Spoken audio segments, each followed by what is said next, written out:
Good morning, welcome to the 2020 edition of the PV International Monza Festival. It's the second PV festival, an edition which is quite bizarre because, as we all know, we are in the COVID-19 pandemic, but PV Festival has decided to continue to go on with a different way of organizing things.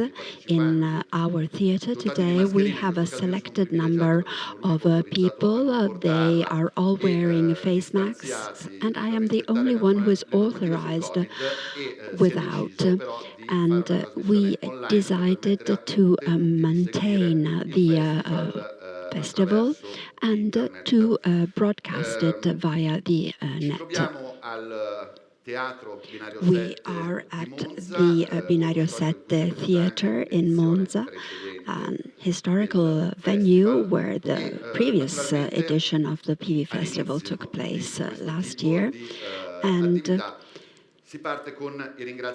to start with, to open this edition, we want to thank the many people who have supported us in organizing this international festival.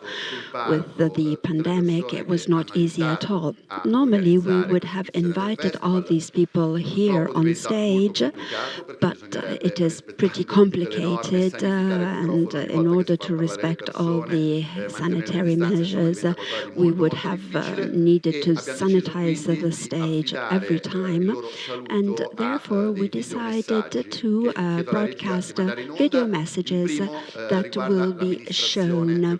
The first one is the municipality of Monza, which supported the organization of the festival to start with. The mayor, Dario Allevi. I'm really very happy that again the city of Monza will host the International PV Festival. It is at its second edition, and I really want to thank heartfully Liberi Svincoli, the soul of this festival. It was not easy at all to organize it because of the pandemic, which apparently has no end. But altogether, we wanted to confirm a second edition after the beautiful edition in 2019. Of course, it's going to be slightly different. It's going to be both live and digital, but it's still going to be very important because it is a beautiful way to allow people, young people, to express themselves with the language of filmmaking, which is an extraordinary means. Thanks to everybody, to the support of the great teamwork that set up the edition, all the organizations, Liberi Svincoli, the organization of the municipality of Monza. It was complex, but we made it, and have a nice festival, everybody. Good morning, welcome to Monza for this second edition of the International PV Festival that we're really very happy to host here in Monza.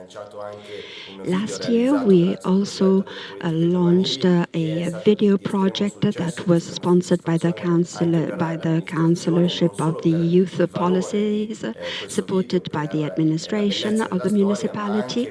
And it was a beautiful video, the beautiful story, and all the background work, the ability that the young generation has shown in learning how to communicate with this different way of expressing themselves with this media, with their different abilities.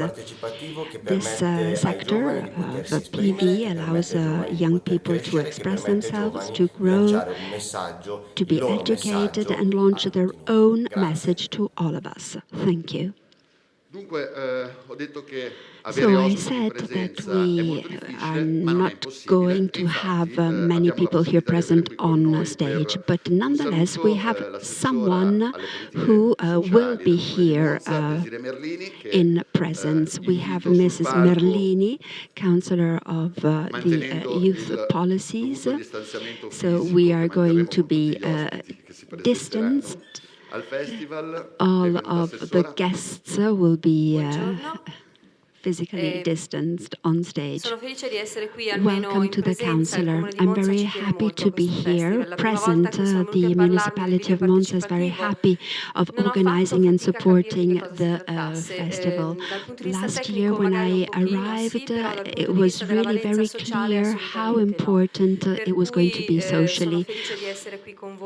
I'm very, very happy to open this second edition too, and given its new modality, its hybrid modality in presence and digital, will be able to get to the heart of everybody. I will leave you to the proceedings of today's works. I'm really very happy to participate, and I want to stress social importance, integration, community.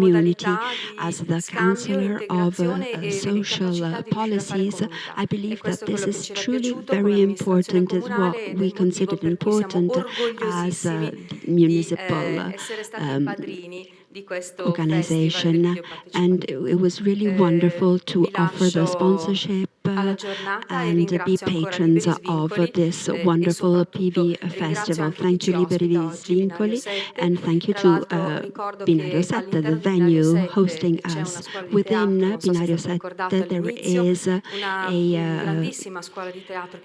great tradition of theatre teaching, and we're really proud on our territory of this experience. They're really able to convey information and important content to all of us, and the sensitivity of being welcoming and to welcome events like this one today. Thank you very much to our hosts.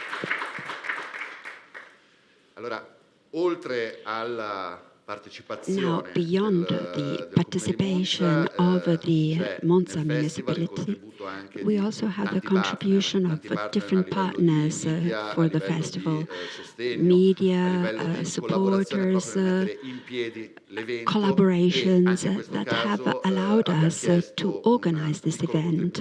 And so we've asked a short video clip so as to allow their voice to be heard within this festival. Thank you to them, and let's share the video Anche clips. quest'anno la Fondazione della Comunità di Monza e Brianza sostiene l'iniziativa del Festival Participativo promosso dall'Associazione Liberi Vincoli. Quest'anno l'organizzazione del festival assume ancora più valore, in quanto si realizza in un anno complicato dovuto alla pandemia, che ha richiesto quindi notevoli sforzi organizzativi da parte di tutti. Da sempre la Fondazione sostiene e affianca le iniziative promosse dall'Associazione Liberi Vincoli, in quanto crediamo fortemente in quello che è il lavoro sociale e culturale promosso dall'associazione. Un lavoro che coinvolge la comunità e che si lega quindi a quelle che sono alla mission e all'attività della Fondazione. La Fondazione della Comunità di Monza e Brianza, che da oltre 20 anni opera sul territorio, promuovendo e sostenendo iniziative e progettualità in campo sociale, culturale e and environmental contexts. This year it's even more important for the foundation to be next to the festival and close to the festival. In fact, we really wanted to offer our contribution to a specific action, i.e. setting up a crew of young people from the Antonia Cremolade and Antonia Vita associations that will tell us about this important days of study and research. So from our behalf, I wish you a fruitful days. I am Mario Riva, President of the Consorzio Comunità Brianza. We collect and represent 30 companies in the territory, from housing to tourism to culture to disability to employment. And we're really very happy to support the festival, the PV Festival in Monza. Video making and digital means are tools we need to invest on, and young people need to experiment with them. As a consortium, we are really close to the idea of training. We've just launched CCB Academy, an online training academy that will help our younger generation to become more and more competent. We want to support them and to have a fruitful day's work. I am Francesco Esposito, General Director of the AQR Group. It's our second year at the PV Festival, and we're really honored of being a part of this important project. The presence at the festival, our presence, will allow us to be closer and closer to our collaborators and the territories where we are present with our headquarters and offices. After the great success last year with the film Hostages made by our Locri team, for this very difficult 2020, we have great expectations. We hope to see you on Sunday at 5 p.m. to watch the project together. It is possible that was made during the pandemics remotely, digitally, a collective, choral, and a really moving film that shows what is truly important for everybody. So thank you to all of the partners who have made this edition of the PV Festival possible and feasible. And now, before delving deep in our festival, I would like to give you some instructions for our international festival's fruition. We have international speakers, and this means we will use two languages, both Italian and English. For those who are in the theater, you can use the headsets, and you are therefore able to select the channel and listen to the Italian or the English language. As far as those who are online, on the internet page of Liberis Vincoli, there are two possible connections, one in English and one in Italian. You can choose your language on the channels. And since this is a festival that speaks of participatory videos, and participation is not only a theme, but it is also a methodology, we would like, therefore, all the people to participate, therefore asking questions to the audience here in the theater. It's pretty easy. All you need to do is raise your hand and ask your questions. For those who are following us online, we would like to go onto the YouTube streaming page of the event. All you need to do is click on the title at the center of the screen, and you can access the YouTube chat. Therefore, we will visualize your questions on my computer. I will read them and therefore ask your questions to our speakers, and in this way we can create the participatory feedback that was the typical characteristic last year for our festival. Again, so I would like to invite on the festival on stage Cristina Maurelli.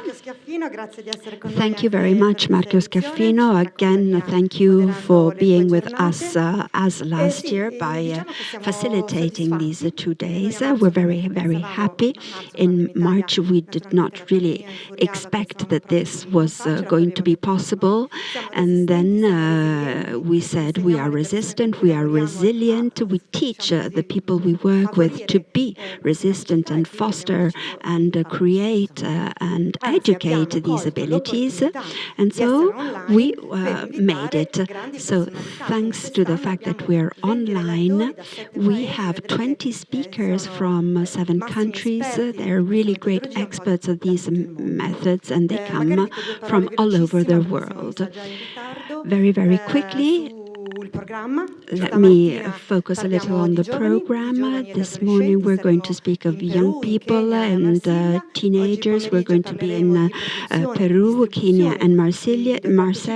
This afternoon we will speak of participatory methods, and then there's going to be a talk show in the later afternoon with a number of great experts, which is titled Scusi, dove va il cinema partecipato? Which direction is the participatory filmmaking taking?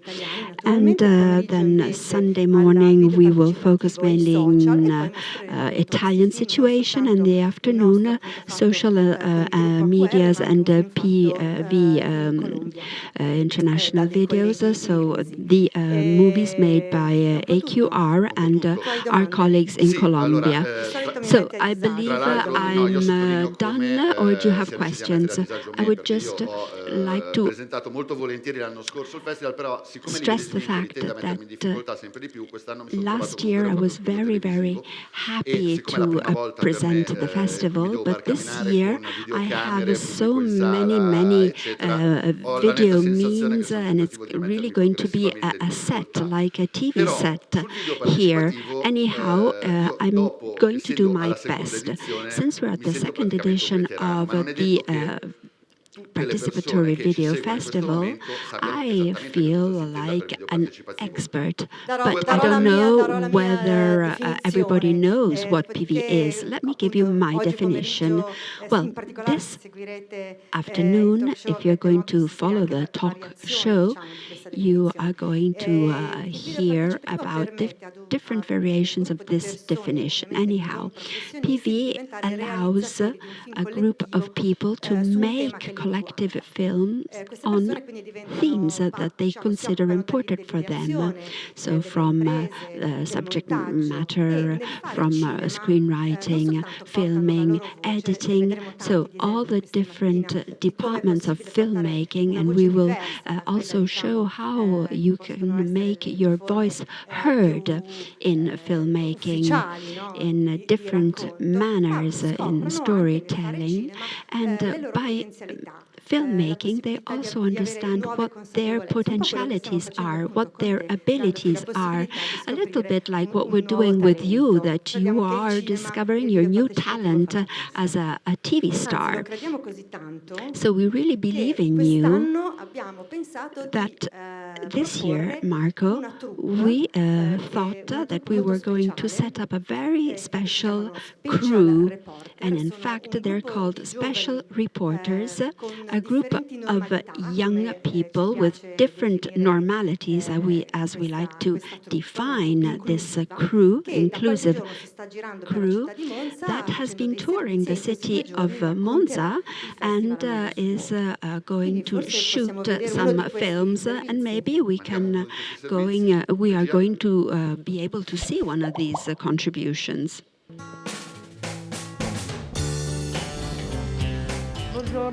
Good morning. We are in Monza at the market, and we're here to interview some people for cinema. Question number 1. Do you like horses? Yes, of course, I love horses. They're beautiful animals. I also like them too. Well, I have never tried horseback riding. I've never been on a horse, but and you like tripods? There's a pun in Italian. Cavallo and cavalletto have the same root, so the tripod does not have the same meaning in English. So the first lady said, yes, I like the tripod. The man said, no, I don't like the tripod. And the young guy said, well, okay, beautiful, after she has explained what it is. Do you know what a boom is? Well, boom is when I scare my grandson and I go boom. Is it a bomb? No, this is the boom. You see, it holds the microphone. Do you know what the slate is? Well, the slate is, well, when you need to start shooting a scene. Yes, well done. How does a camera work? Well, I think you put it on a wall, and the people who comes in front of the camera, it's taken a picture of. Well, this is a camera, as you can see. Then we put it in balance so that everything is straight and shot straight.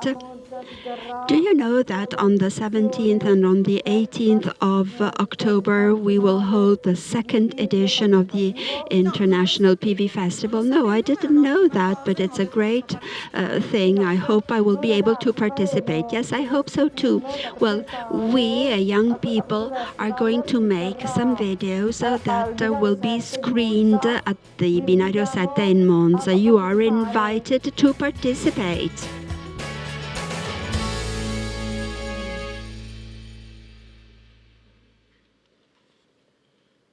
Con la prenotazione, ok? Ciao. You have to reserve, though, remember. Ecco.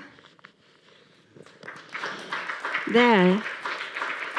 Come vedi erano servizi speciali il disclaimer serve. Well, these are incredibly expert filmmakers. So, Cristina, thank you very much. Shall we start then? It's officially open. Let's move, therefore, onto our part of the speakers.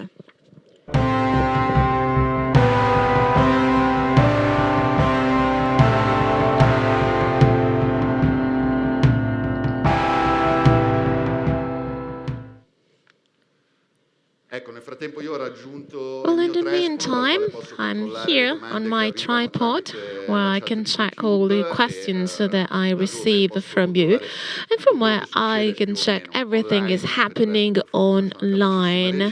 And we have a great director, of course, as well. So the first speaker this morning is Cristina Patiño Sheen. She is a director, video operator. She works in the Skater films. That is an Anglo-Saxon company. And in this case, the project she's going to talk about is set between Peru and United Kingdom. It's a project that is called Meet My Word. So young people from the Andean mountains in Peru talk about themselves. And it's really a good example of VP because the slogan of this project on the website is their mission is to teach you. It clarifies right away the main target of the VP and how it works. So I welcome Cristina Patiño Sheen. Welcome here. Hi, how are you doing? Ciao, come va? Tutto bene? Siamo contenti di averti qua. I'm asking you right away, can you tell us about this project? What's behind this wonderful video? What can you tell us about this video? Sure. Well, to begin with, and this is something that I share with the organizers of the festival, is that I really didn't know that it was participative video, and I didn't know that was a thing, that it existed. I was a filmmaker before it all started, and this project landed in my hands, and I was really happy to be part of it. But for me to really tell you about what is Meet My World, I have to take you all to a place in Cusco in the south of Peru. And this place is called Cauca. Cauca is a district in the Peruvian Andes and is a local hub with a small town hall. It has a church and a school. And I was invited by a charity called Amantani to go and work with the children to show their skills, to the children that they were supporting in the highlands of Peru.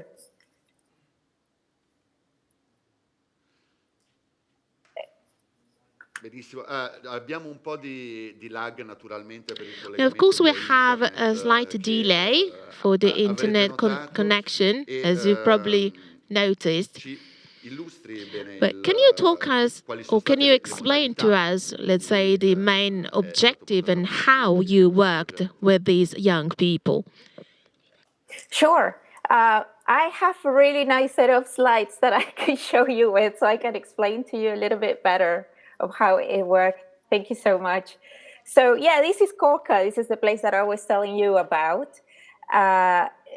This is a really, really small town. It's a district. And again, as I'm telling you, there is one school in this district. And so the children who live in the surrounding communities have to walk up to 3 hours to get to school every morning.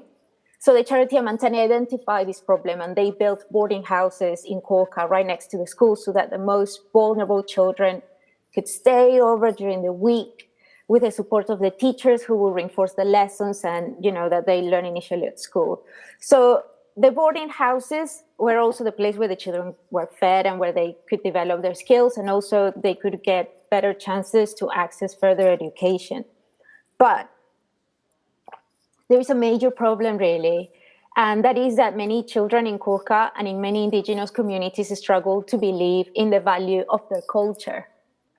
And more worryingly, really, some struggle to believe in themselves. So Meet My World is a way to show children that their culture is something to be proud of.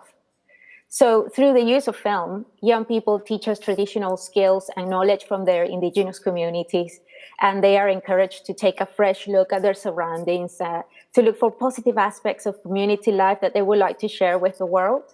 So Meet My World, the project, is really a series of short documentaries written by children from the Andean community. I believe we have a second slide there that shows a little bit a photo of the behind the scenes. So these children, they are bilingual.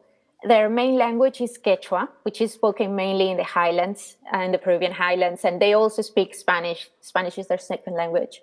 And we created 2 different series. In series 1 of Meet My World, we had 12 different stories from 12 different children from the boarding houses. Each of them wrote a script in Spanish. Then these were shot. Then we edited these videos into 3 to 4 minute films. And then they were later screening really nice events, and also we share them online. So Meet My World, literally, it's an exchange of roles where the kids become the teachers of a wide audience, where they share their traditions, their skills, and their knowledge.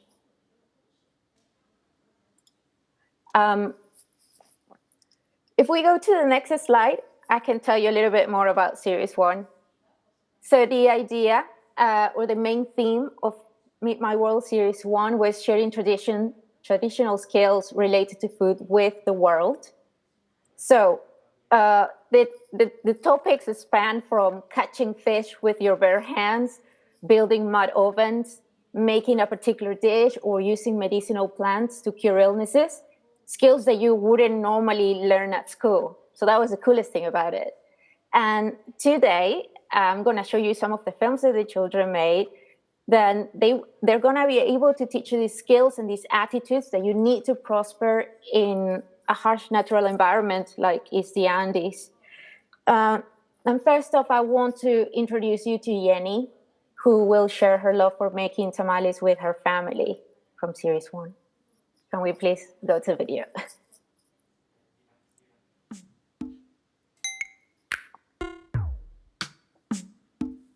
Yo me llamo Jenny Gómez, soy de la comunidad de Carhuis, anexo Tamborpugio. Estoy en primero de secundaria en el distrito de Jorge. Yo tengo 5 hermanos. Estoy junto a Heidi, que es mi hermana menor, en el albergue. No viví mucho con mi familia, ya que desde pequeña fui a trabajar a Cusco y otros lugares. Gracias a Mantení estoy estudiando en un solo lugar, en el distrito de Jorge. Yo siento aprecio por las profesoras de Mantení, porque nos orientan de cómo hacer las cosas y nos hablan acerca de los valores. Mi gran sueño es terminar la secundaria. Mi mejor amiga es la Rosa María, hace 3 años, que también somos primas. Yo a fines de semana ayudo a mi mamá a pastear las ovejas y me gustaría aprender lo que hace mi mamá, que es el aguay. El aguay es un tejido desde la época de los incas. En esta oportunidad yo les quiero enseñar de cómo se preparan los tamales de harina de maíz. Hay que recordarnos que debemos lavarnos las manos con agua y jabón. Hay 2 tipos de tamales, dulce y salado. Los que más me gustan a mí son los dulces porque son más ricos y si fuera por mí me los como todos.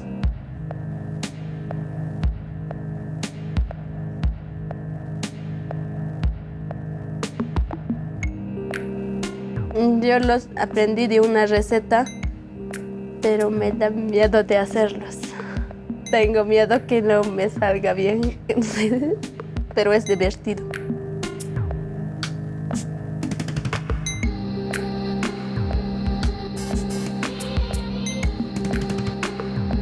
Aquí en esta comunidad no es común que lo hagan los tamales, solo en los matrimonios que lo comen con un lechón.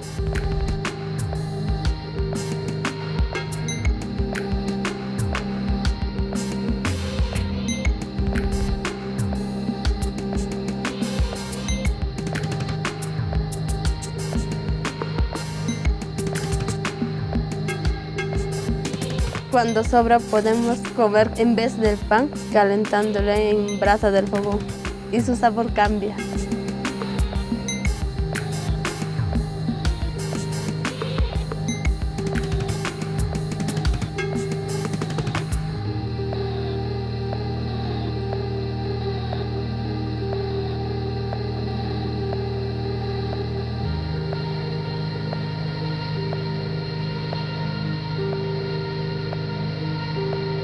Espero que lo hagan sus tamales en casas de Pananchiscama.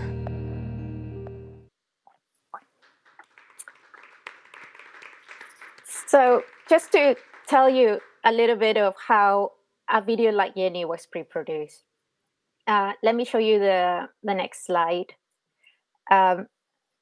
So a film like Jenny's, the pre-production process was something like this. So the children who were interested in being part in the project were asked to research a topic around the main idea. So in this case, it was skills and knowledge and activities related to food.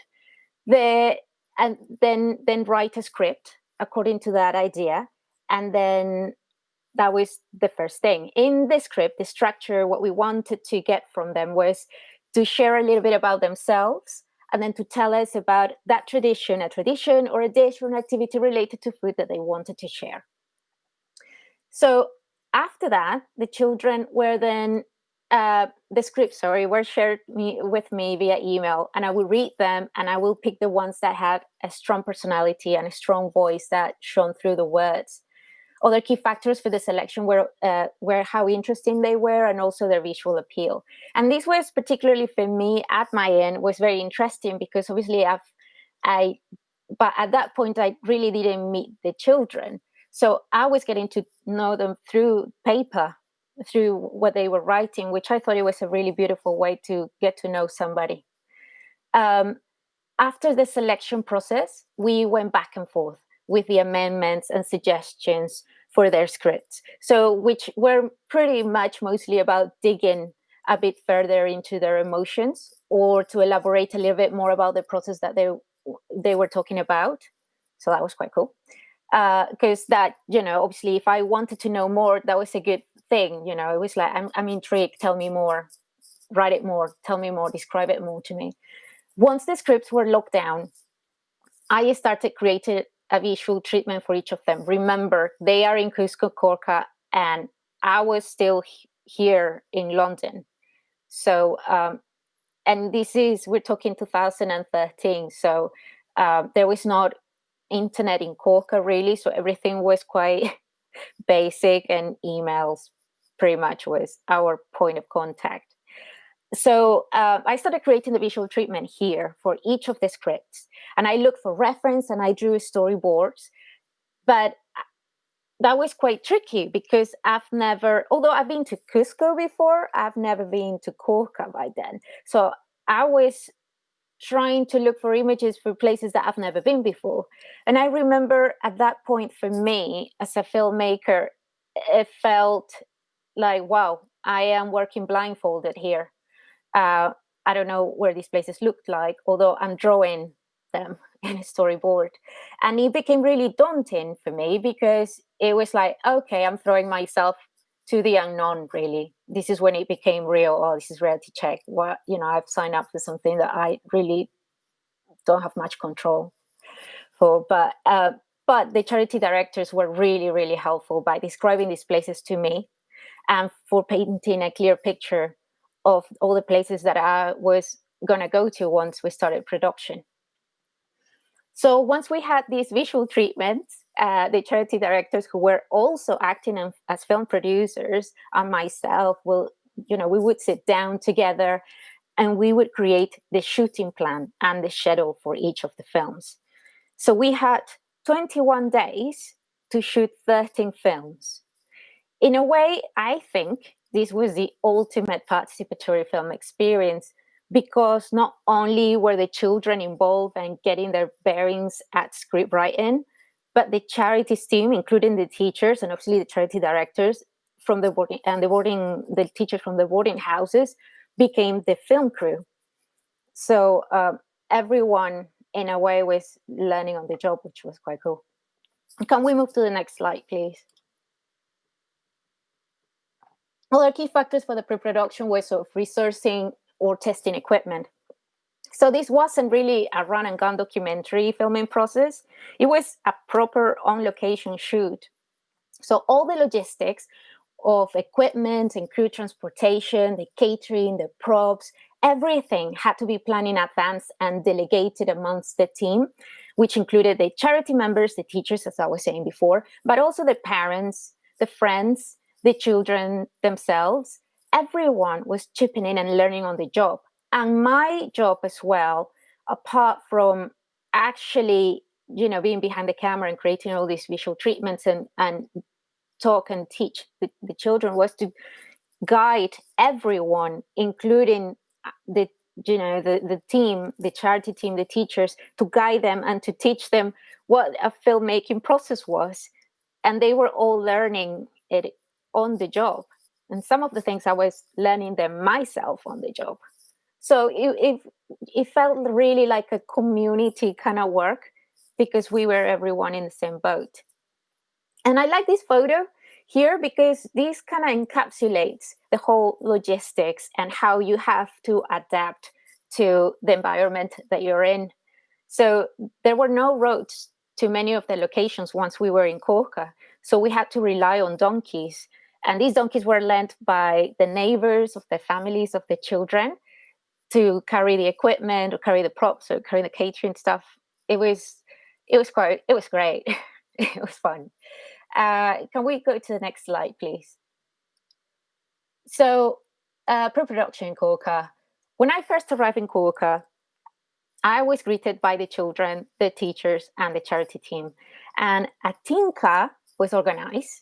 And a tinka is an Andean ceremony where you ask, where the indigenous communities ask for the blessing from Mother Earth and also from the mountain spirits when a new endeavor is about to begin.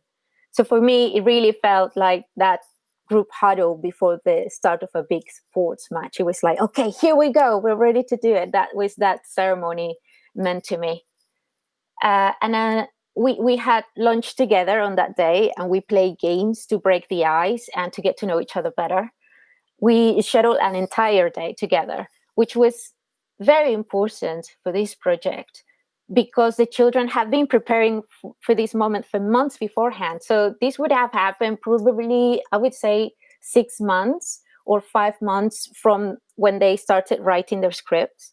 So it was like a huge build-up from them and for them, and where the whole community was engaged with the project. It wasn't just the children or the boarding houses. It was the mayor of the district. It was the parents. It was the whole community.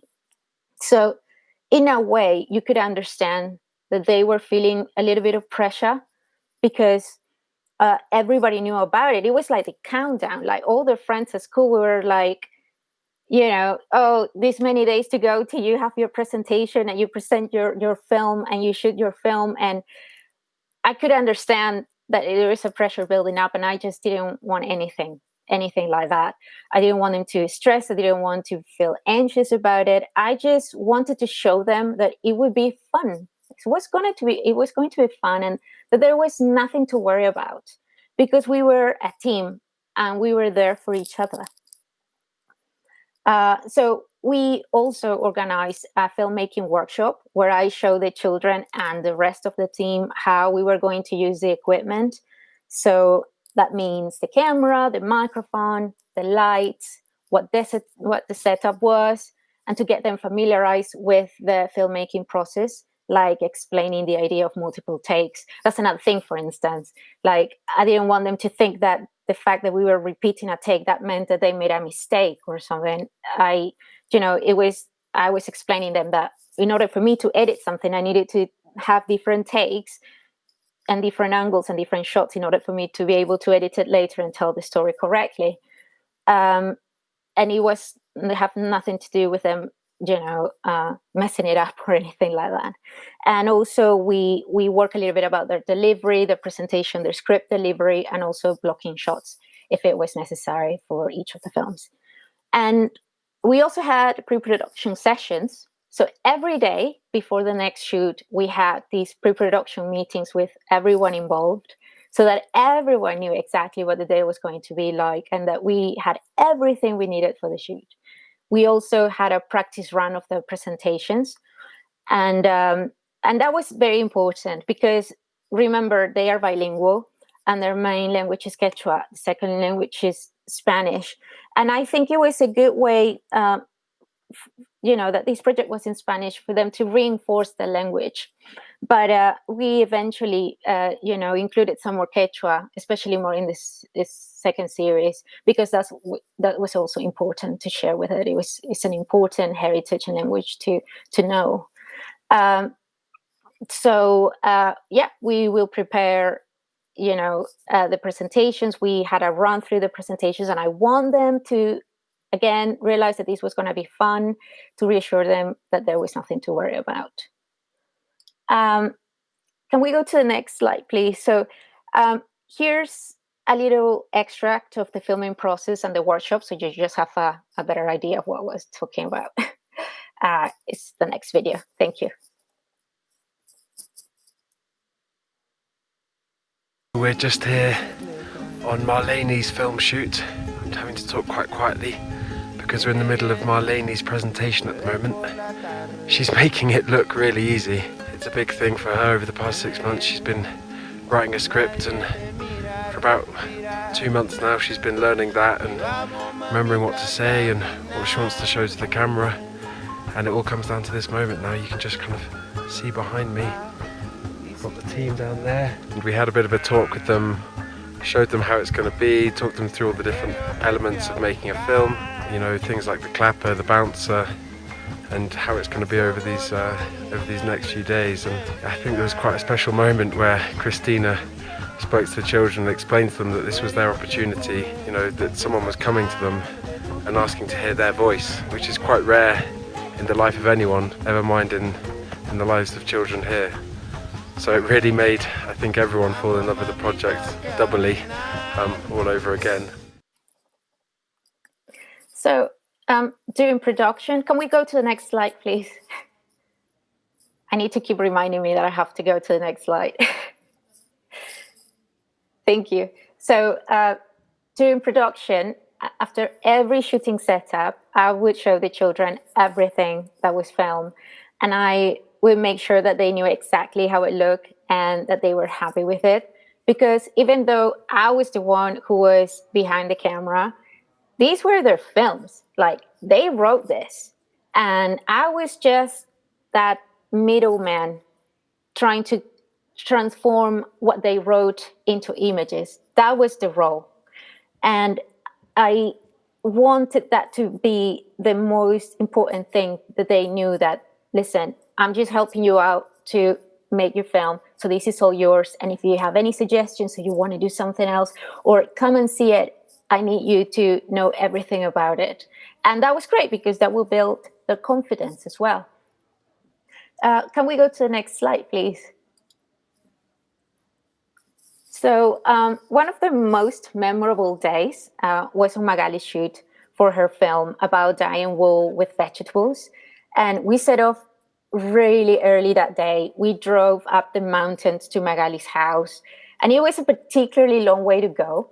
And it got to a point where we couldn't drive anymore, and we had to continue on foot because there was no more roads, and her house was literally up the mountain.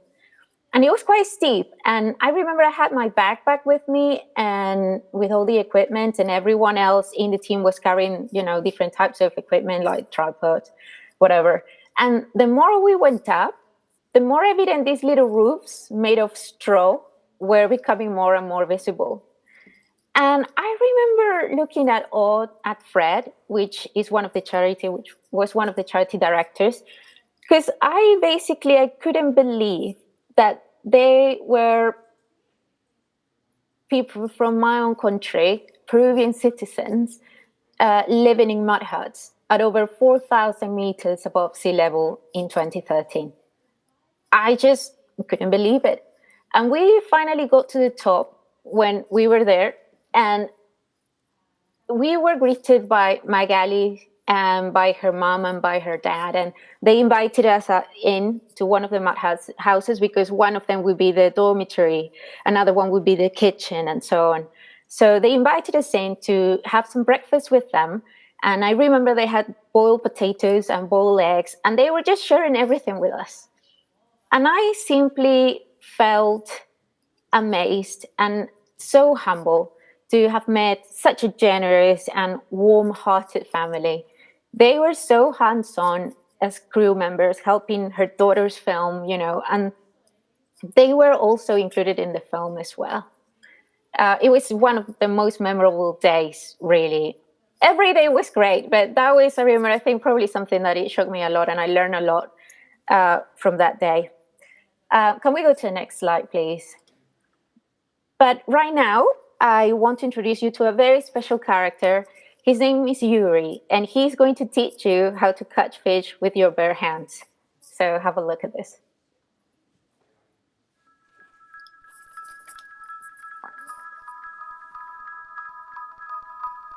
Yo me llamo Yuri, en la comunidad chanca, estoy estudiando en Corca. Y cuando termine mi colegio quisiera estudiar ingeniería civil. Quiero construir carreteras que lleguen a toda parte. A mí me gustaría que me reconozcan como un gran ingeniero y que tengan cariño hacia mí. Estoy en Montaní 1 año y medio. Me gusta que me ayuden con las tareas. Quiero enseñarles cómo se atrapan los peces con las manos. Estén sí muy atentos a lo que les voy a decir. ¿Están atentos? Ok.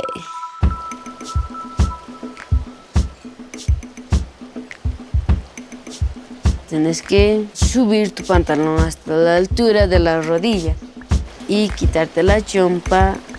Si es grande el río, no te atrevas, puede ser peligroso. Si es pequeño, puede ser.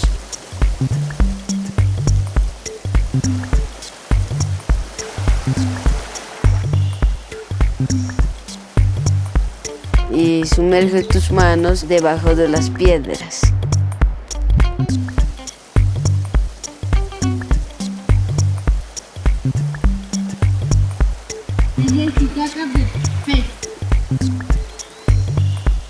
Si sientes que resbala entre tus dedos, atento, es un pez.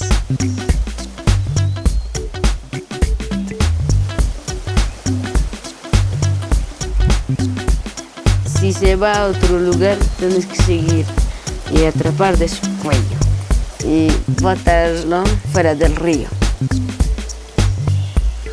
Si has juntado varios peces, podrías llevarte a tu casa y prepararte un plato que a mí me gusta, peces fritos y papa frita. Me gusta coger los peces, comparto con mis familias.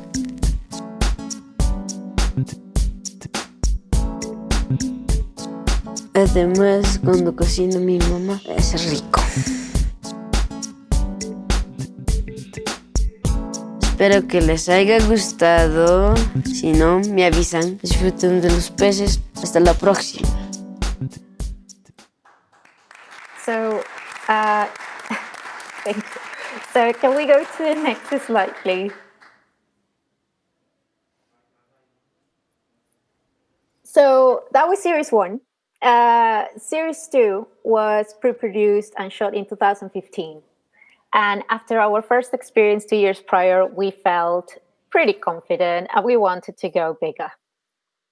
So if we go to the next slide, the idea for series 2 was how to have fun in the Andes without technology. So this time we produced 9 films, and the children, or should I say teenagers, share their lessons like bottle boarding, playing with your imagination, riding bikes and riding horses in the mountains. And they were truly a lot of fun to make.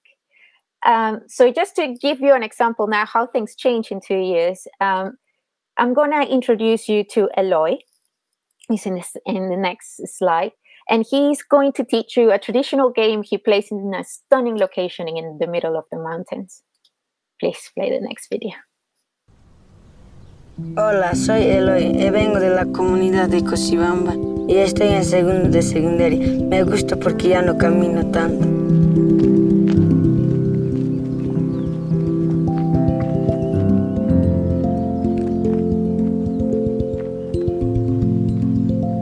Y ahora les quiero enseñar este juego que solo llamamos aros.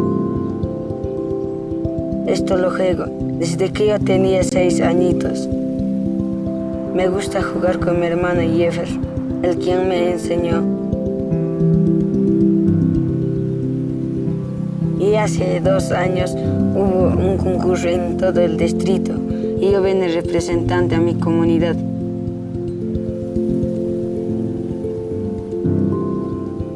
Gané primer puesto y fue divertido. Para esto necesitamos un aro de la llanta o puedes encontrar para comprar.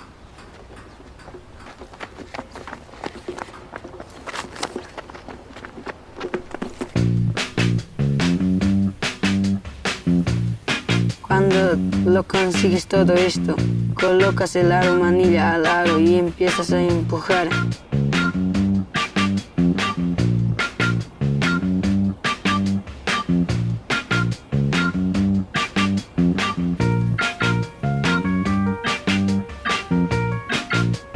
Puedes hacer una competencia entre otros compañeros. O puedes correr tú solo.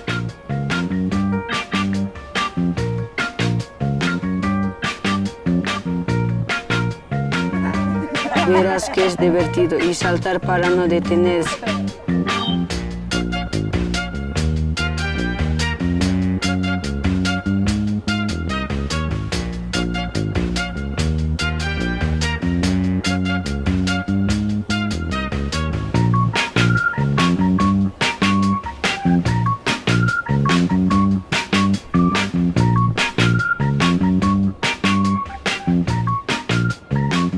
Cuando corres no sientes cansancio.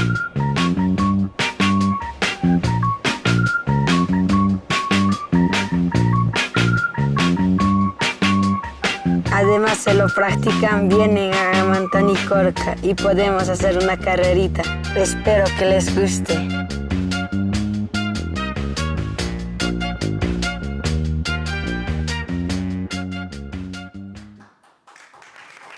So, thank you. So that was Loy, and I want to tell you about the differences now between Series 2 and Series 1. So this time there was a bigger narrative, definitely a more ambitious. We feature a lot more landscape, there was more action, and obviously we knew that that was going to be the case because it's how to have fun in the Andes, so we knew that there were going to be more physical activities, so there was going to be more action, therefore probably we're going to need a lot more locations, which meant that probably the narrative and the story will change, and that would also would mean that there will be more characters within the story. And, you know, most of the films in Series 1 are quite close up. You don't see much of the landscape, except for Yuri. Yuri is probably one of the exceptions where you can see the river. But in most films are just like Yenny's, and you feel that you are in their little world, and it's very intimate. And in that sense, I really like that they were that way, but mostly the fact that it felt so close to the characters was because of our equipment, which was very limited. It was just the equipment that I owned at the time. In fact, when we were doing their presentations and the children are talking directly to the viewer, I had this wire microphone attached to the camera, from the camera to the participant. So we didn't have much that, a meter and a half of distance between me and the participant. So that's why most of the shots are really close. But I think that was great. And that worked out really good because there was a stronger connection from the participant to the viewer. And also on set, it became a lot more intimate. And it was like we were just this little bubble and we were more immersed with each of the kids, which was really great. It just felt a lot more like a circle of trust, if you wish. And the young people were definitely more involved this time. Most of them were teenagers, as I was saying before, and the topics that they were presenting were activities that they did regularly. So they knew the places to go, what were the ins and outs of each of the activities, and they knew pretty much everything about them. So they will tell us and they will teach us, like, what's the coolest hill? Which one has the better background? This is the funnest one, and this is the lame one. This is the one that has the cool background. This is the one I go every morning, and this is the one that I go in the afternoon. So they were pretty much just telling us where was the cool place, and we just have to make it work logistically. So definitely there was a lot more involvement from their part. And more equipment. We got a better camera.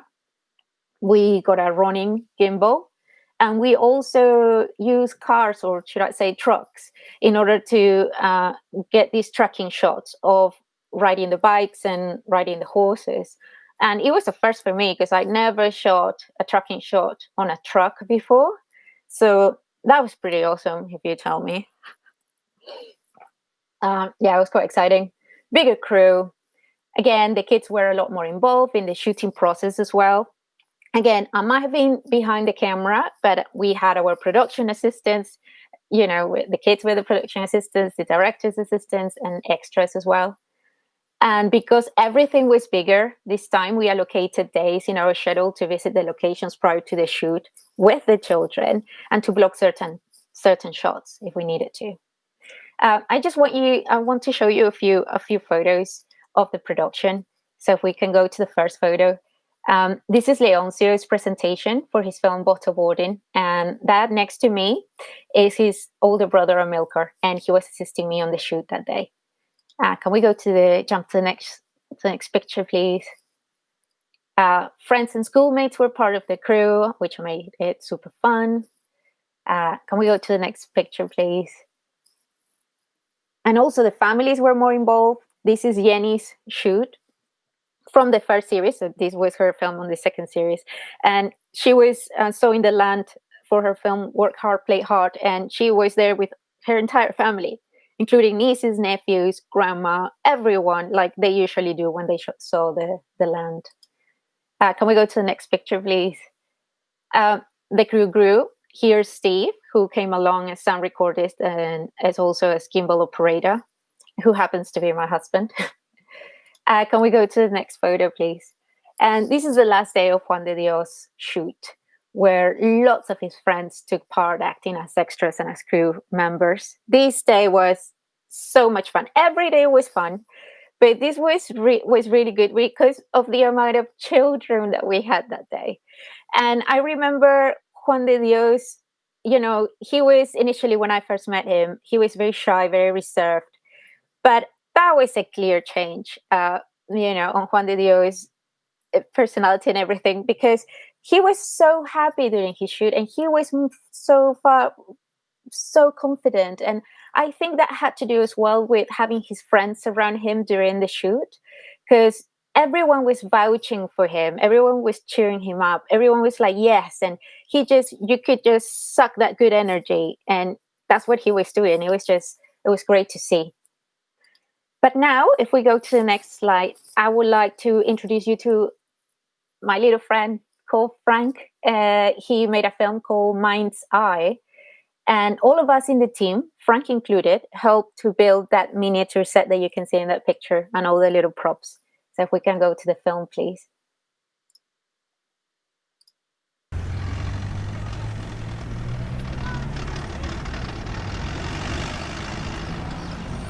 En mi comunidad usamos nuestra imaginación para divertirnos, como jugar en carretilla con mi hermana.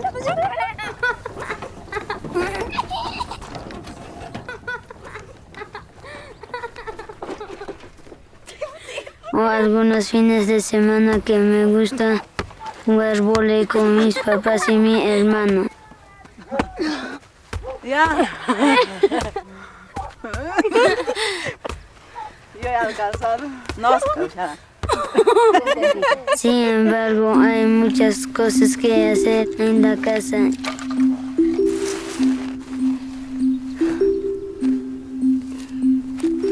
Y yo apoyo a mi familia a cortar alfalfa para los cuis.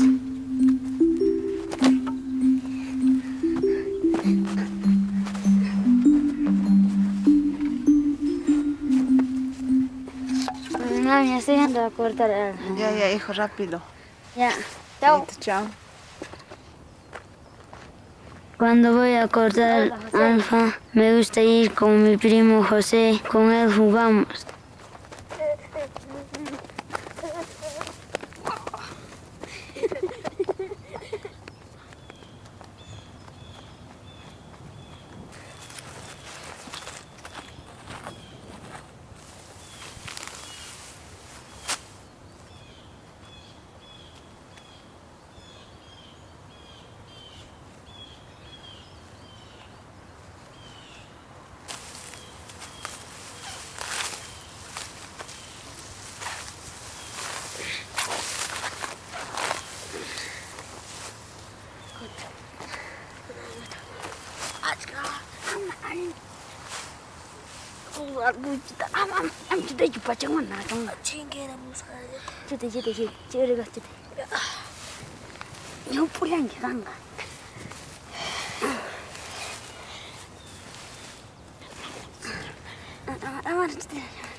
Después de cortar y alistar la carga es en él cuando empieza el juego.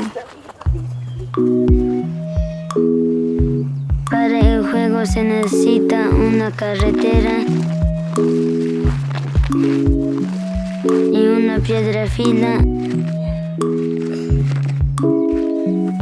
terreno de 2x2. Luego consigues una piedra, ¿cuál será tu carro? Te pones a jugar con tu compañero, volviendo a tener más carritos, que pueden ser hasta 6. piedras pueden ser de diferentes tamaños, pero tienen que ser de una forma carrito y puedes ir juntando por el camino.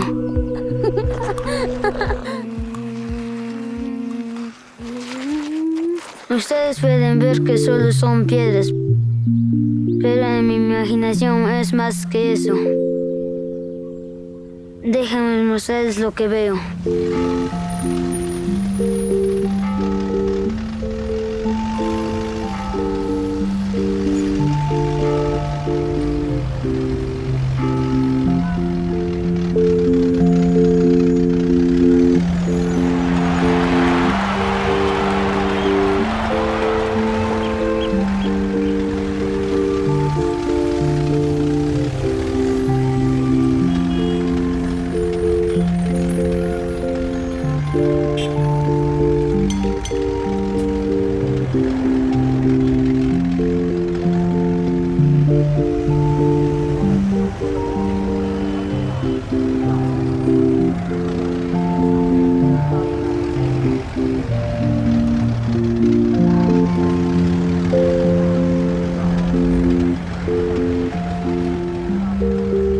Aquí funciona mucho la imaginación porque te ayuda a entender todo lo que haces.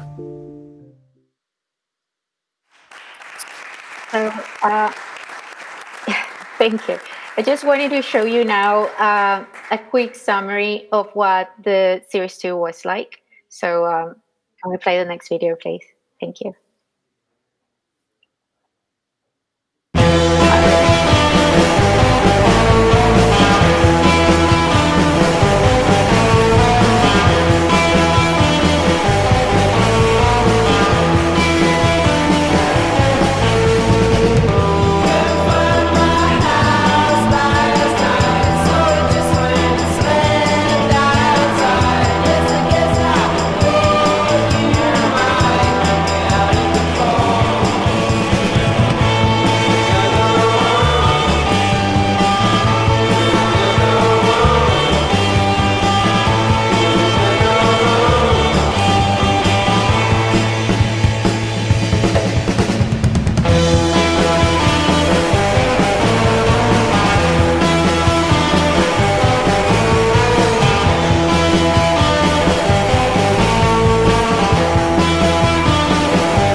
So if we go, thank you. I was going to say about Frank's film, I really like, when I was watching it again, when we are doing these shots of the miniature, it reminds me of Star Wars when they were shooting, the Death Star, when they're going to make explode the whole generator, and they have these shots in the miniature, set that they built. It just felt a little bit like that, but in a Peruvian style sort of thing.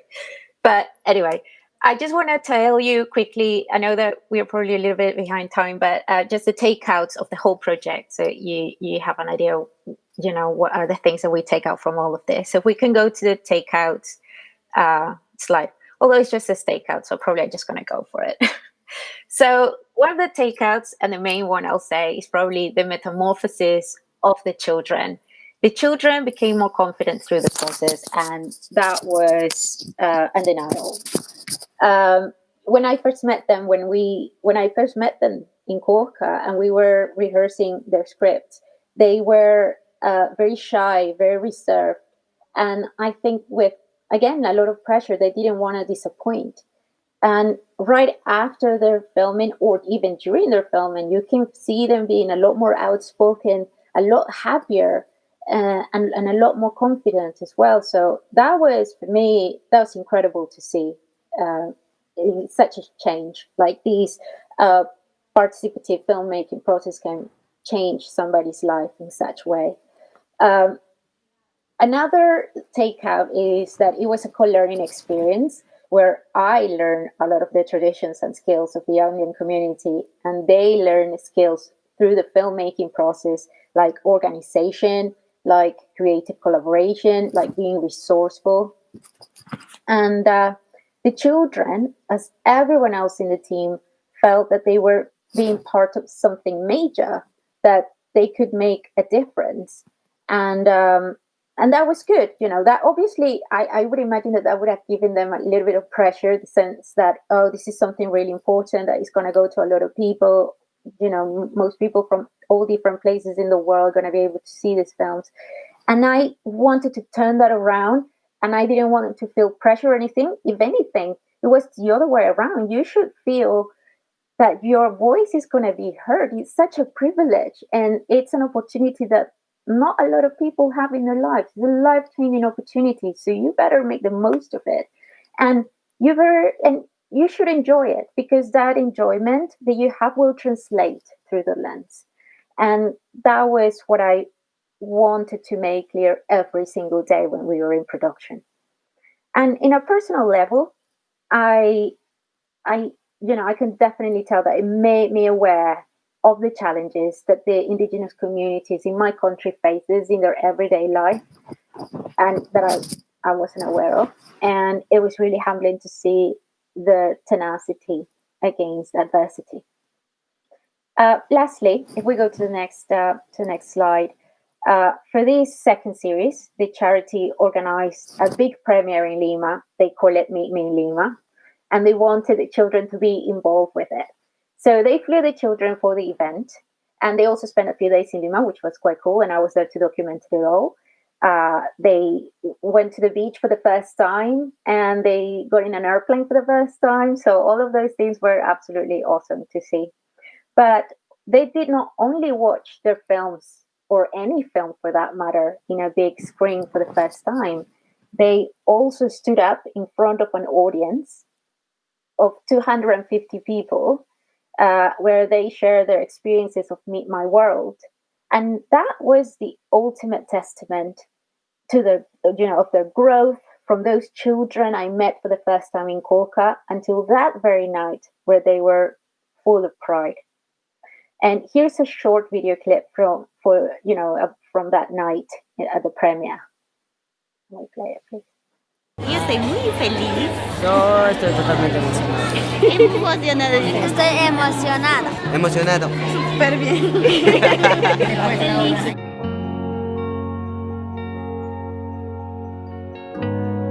Todos estamos muy emocionados con los chicos acá en la UNA.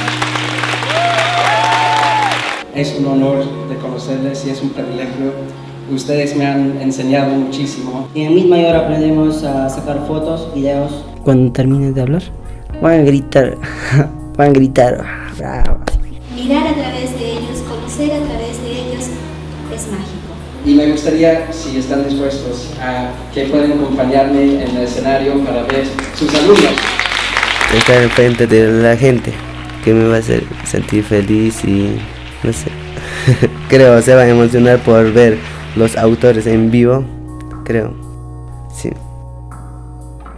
Para mí ha sido una emoción ver a los niños trabajar en el escenario, a Federico, a todos, de alegría lloro, porque yo quiero ver a los chicos de grandes mucho mejor. Súper feliz y contenta porque voy a estar con los chicos que hemos hecho el video. Será una experiencia nueva para mí. Los 9 no, supongo que va a ser súper lindo. So, thank you. If you would like to watch the entire series, then head over to the Meet My World website, which is meetmyworld.org, where all the films are and all the information is available. I want to thank you so much for being here this morning with me. Muchas gracias. Molto grazie. Grazie per essere qui con me questa mattina. Hope I said that right.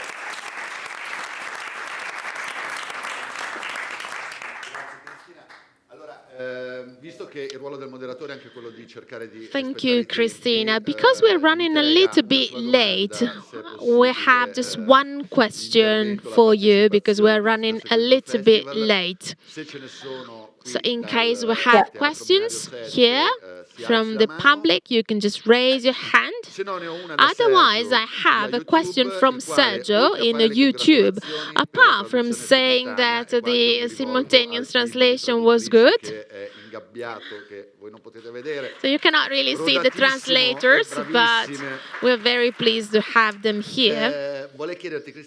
So Sergio wants to ask to you, Cristina, is it easier to involve people in, I don't know, countries that are far away from Europe, civilized Europe, I mean rural, more rural area where cinema is something far away, detached from the everyday life?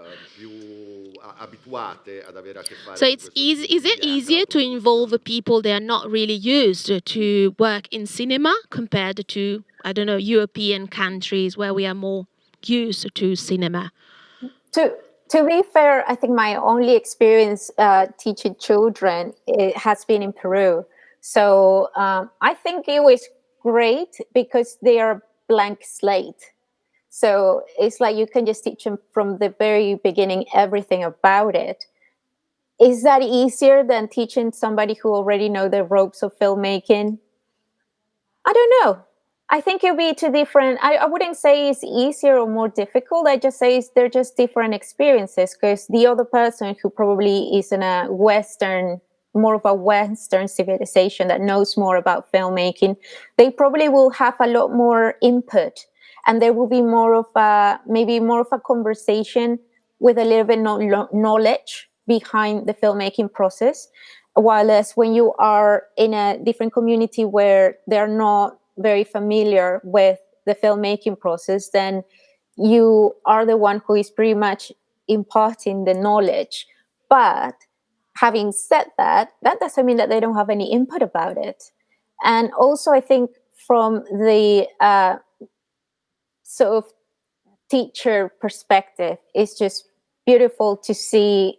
It's like somebody watching Star Wars for the first time or something. It's like you can just give them all the input and you just can see how that is spontaneously from the very first time. So yeah, that's what I think.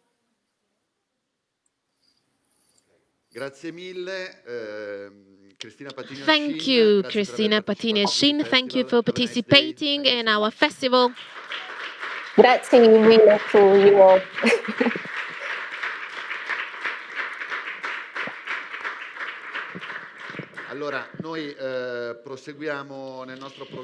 Let's move on with our program. We are talking to kids and teens this morning, and let's have our music.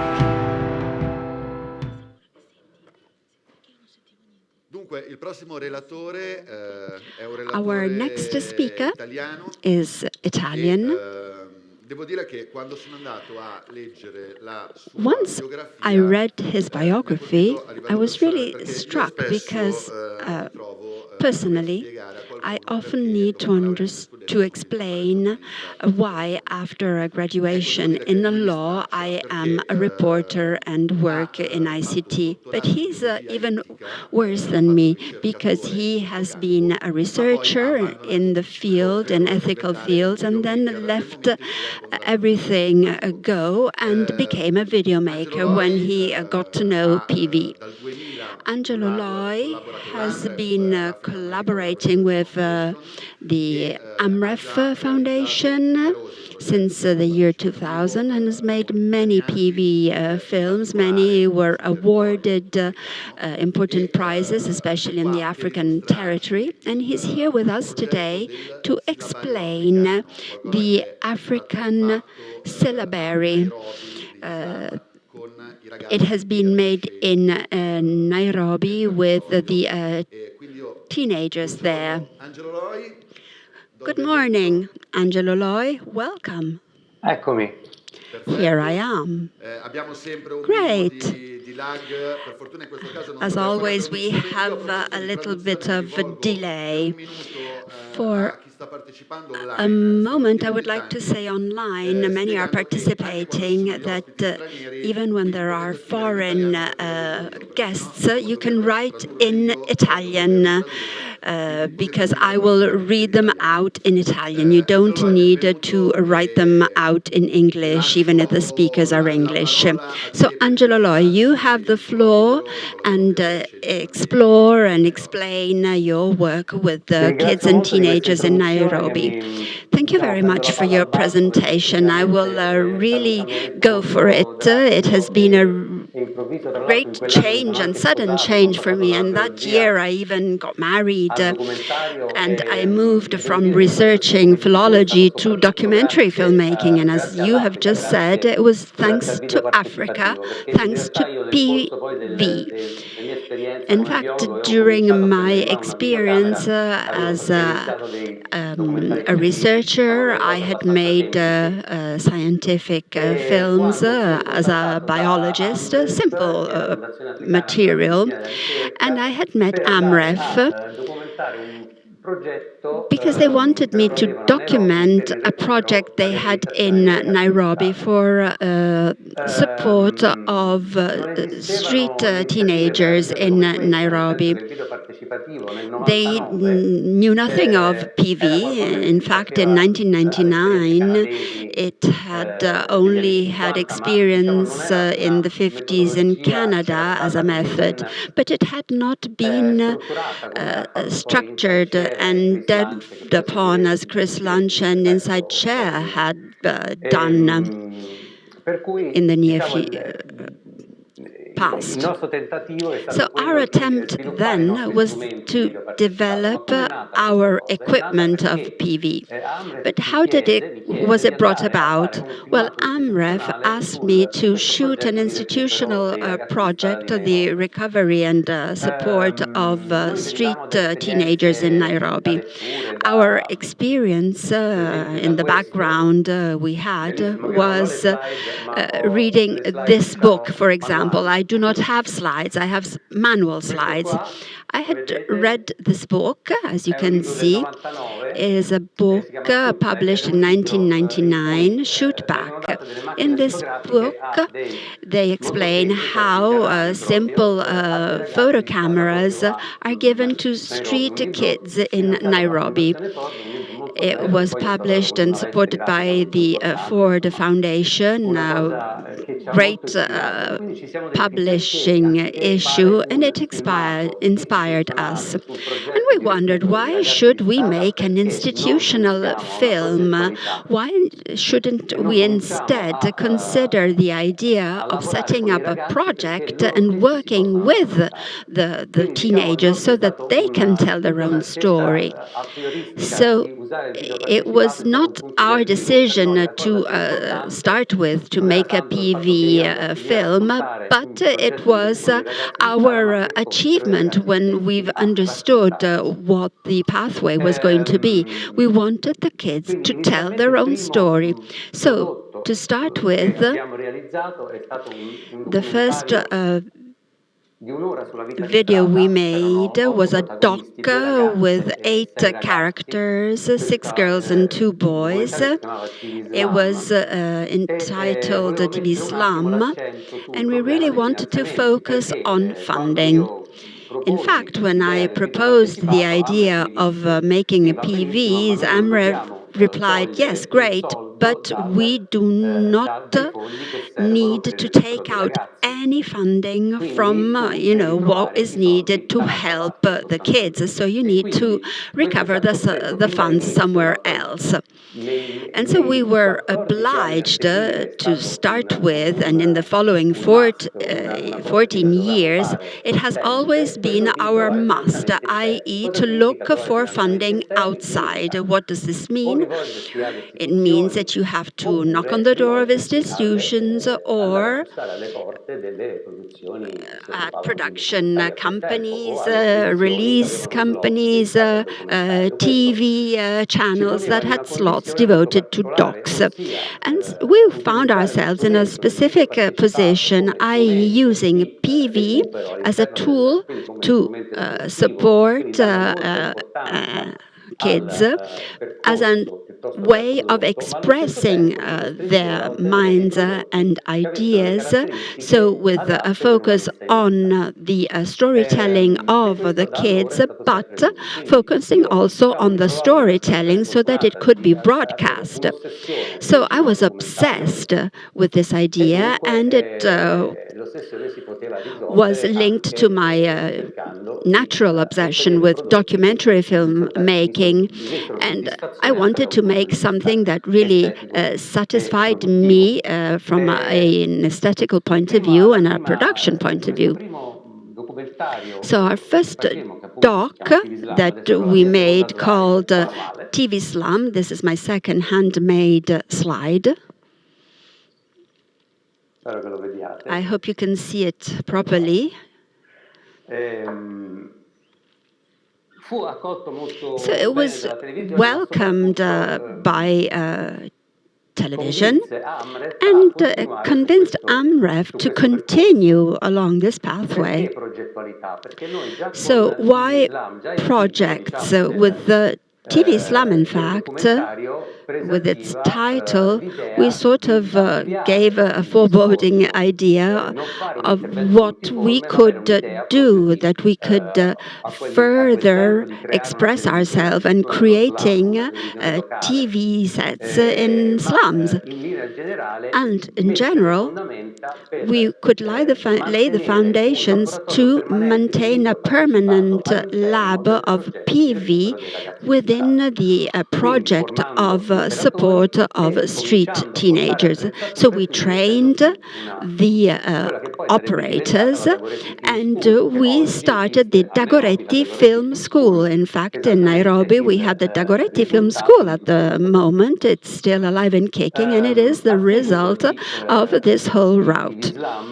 So after TV Slum, which involved 8 teenagers, 6 girls and 2 boys, we started thinking of a wider project, a larger project, which meant that within the support of the street teens of Nairobi, we wanted to involve more of these kids. And that was how the African syllabus started. I'm not going to say anything. I'm just going to show the first 2 episodes, and then I'm going to continue with my talk. Let's broadcast the first one.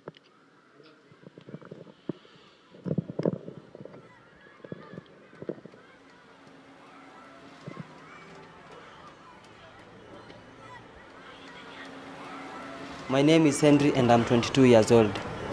I live in the slums of Kangware with my grandmother. I've lived in the street for 10 years.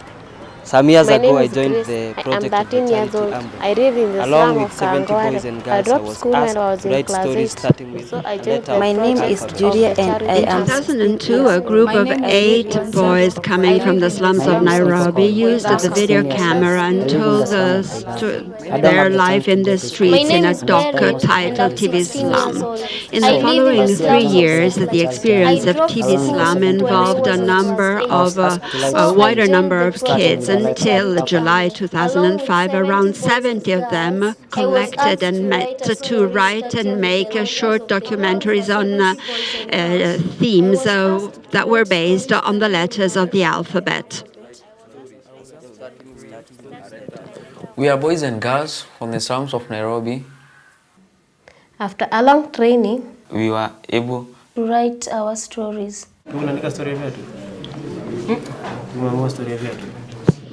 Did you think about a story? You have to think of a character to tell about. It has to be your own story, yes, and it has to be true, it has to be real.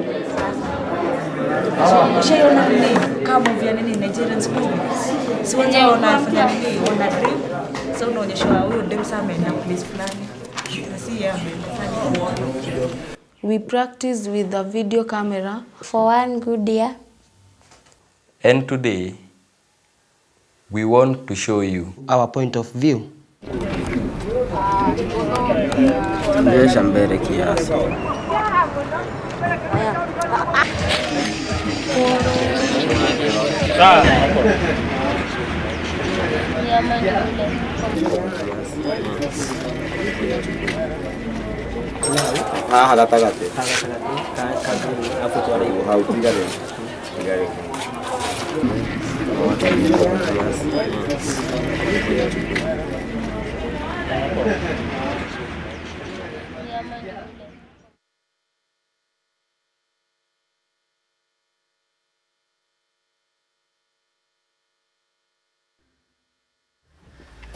This is where I live. Many of my friends live in houses like these ones. That's why I want to speak about a very special place that I know. Beauty is someone, somebody, somewhere clean. Near our home, there is a cafe. It is called Criskcraker.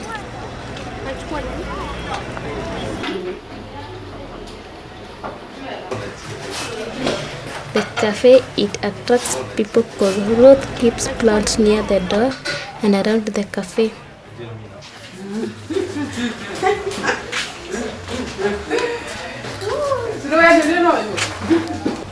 Kwa urembo kwako ni nini?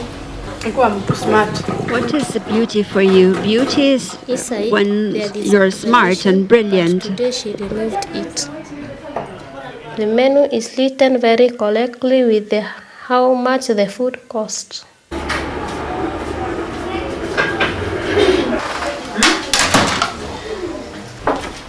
The plates are very clean and very tidy. The food is very well cooked and stored in a clean and tidy place. It's not too bad to eat and cannot bring any problem to your body.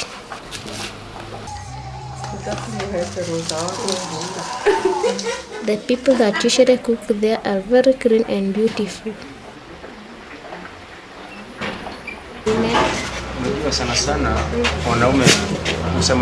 Even if people say that normally the women are dirty, here the ladies are nice, clean and elegant. On the wall, there is many mirrors everywhere so that anyone can see his or herself.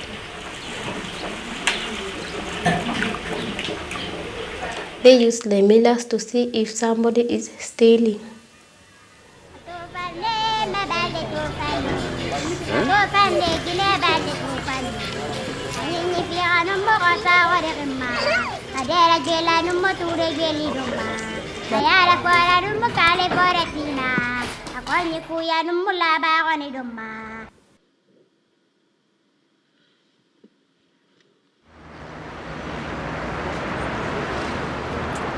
Nairobi is a place with many buildings. There is the Parliament, big hotel like the Hilton, and even the building like the Times Towers, City Hall, and Kenyatta International Conference Center.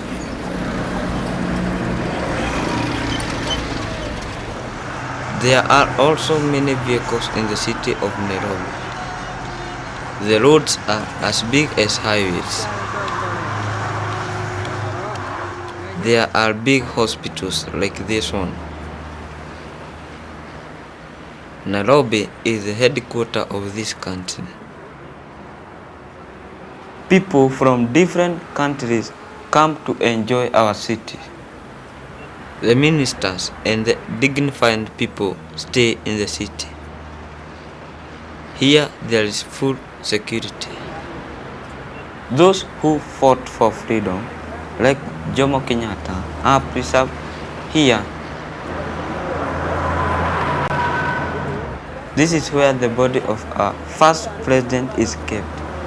But today, there is a big truck in front of the monument. There is also a train that crosses the city of Nairobi.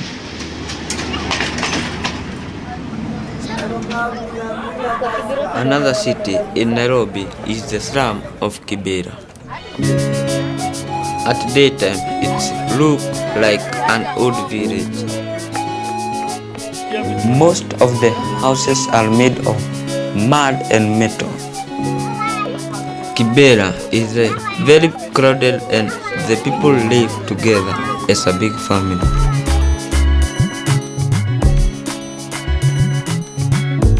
At night there is electricity and so it is full of light.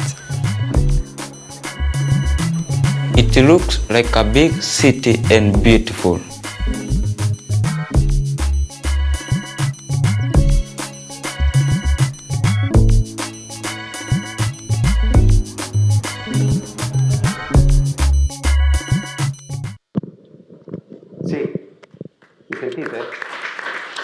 You can hear me now?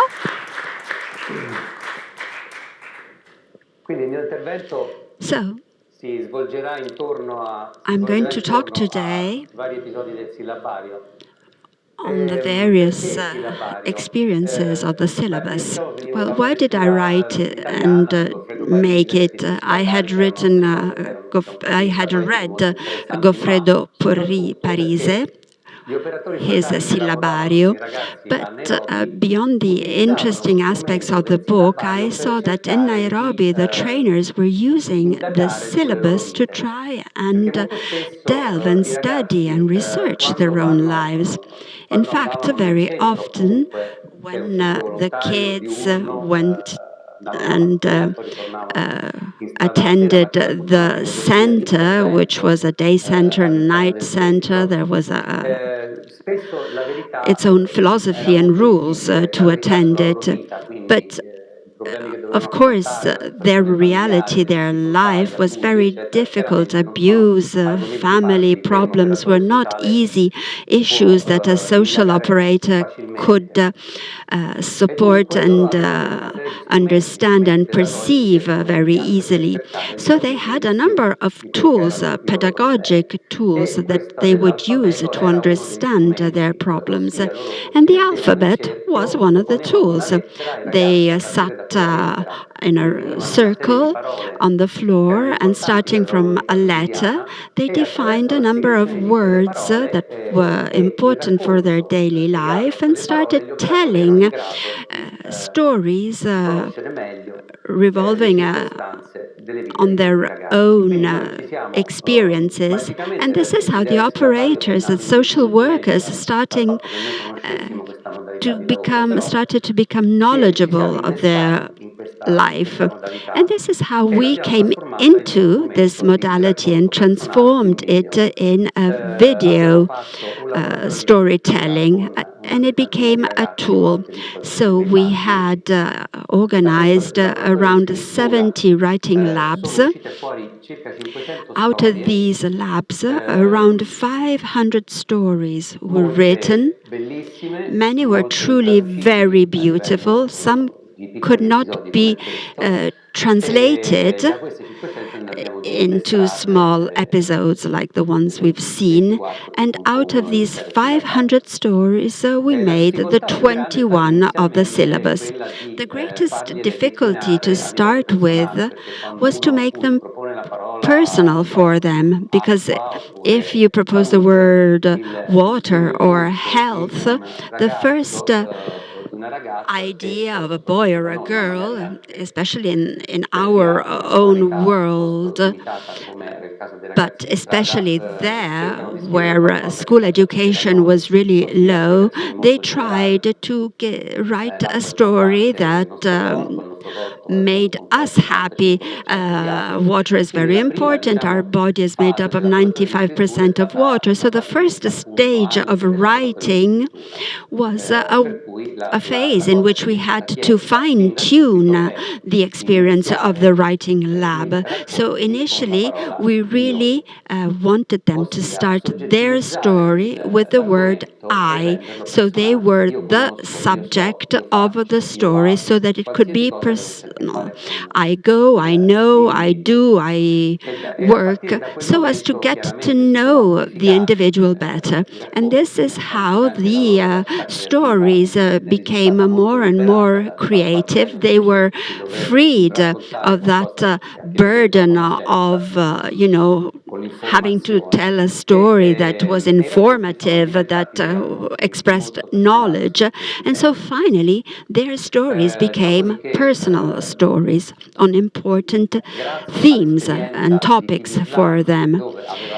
Thanks to the experience of TV Slum, where we had already left 3 sets of video cameras and mics available to the social workers, we were able, thanks to the social workers, to see how the kids could use the different equipment. When we arrived with our idea of the syllabus, well, technically, a third of the kids was really well skilled, and they already knew how to use the technology, and so they were able to write, tell, shoot, and edit their own story. But the editing is something that came later on. But thanks to the syllabus, we managed to achieve funding for a small editing studio, and they became independent also for the editing. But where did we collect the funding from? Since we could not take the money from the AMREF project, we needed to look for the funding elsewhere. It meant knocking on the doors of broadcasters, TV channels, producers, and this is what we did. It was produced by National Geographic in short docs, and National Geographic distributed it in 160 countries worldwide. And so even for AMREF, it was a successful story, because, they had to, of course, not only carry out the process, but even communicate the process and the project. And the fact that they could broadcast and distribute the stories themselves was something that was incredibly powerful for AMREF, but especially for the kids, especially when they went to attend the screenings organized in the Nairobi theaters, cinema theaters. I would like to go back to the alphabet and working with the social workers in Nairobi.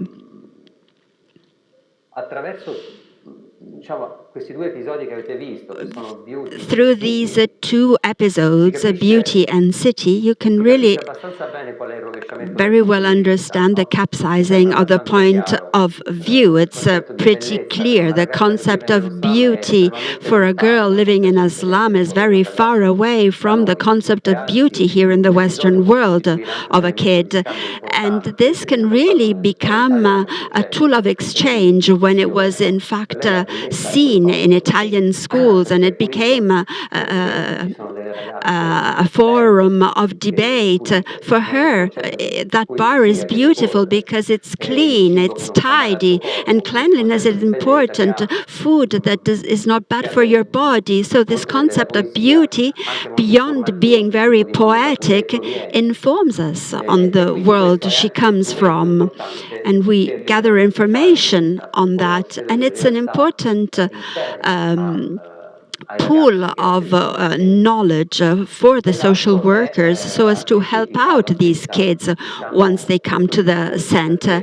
And even for the kids is important, because when we talk of slums, well, at a certain point, the kid says, well, another city inside of Nairobi is the slum of Kibera. For this boy, the slum of Kibera is where people live together as a big family, where there's light. And you've seen that there are only 3 or 4 light bulbs lit up. At night there's light, he says. And we're used to seeing that an idea of a slum where 1 million people live, it's like a hell on earth, is not hell for those kids. No, it's something even better than the world they come from, outskirts, suburbs where it's dangerous, where there is violence, harassment, where there is sexual violence, where people do not live together as a big family. So this makes it really clear we can intervene in that situation. And in fact, the AMREF Center is the place where they help out these kids who live out of the slum in the suburbs of the city, where there are murders, where there is rape, where you want to intervene. And this is how the syllabus could be used as a tool to analyze the territory and understand what we had to deal with. And now let me show you 2 other episodes. Thank you.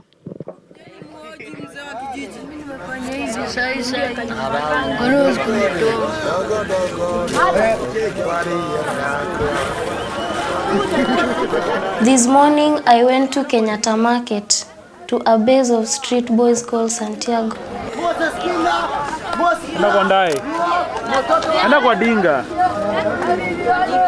For the first time I saw a girl living in the streets.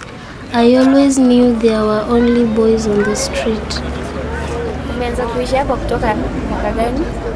How long is it that you've been living in the streets? 8 years.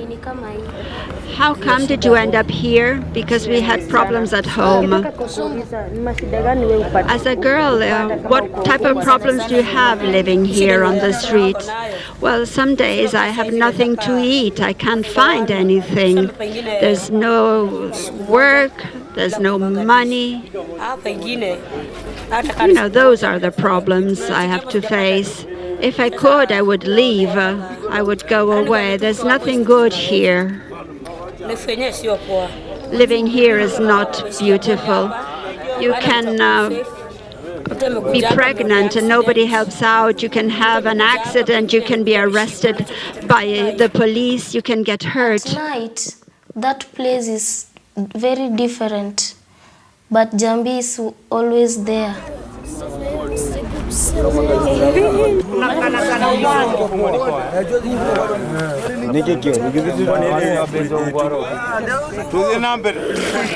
Hey, beauty, what do you want to do for me? I believe they're filming your beautiful legs. But to try and survive in the streets. She is a very strong girl.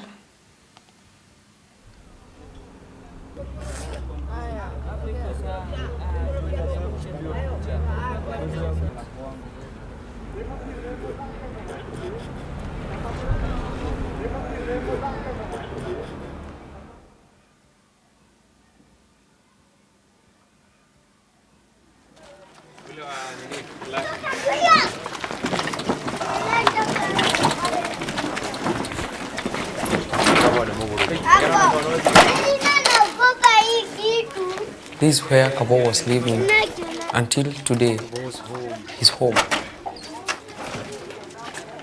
Now he wants to be in upper class and go to another house.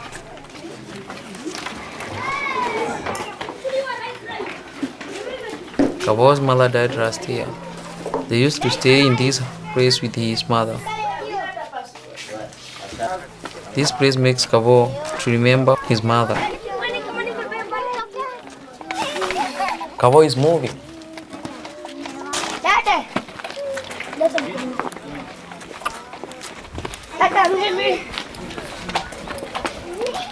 We as friends, we came here to help Kabo. We organized for him a hard cart to carry all his things.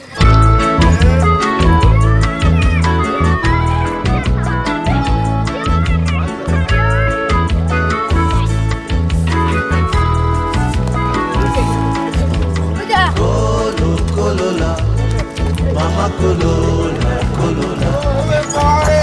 Colo, Colola, Mama Colola, Colola. Emedodo, Imelala mchangani. Emedodo, Imelala mchangani. Wauba na mazoea. Ile tu kitu nimetoka huko. This place is clean, and you can also go out to eat, and the home is truly beautiful. Sweet home Kavo.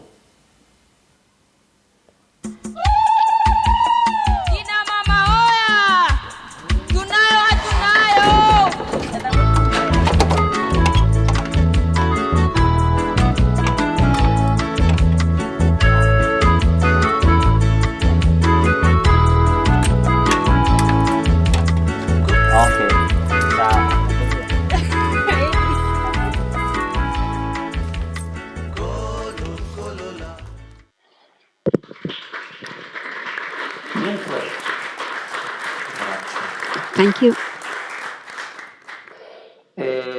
Dunque, mi sentite? Sì. Yes, we can hear you.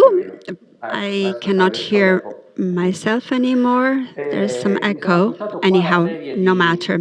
So, I took notes of a number of topics that are tackled in the syllabus. So the topics they talk about are really many. So from their cultural identity and gender equality, from the relationship with their relatives to violence in their home, love, ownership, tradition, recycling, genital mutilation, living in the streets in general, and creativity and imagination. It's the first time I make a summary, but I believe that they were really great when treating all of these topics that deal with their development with a very intimate viewpoint. Even in the case of a girl and a home, you can see they have given new tools to social workers. In fact, the idea that a girl lives amongst a gang in a base, as it is called, is something quite particular, because normally girls have even worse lives than the boys living in the streets.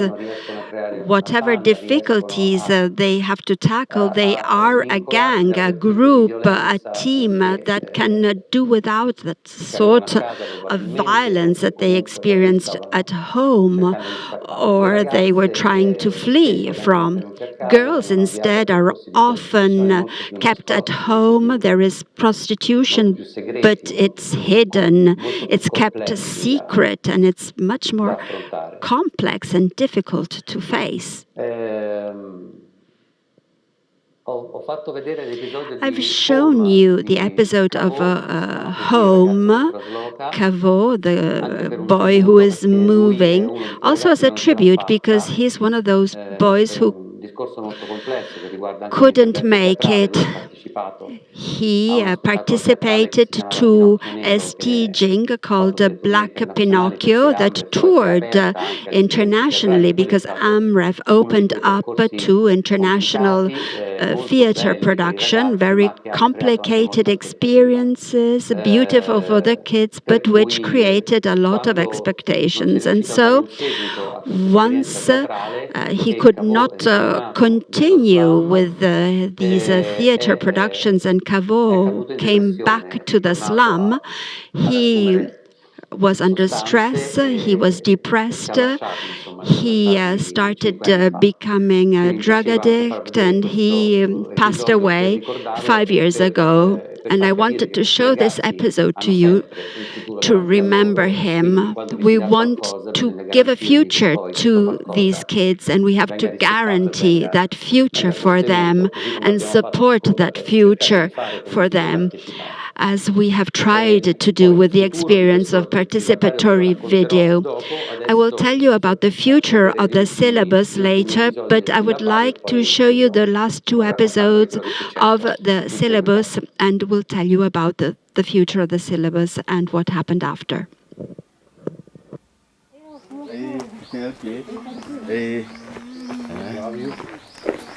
Mwangi is my grandfather. He lives in a village called Iego, Muranga district. He teaches many things about the traditional style of life.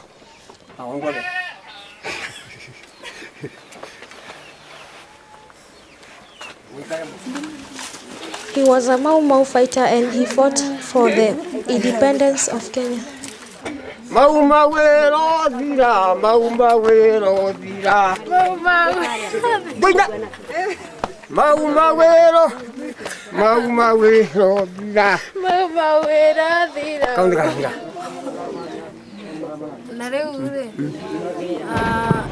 Listen, Granddad.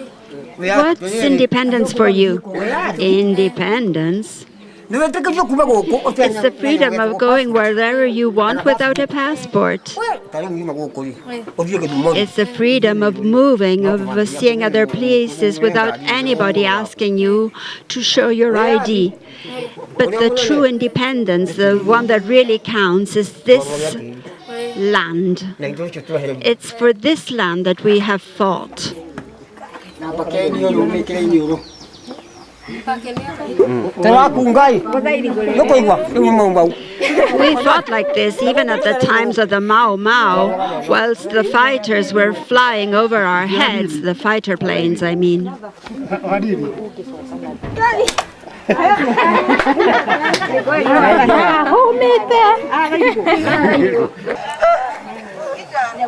He was very happy to see me with a video camera. Oh my God! You can see everything in here. The old man of the village. He is my hero. Jabali lile lililonikinga mia, ningelipiga risasi kalivunjilia mbali. Si urongo una mambo. Jabali lile lililonikinga mia, ningelipiga risasi kalivunjilia mbali. Ni urongo una mambo.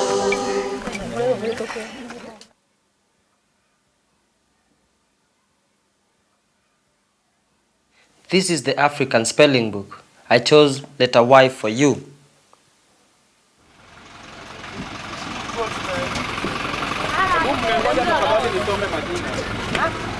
Patrick Njoroge. Vincent Kambo ni nani? Na Samuel anaitwa Samuel nani? Today, we went around to observe the behaviors of white people in Nairobi.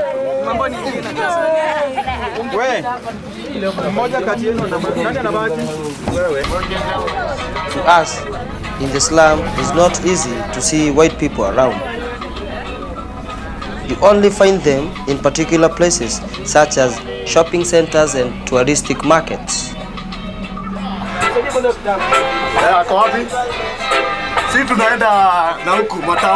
Where are you? I'm going downtown. Usually in these places, they don't let people of the slum to walk in.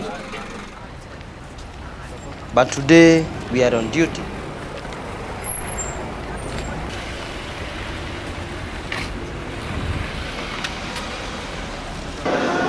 White people like relaxing places. They like shopping centers and they also misuse their money. For instance, pastries are usually 5 shillings, but they pay 500. This is their easy life with wastage of money. Also, some Africans like to do as white people do. The difference is that white people can have this life for years, while Africans will do it for a short time and then they become poor. White people like to touch their beautiful long hair. They have a long nose. Maybe their nose is like an antenna. It will show them the way to beautiful things and places. Some people say that white man has a color of a pig. White men say, I don't know why that us Africans are like monkeys. Me as Henry, I say, we are the same and we belong to each other.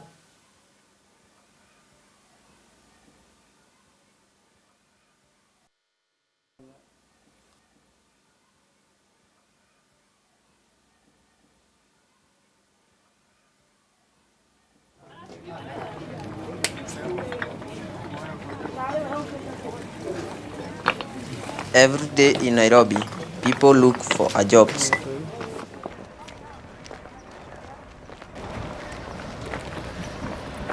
Some of them go very early in the morning and start queuing.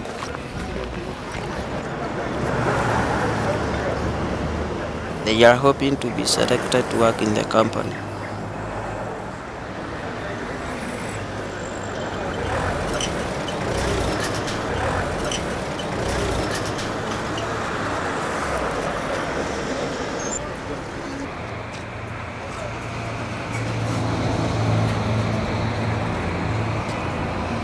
Some are selected. Some others are not.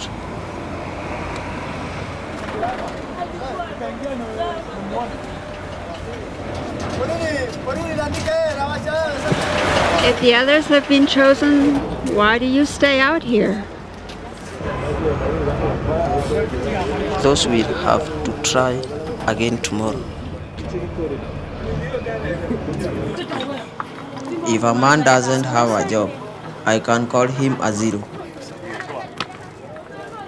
That man is useless to people and also to his friend.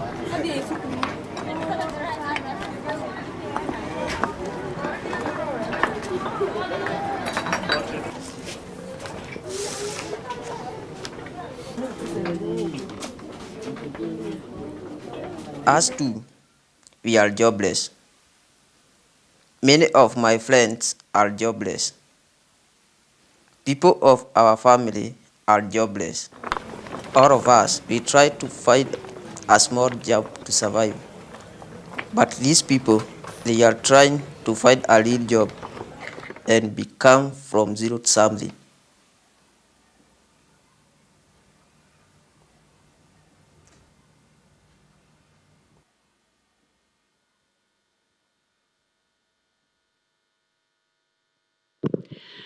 The African spelling book is a project that is still underway, and the boys in Nairobi continue to use video cameras and the equipment to film.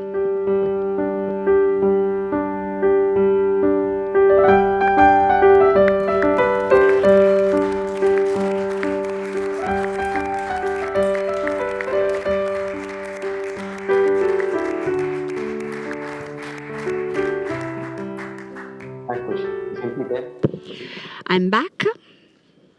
Dunque, ci sono stati vari sviluppi. Very well. So there have been a number of developments from the spelling book, the syllabus. We set up a more systematic relationship in Nairobi, and with some broadcasters, especially Literat. They have followed the objectives of the millennium and of the spelling main book of the syllabus. And so they work together in PV labs and specific projects involving the largest possible number of kids.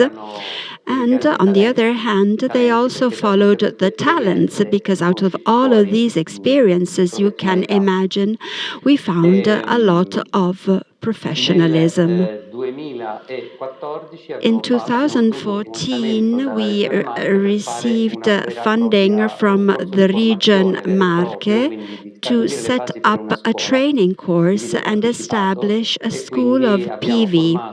So we trained both social workers who were interested in this project and the kids who had worked and collaborated at these films and wanted to become professionals. Some of them, in fact, became cameramen. One specifically became a fiction film director, Dexter Peter Van Googie, who works in serial products with a social background, social topics. This to say that there have been developments in making these kids professionals. So the people there have set up the Dagoretti Film School. Small labs of PV are organized for the kids, for the new children that arrive to the AMREF Center. And it is also used as a service, i.e. they rent out equipment to third parties, and they work as professionals for editing, for example. What else can I add? I believe that I can stop here. I think we have maintained the set time. It's very difficult for me talking from here remotely, since I was able to maintain the time slot. Let me answer to questions if there are any. Yes, I know it's difficult to talk from the living room of our homes. Anyhow, we have recovered some time, but we are still running late. We had envisaged 15 minutes as a break, but we're not going to have it. So we're going to skip the break. But I want to say that your presentation, Angelo, was really full of topics and ideas. We will not have time for the Q&A session, but please let us know how you will continue with progress and development in the city of Nairobi, which will become even more fruitful. Thank you very much for having participated, Angelo. As I was saying before, this is really a marathon. So try to stay with us and to follow us in this path. I'm going to introduce to you our next guest. The topic, once again, is PV with teenagers. In this case, our next speaker, I can say, he's really a major expert of VP, because it's Chris launched that with his brother Nick, created InsightShare. That is a reality that developed methods for VP that in more than 20 years have developed 350 projects of VP. So really a major expert, as I said, someone that has been working long and properly on this topic. Last year we had Soledad Muniz that participated here in Monza in the festival and talked about insight sharing. Today we have the founder, Chris Launched, launch that is going to appear. Here you are. Hello. Hi there, everyone. Hey, great. I'm really happy to be here. Buen dia a tutti. And first of all, thank you to the organizers for putting on such an amazing event. Incredible. You're so professional. I love the intro videos you've done, all the effort you've done. Really appreciate it. Thank you so much. So, okay, well, it's getting near to lunchtime, so that's why I'm here, I guess. They chose me for this time. So what I want to start off with, you can put it on the first slide, and I'll talk a little bit about myself and participatory video. Like you said, like Soledad Muniz, my colleague, did a beautiful talk last year, and she really talked about our organization and what makes us tick, what we love, and the work we do. And so I'm not going to talk too much about that. But just to show this slide here, which shows the kind of variety of the work I do. I've been doing this, like you said, for 20 years. So, and I'm quite a curious guy. I need to kind of keep myself stimulated. So I've always been looking at new ways of doing things and trying new methods.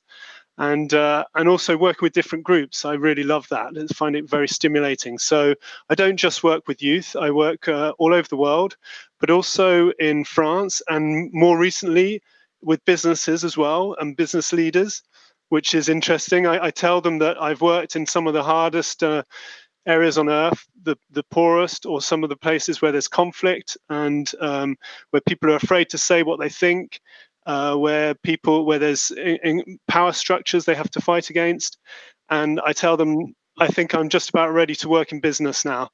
But I'm not sure if it's true. It's interesting. But what I do love is the diversity. I couldn't do just that. I love this work with the young people in Marseille was a great pleasure. And that's what I'm going to talk to you about today. So we can show the next slide. So so InsightShare, we have been going for 20 years, and what we love to do is develop new methods, new ways to help humans collaborate better, work better together, solve problems together. That's what, for us, participatory video is all about that, really. That's our intention. And to do that, we've developed long-term programs in different countries, like the beautiful program we've just heard about from Angelo Loy. This is where you see the great potential, the great power of participatory video when you can embed it in a culture and a community for over many years, and where they really take over and take control. So what I'm going to talk to you about, and yeah, I wanted to just show these are some of the resources that we always like to share, what we learn with the wider community. And so if you haven't checked out our resources, go and have a look. They're all open source. And yeah, this is a new, we can go to the next slide. What I'm going to talk to you about is a new kind of methodology. So like I say, I'm always looking for new things. And what came across, I suppose it's through really initially through some challenges that I had in a particular project, where I realized we'd been working with the community. It was in Burkina Faso, and with some women, and we were able to amplify their voices. That's what the client had said they wanted. They wanted to hear what the women thought. But actually, when they heard what the women thought, they didn't really like it very much, because the women were pretty fed up with the situation. And we helped them to kind of communicate this in a kind of non-violent way. We did a lot of work with them, but nonetheless, what I realized was that the politicians that we were working with had not been prepared enough. So we'd been focused too much on the marginalized voices and not enough taking care of the whole system. So this kind of led me to kind of scratch my head for a while and think, okay, well, what can we do about that? And that's when I came across design thinking. And it feels to me, if you go to the next slide with the number 4, design thinking is an exciting process for me, because this slide is showing the fire and the different sparks and the chaos of these sparks. And in a change process, it is also like a fire, like an explosion, and there's many different things happening at once. And we've inherited a system from the 20th century which is very linear in its way of dealing with problems, where you look at the problem and we think, okay, if we do A and B, we'll get to this outcome and that will be the solution. But the problem is, while you're doing A, something else shifts. And so when B comes, it's not at all adapted, and that just doesn't work. So we need to have ways of working which are much more adaptive to the changes on the ground as they're happening. And that's why I really like design thinking. It's a way to deal with complex systems and complex problems. And yet it keeps us on a kind of a path which we can, a structure which we can follow. So if you go to the next slide, number 5. I'm going to put my timer on actually, so I make sure I stay on time. So this is, you'll see lots of these things on the internet. This is how design thinking is explained. It is a process which takes you through different steps. It's an innovation process. It's come from America, from Silicon Valley mainly. I mean, its roots, I'm sure, can be traced to many, many other things. But this particular methodology called design thinking has come from Silicon Valley, from working in companies with businesses to help people design better products, better services. And the key idea is that in order to design good products and services, we need to really take into account the users, the client, and we put them at the center of our design process. And that's quite a shift, because in the past you had research teams and design teams who were just kind of working with the technologies. Hey, wouldn't it be cool if we did this? And they might spend a lot of time and money developing pieces of technology which they hadn't really tested in the market. So they were building prototypes which were incredible pieces of machinery in themselves, and then putting it to market and often wasting a lot of money. Well, if we think about social change and NGOs and the development sector, we see the same kind of thing happening an awful lot. Projects which have been designed by people with big hearts who mean well, but who are not in the actual context, who are not the users, let's say, the people living the situation. And so that's a big problem. And we've seen a lot of wasted money and a lot of failed projects. Of course, there's some fantastic work going on and amazing people.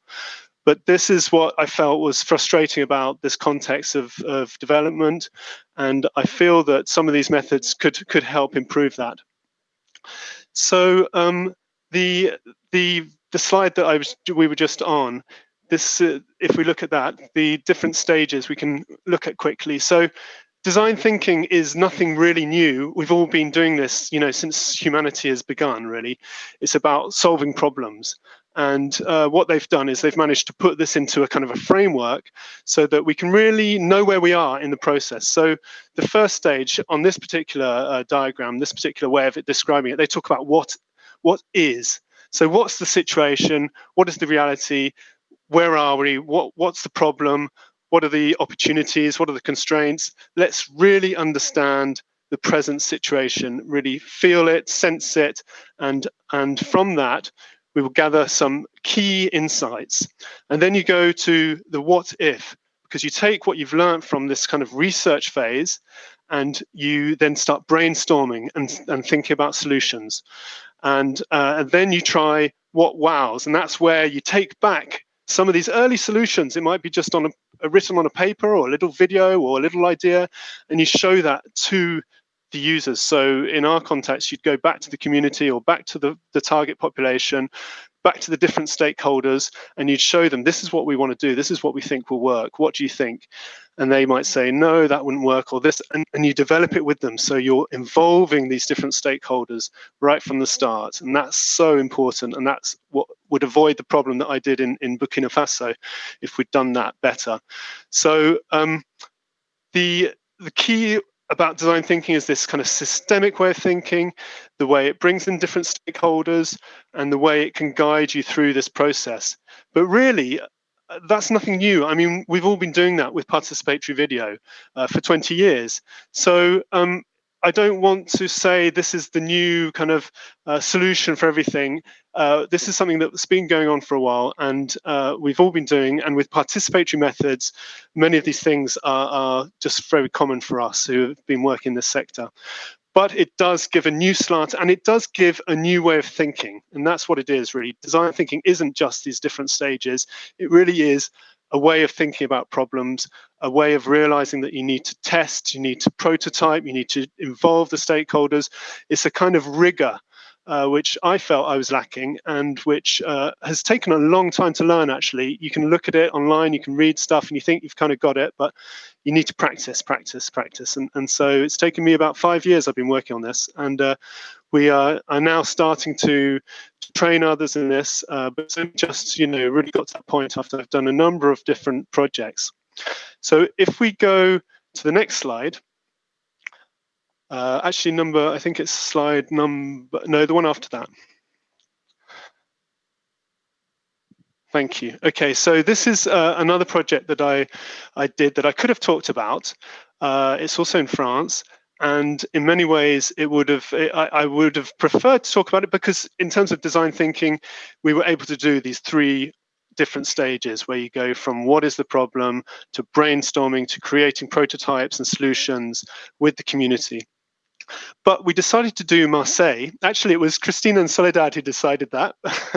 And so, but I like the idea because it's fresh. The project is still going on, so I can't show you these different stages, all the different stages. So in that way, it's not perfect, but in other ways, it's about youth. It's in Europe, so I think it's really great that we ground ourselves in our own realities, the problems that we have around us. And we like to work in our backyard, so to speak, so that we keep connected to that.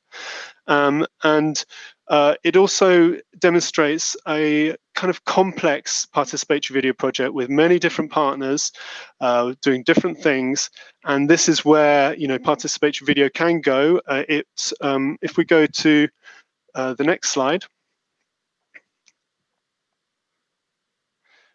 Yeah, thanks. It was commissioned by the French government, so that's also quite exciting thing. Why I wanted to share this project. It's great to see that governments are starting to think about how can they engage with communities, how can they find better solutions to some of the key problems that we're facing. So the problem here was that we're finding, I think this is throughout Europe, that there are many young people who are not engaging with the traditional structures for finding work, the job centers, the usual kinds of way of doing training are just not working anymore.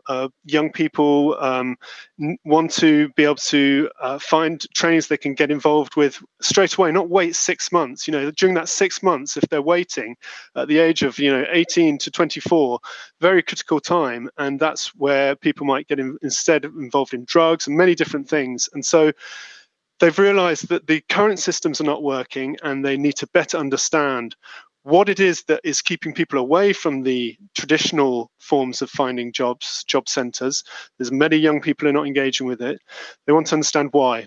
And so what better way to do that than to ask the young people? And so we worked with the team of partners. Sorry, you can put the slide back up with the logos. I know it's not very a pretty slide, but well, yeah, okay, let's have that one. So these guys are from Hacked, and they are a very young startup company, and they've been the ones I've been working with on design thinking, teaching me, sharing with me, working together. We've been exploring and inventing together, and it's been a great pleasure working with them.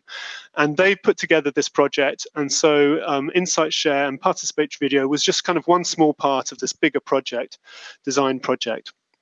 Okay, thanks a lot. So I've talked about complex. We can take off the slides for a sec. Okay.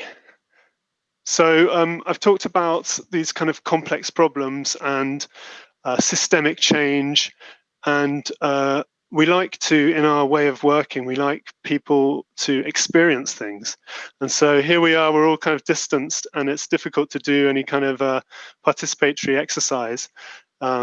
So I thought of something that we can try, which is a way to, my question was like, how can we actually experience a complex system? And how can we experience how tools like participatory video and design thinking, how they can work within these complex systems and help, let's say, even heal, some of these societal problems we have. I'm inspired by, in Colombia, we worked with Los Pastos indigenous group, and we spent a few days with them. And one evening, they sat around the fire, and we stayed up all night. And they asked amazing questions and had incredible discussions. And they were making metaphors. They were saying, how can we, if our body was our territory, our land, what would that mean? And they talked about the blood flowing being like the rivers, and it was an incredible metaphor for exploring this problem and finding solutions. It's really beautiful. And so I want to take a bit of time. Like, we've all been looking at our screens, we've all been sitting here for a while. Let's, if you will come with me on this journey, just to kind of take a bit of time to connect to where we are and to our bodies. Because in fact, we are carrying these very complex systems around with us all the time. We've got all these different organs working and different parts of us working, in incredible harmony most of the time.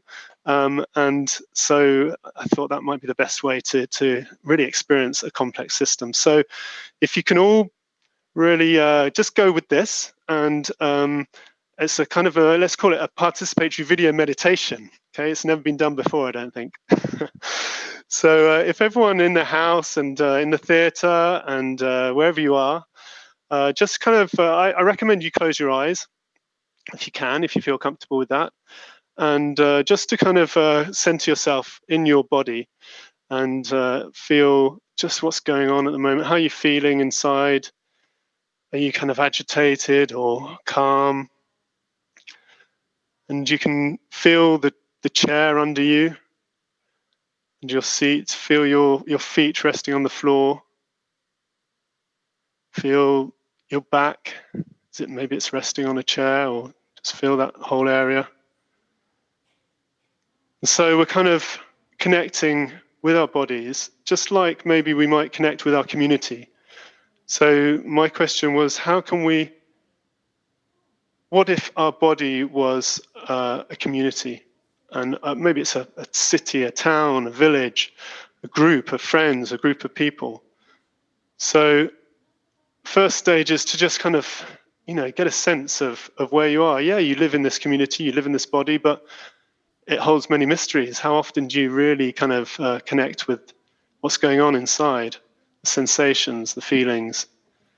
It's rather the same in our communities. If you're a participant in a project, of course you know that community, you're an expert, but do you really know all parts? Have you really gone to listen to different people? And that's what we find participatory video can do. So let's do that with our bodies. If we start by trying to feel the top of the head, this top of the head, can you feel any sensations? Are there any sensations in that part of your body? Because the act of actually connecting with sensations allows that part of the body to release tension and kind of come alive. And so try and feel any sensations, or maybe there's no real sensation, but that is also a sensation. What's that? Just feel it. And let's move down to our eyes. We've all been some of us have been looking at computer screens, and we all work with video, many of us, so the eyes are important. So let's take a second to just feel the left eye. Can you feel that, the eyeball? I don't know if you've ever done this before. Just try and feel the sensations that are there. What does it feel like, that space? And accept whatever is there. If it's painful or pleasure, don't judge it, don't worry about it. We're going to keep a smile as we go forwards, just like Cristina told us how they were working in Peru. They had a lot of pressure and they wanted to do well, but all the time there's the fun and the smile, and that's how we progress participatory video. And that's how we're going to progress now. There's no worries. If there's pains or uncomfortable feelings, just accept it. It's okay. And sometimes we have to stop being too serious and make a little smile inside. Let's try and feel the right eye, that space. You feel any sensations there?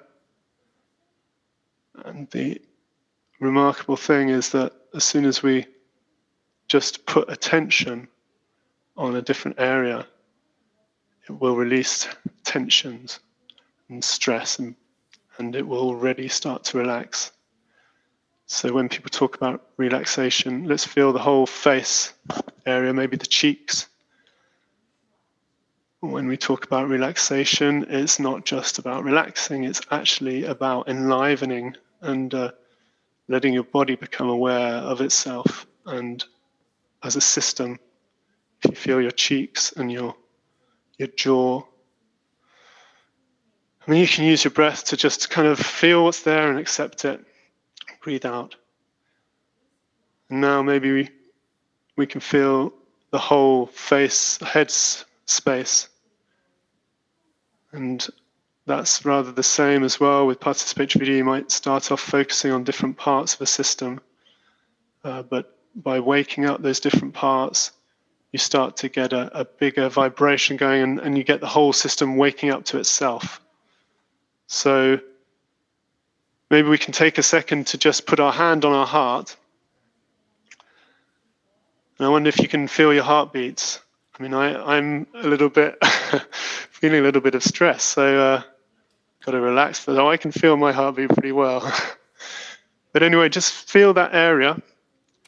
And when you do participatory video in a community, you're really very quickly trying to connect with what helps, what's their beating heart, what is it that makes them vibrate, what is it that they're excited, and what is it that they love. And it's often culture, it's often music. And these are very important things when you work with youth as well. And when we do any project, we try and connect with what's important to them, what's their values, what is it that their culture loves, and celebrate that. So connecting to the heart.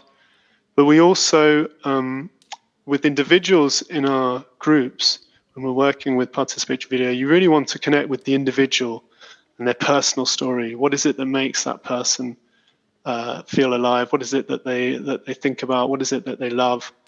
And connect with that. And we find that when you do that with a group, you've got the personal and then the group listening to each other and learning about each other. You create an incredible dynamic, which I don't think there's really a science or words to describe this yet. And we don't really know what's going on, but it does feel quite magic at times. So let's feel in our bodies to just finish off this. Maybe we can feel a part of our body that feels nice and relaxed, or quite pleasant sensations. So it could be your hands maybe, or maybe your little toe. What area can you feel just feels relaxed and calm or tingling? And any feeling that we feel there, just try and accept it fully, without judgment, with this little smile, and let it be absorbed by the whole system. It's like the body is welcoming that sensation, that feeling. And we're here, this is part of what we do. We always celebrate. There's always positive things happening whether you're in the Nairobi slums or in Peru. Amazing people, amazing things are happening, and there's solutions to problems that need amplifying. So this is the kind of metaphor where we're kind of amplifying positive feelings and they connect with the rest of the body. And then maybe we can go to an area which is maybe a little bit more painful, a bit tight. I think I'm going to choose my shoulders, but it could be an area that you don't really feel much in. And this is like going to the more marginalized parts of our communities and reaching out. And just try and feel that area. I'm going to feel my shoulders and just try and, take what is there, just totally accept it. And without judgment. And as you start to connect with this particular area and the tensions melt, it becomes alive and it starts to transform. And what is incredible is that often the parts of our body that are in the most pain, when you can bring them attention, it actually has incredible energy there. And it becomes can be pleasant sensations that spread throughout the whole body. And you find that the roots, that it might start in your shoulders, but then you think actually it's connected to my stomach, and then it connects to my hands. And if I relax my hands, suddenly my shoulders, you start to see the connections. And this is what we do as well. When we're working on the pain points in a community, on the problems, you try and go deeper. What are the causes? Where is it coming from? And connect with that wider system. And accept it, try and look at the different parts of it. Try not to judge different people and what they say, but just try and listen to them in new ways. And it takes a bit longer. You have to be patient to go into these painful areas or the forgotten areas or work with marginalized people. But the energy that is unleashed into the whole system, and this is why we do PV, and this is why we focus not on business people particularly. That's not our main focus. Our main focus is marginalized people, because that is where the energy for change in our societies is. And that's where things can really shift the whole system. And that's why we're working with indigenous groups who are some of the most marginalized in the world. And we know that they've got so much to contribute to the solutions of our planet and the solutions we need to find. So let's finish off by just scrunching up our faces really tight and our hands, and we can start to shake our hands and then open wide and stick your tongue out and just be silly. And that's a big part of participatory video as well. Having fun and being silly. So thank you for your patience doing that first ever participatory video systemic meditation. Thank you for being patient. Thank you for doing that. I hope nobody was driving a car, because that's not a good idea. Thank you. I can't hear you at all, but I can see you, and that's nice to see you there. Okay, so I hope you've seen a little bit the comparisons, the metaphor. When in that project in Burkina Faso, one of the women said to me, the quote I have, and I'm going to read it, is she says, "If you are ill and you see someone who asks you, 'How are you doing?' you already start to heal. But if you are left alone with that illness, then that illness can kill you." That's a beautiful, powerful quote. And it is the power of putting attention into these different areas. And even just that attention, even just giving marginalized groups a chance to express themselves, amplifying that already starts a healing process. Okay, so can we go to the slide number 10? I'm going to jump straight into Marseille now, back to Marseille. Okay, let me check you're still hearing me, because I forgot. Hopefully you can hear me okay. Okay, great. Thank you, that's the one. So here you see Benoit, who was the kind of mastermind behind this project. And the first stage of this project, when you've got lots of different partners, so we had government partners, we had the Fédération d'Auteuil, who is a big NGO in France, a well-established, very old NGO. And we had people from universities, we had InsightShare, we had HACT, we had different, and the first stage really was to bring some of those partners together, and we did a two-day workshop in Paris, and we introduced the methods, the design thinking methods from their team, and participatory video and how it was going to work. And it's so important to do that on these kind of complex projects, bring on the stakeholders, the different partners right from the start, the very, very start. And already you can learn an awful lot using participatory tools to find out from their point of view, what is the problem, what are the barriers, what are the challenges, what are the opportunities, what's working, what isn't working. And we listened to them and gathered that information. But they also were able to connect with the project and feel part of it. So the next stage was, if you go to the next slide. So here is the team. So these are the people, the youths behind the participatory video project. And they've just arrived in Paris. So they've come out of Marseille, and that was a very interesting and good exercise, I think, to bring them out of their context and into a workshop which lasted 5 days. So they had a hotel and a whole experience, a chance to go to Paris and to see this Fondation, the Fondation d'Auteuil, and to learn, of course, the methods. So they start using participatory video. We're much more coming from a social sciences background. My background's anthropology, and so less filmmaking background. And we teach video in a very quick, dynamic, participatory way, which I'm sure everyone's using. We shared those methods, and they've come from way back. So we've inherited many of these things, and they also have a chance to connect as people. So there's slide actually number 13 I'm going to jump to, please. Because like I was talking about, the next one after this one, yeah, number 13. Thank you. Connecting with the heart of the person and the individual. And this was a big breakthrough actually for us. It was about the second or third day we did this exercise where they told their stories, and this is how we kind of storyboard using drawings, very visual, and we don't really use written scripts at all.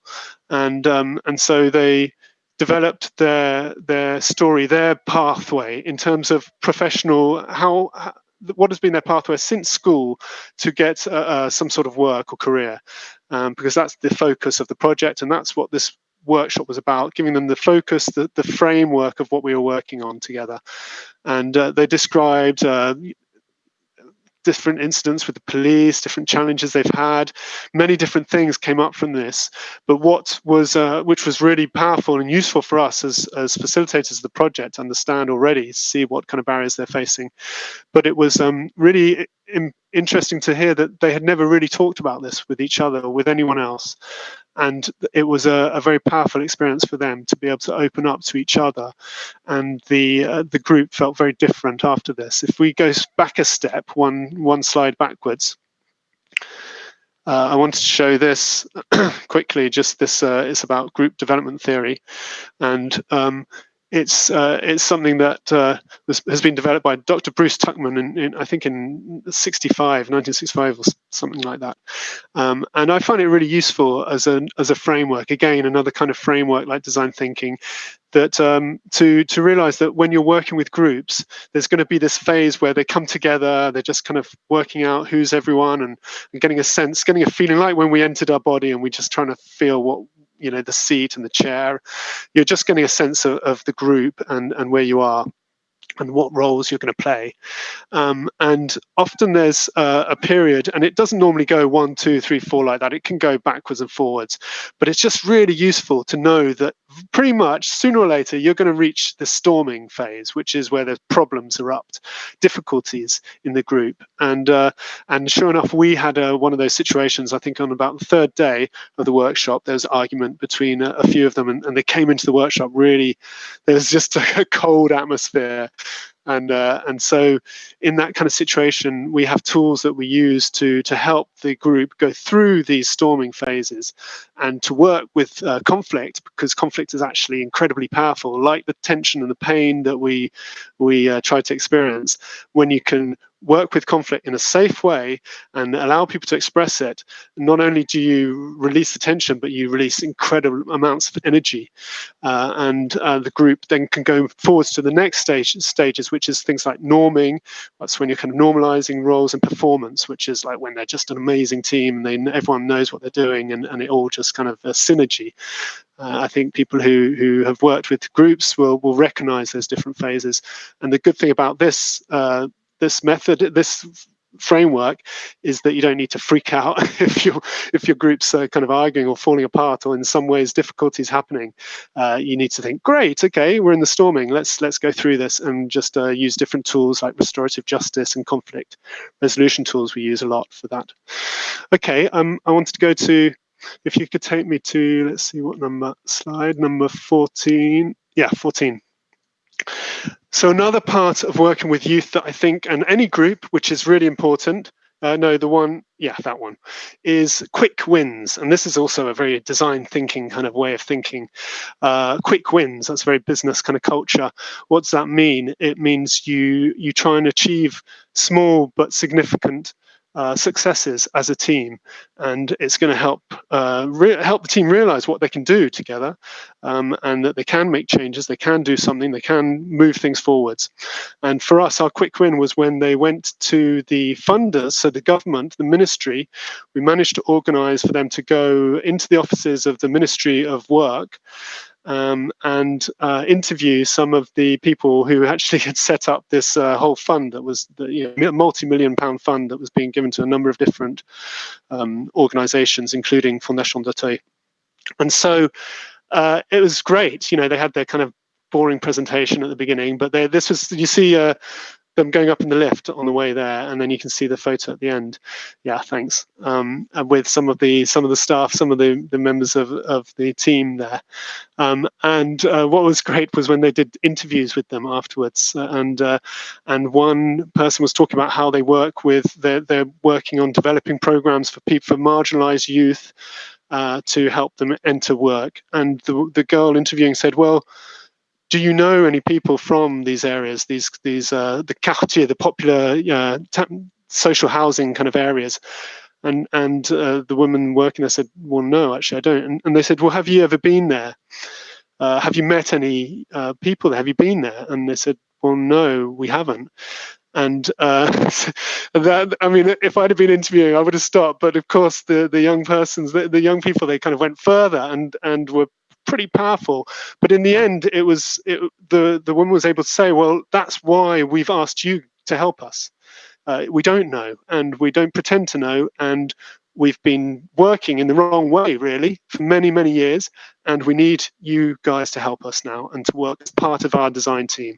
And that's what we're doing. Like, when you look at what Silicon Valley design thinking, it's not really fit for social work and working with marginalized groups. We have to do a lot of changes, and that's what I've been doing with my friends from the D School and that I showed you earlier.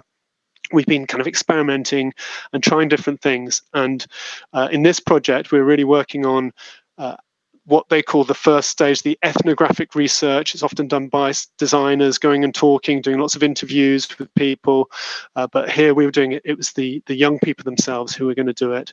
And I think now is a good time to show the video, because otherwise I'm talking a bit abstractly about this work, and I'd like to bring it alive and show you the video. So it's an 8-minute part of video. It's not the whole film. They made a 24-minute film, and we'll see that at the end that they showed this to different stakeholders at a workshop in Paris. But this is an 8-minute version, and I hope you enjoy it.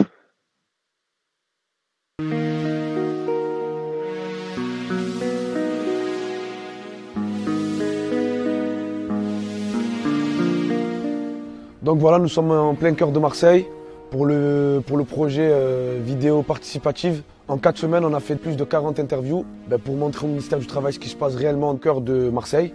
J'avance à grands pas, mais j'ai l'impression de faire du surplace. J'ai des airs de trempe, je ne me reconnais plus dans une place, tous mes chats. Ce qui m'a freiné pour trouver un emploi, c'est la fréquentation. Ouais. Aussi le manque de motivation. Ouais. Après plusieurs refus, je pense que ça te freine. J'avais comme projet venir en France faire de grandes études. J'ai eu un événement qui s'est passé dans ma vie, un décès qui m'a affectée. Et quelques mois plus tard, je suis tombée malade. En fait, j'ai commencé à avoir un diplôme. Et après, je me suis mis avec mon copain qui n'a pas plu à ma mère, donc elle m'a mis dehors. Je devais me débrouiller seule pour dormir, pour manger. Faut savoir que quand on est dehors, si on n'a pas vraiment un coin tranquille, on est foutu. Parce que soit on va vous voler vos baskets, soit on va vous voler des vêtements. La télévision, les médias contribuent à nourrir un amalgame malsain sur les préjugés, etc. Et je peux comprendre que des entreprises, ils aient des réticences à embaucher Mohamed qui habite à Félix Piat que de prendre Marie qui habite au Prado. Mais après, c'est pas justifiable. Il y a peu de lieux où les gamins, où les enfants peuvent faire du soutien scolaire. Ils sont intelligents, mais il faut des accompagnements. Et souvent, les accompagnements, dans le temps, c'est trop court. Et par rapport au nombre, il n'y a pas assez. La pire des choses, et qui peut être très mal vécue, c'est la mauvaise orientation ou le mauvais accompagnement.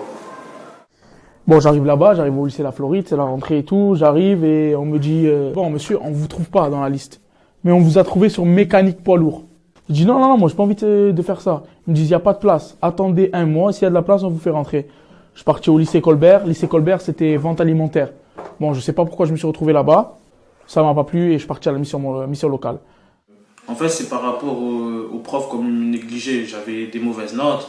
Devant tout le monde, on a un peu honte parce qu'on se dit, ouais, en fait, on est con, on va rester con dans la vie, en fait. Ce qu'il aurait pu faire, c'est toujours croire aux personnes à qui il apprend et ne jamais abandonner les jeunes. C'est-à-dire toujours les encourager, leur montrer qu'on est là parce qu'un jeune, dès qu'il voit qu'une personne les lâche, forcément, ils vont lâcher eux aussi. Ils vont rester dans leur quartier à faire des conneries. Car il faut savoir que c'est facile à faire de l'argent facile. Et dès qu'on commence à faire de l'argent facile, pour en sortir, c'est compliqué aussi. Je trouve que dans les quartiers, les jeunes, ça va pas. On leur propose d'aller à la mission locale, mais ils peuvent pas se mettre à notre place.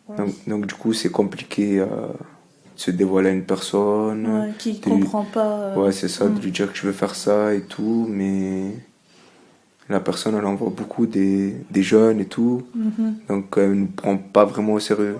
Et je vois mon futur, je sais que mon heure elle va sonner. Et tu sais bien qu'il me faut plus qu'une autre marque piquée. Je suis employé dans la cité, me parle pas de Paul. Je suis employé dans la cité, me parle pas de Paul. Rigole, petit guignol.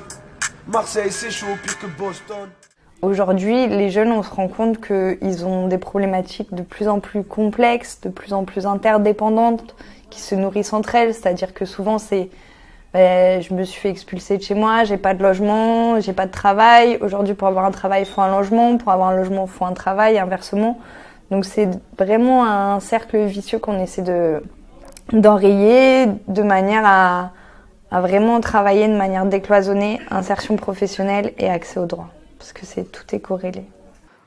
Quand on est accompagné, les entreprises disent qu'il est accompagné, on peut faire un peu plus confiance. Parce que l'Impact Jeune, je suis du début jusqu'à la fin. Contact Club est présent sur le territoire et sur le bassin du centre-ville depuis 60 ans maintenant. La légitimité, elle se fait par rapport à ce que tu mets en place. Ta crédibilité, elle se fait par rapport à ce que tu mets en place avec ces jeunes. Et comment tu les respectes. Je me suis rattaché à une branche, c'est l'animation. Ça m'a intéressé. Et j'ai trouvé mon animateur, mon ancien animateur, qui m'a aidé dans ce projet, qui m'a accompagné. Grâce à lui, c'est grâce à lui que je travaille, qui me pousse même quand ça va pas, qui m'encourage. Et j'avais besoin de ça, parce qu'il y avait personne moi derrière moi. D'accord. On a une manière de travailler où on va vraiment partir d'abord de l'envie et plus ou moins du rêve, mais vraiment ce qui va motiver de manière intrinsèque le jeune. Et à partir de là, on va construire un parcours sur mesure pour l'aider à atteindre cet objectif. Grâce à mon service civique, j'ai pu voyager un peu de partout. Du coup, j'ai découvert d'autres jeunes. Et je me dis que j'ai une belle chance et je devrais la mettre à ma disposition pour réussir. Du coup, mon but, c'était, moi, comme je suis un jeune de quartier, moi, mon rôle, c'est un peu changer tout ça et aider les jeunes qui sont ni dans des centres sociaux, ni des jeunes aisés à voyager et découvrir d'autres jeunes. Actuellement, la mission locale essaie de remobiliser un petit peu l'ensemble de tous ces acteurs ainsi que son fonctionnement et d'apporter un peu de nouveauté donc, à travers divers dispositifs existants et nouveaux afin de pouvoir justement un petit peu déconstruire l'idée ancienne que certains jeunes ont afin de reconstruire une nouvelle image. Et je suis arrivée à la mission locale, j'étais complètement perdue. J'étais devant une conseillère, je savais même pas comment détailler ma vie. Je savais plus quoi lui dire sur mes attentes. Voilà, c'est ça, sur mes attentes et tout. Et du coup, elle m'a envoyée vers Fanny. Et c'est plus Fanny qui m'a aidée à tout en fait décomposer de A à Z, trouver ce que je voulais et tout. Oui, il y a Fanny Valdivia du DAVEC qui nous aide à chercher une formation ou du travail. Elle voit la réalité des choses. Alors que la mission locale, par l'emploi, ils savent pas, ils sont dans leur bureau. Alors que ces gens-là, ils viennent, ils sont sur le terrain, ils nous aident, ils aident à nous sortir de là. Moi, je crois pas que je n'ai pas la prétention de savoir ce qui est bon pour eux. Je leur dis toujours. Moi, mon travail, c'est de les aider à savoir où ils sont et où ils veulent aller, et après de les outiller sur le chemin qu'ils ont à construire. Et je pense que c'est un discours qui leur est peu donné, et qu'à partir du moment où on le positionne comme ça, et ben en fait, ils sont acteurs. On va prendre en compte toutes les difficultés qu'ils ont et on va accepter qu'ils aient du retard parfois au début. On va leur donner des rendez-vous à des horaires qui sont adaptés à là où ils en sont. Et on ne va pas faire des rendez-vous que dans des bureaux. On sort beaucoup avec eux. Et en fait, moi j'ai l'impression que ces temps en extérieur, ils font gagner beaucoup de temps sur les parcours et ils créent aussi des rapports de confiance.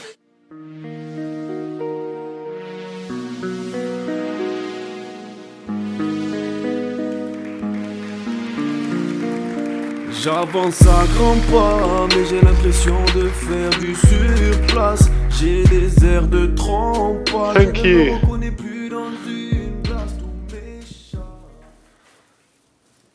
Thanks very much. And yeah, so I want to just kind of take the last section to talk a bit more about this project, the ingredients, the mechanics of it. I tell you a key first thing is the local partner, and we worked with the Contact Club and particularly a young facilitator, group youth worker called Karim, who knew these young people and worked with them over a long time. And this Contact Club had been working in this part of Marseille for 60 years, so they had incredible respect and heritage in this area, and that is incredibly powerful and very important in this kind of project, working with those partners. And I really send my respect to them and thanks to them. So it was a difficult group. We were working with young people who are not engaging with job seeking and have disengaged. So it's maybe one of the hardest groups to engage in a process, in a participatory video process, which we did between September and February, and with a number of different workshops. So 5-day workshops. I'd go and spend time in Marseille, and we'd do 5 days, and then we'd have a gap, and then we'd do another 3 or 4 or 5 days. And that worked well for them because they had other stuff going on. We had to be very, very flexible, and I think that's a key of working with young people in these areas. They wouldn't come on time often. Sometimes they wouldn't turn up. Sometimes others would turn up. It's not ideal for a facilitation, for a workshop. It's nice when you've got the same group coming the same time every day, and that's very nice, but it's not always the case. So you have to work with that. And the way we do that is using a lot of visual cues and putting them on the walls. So the walls are kind of telling the whole project story. The interviews that they're doing, it's like a kind of a map on the wall of what's going on and what the project. It's a little bit like, in the police stations when they're dealing with a crime and they've got all these links, and we've got that kind of scene going on on our walls in our workshop, and that's really key for helping new people come on board and join in. When they haven't been part of the whole project, you can show them this, and they can so that's one way to work with these different groups, changing groups. We had to be flexible. We told them, when do you want to meet? They started off wanting to meet in the evenings, and we did that for a while. Then they said, no, let's meet in the morning. So we had some of them coming back from the nightclubs, having not slept at all the night before, but wanting to come and do the workshop. And young people are incredibly resilient, so often they've managed very well. And there were some people. One of the participants ended up in jail during the program, so we lost him on the way. Others were having problems with police non-stop. There were shootings happening nearby. There was non-stop kind of drama and challenges to work with. And so an open schedule, I gave more time than 2 times more time than I normally would do for a group. And that was really good. I'm glad I did that. But they did love the tool, they loved the participatory video process, and they saw that it was a chance for them, like Cristina was saying, to express themselves, to be heard for once, and to be heard not only in the town where they're going to show their film, but also by the ministry, by the government. And so they knew that from the start, and that was very motivating and exciting for them. What other challenges did we face? Oh, well, something that worked really well. If you go to the slide 19, if you see that, there's something that was a critical factor of success. Eating lunch together, okay? So, yeah, God, maybe it's because of my name. I don't know, but for them it was important as well. Lunch is important, and working together and eating together was really key. And the fact that they were going to eat together encouraged them to come as well. So it was another way to kind of strengthen the group and get them together. And I try sometimes to facilitate, little things while we're, planning while we're eating. I had to be very flexible like that. What they didn't like was too much kind of working on paper, too much planning. They complained about that, so I had to do it in a very subtle ways. We always did debriefing, and that's a very key tool. Again, these are not design thinking tools; these are participatory video tools. And the debrief for us is like looking at what's been done. It's the kind of action and then reflection, a bit like in our bodies. We were feeling the different sensations, and then it kind of spreads to others. But you need that reflection time to allow this spread and for things to start to click into place. I've heard recently that with the aviation, they went from the Wright brothers with hardly any kind of aeroplane to jumbo jet in 70 years. And the person who told me that said that it was a key part of their development process was the debrief. There's a lot of reflection and debriefing after what worked, what didn't work. And I think for social change and for using these methodologies, if we talk together and share together and learn from each other, that's a key. That's what's going to help us move forwards. And that's why I'm very grateful to be part of InsightShare, a network of different facilitators, experts, and we challenge each other, we grow together, and help each other move forward. So that's a key part of our process for us as practitioners, but also in our communities, this debrief, this reflection phase. I'd like to finish with the slide 20. Well, I don't know if it will be the end, but nearly. I'm looking at my timer. I'm nearly finishing. Yep. So this is the problem tree. This was a key exercise as well with them, because this was really, we were kind of focusing on different things. They were interviewing different people, different actors in the system, different stakeholders. They'd mapped out the whole system, and then they went and targeted different people and talked to them, and you saw the interviews, shining a light on what's happening, shining a light on these amazing people who are working with youth, who have solutions, who they respect, and celebrating that, was really important, but also looking at the problems and the barriers, and so kind of keeping that balance. And the problem tree was the moment, I think, when we went from looking at individual problems, individual successes, to seeing a systemic approach. And they looked at the roots of the problem. What is it that's stopping people finding work? And there were things like education, and that they're coming from different cultures, that they fail at school. And why do they fail at school? Well, because the teachers don't have a sensitivity to them, or there's judgments, there's stereotypes. That's on the left side, and then on the right side we see the kind of results of this.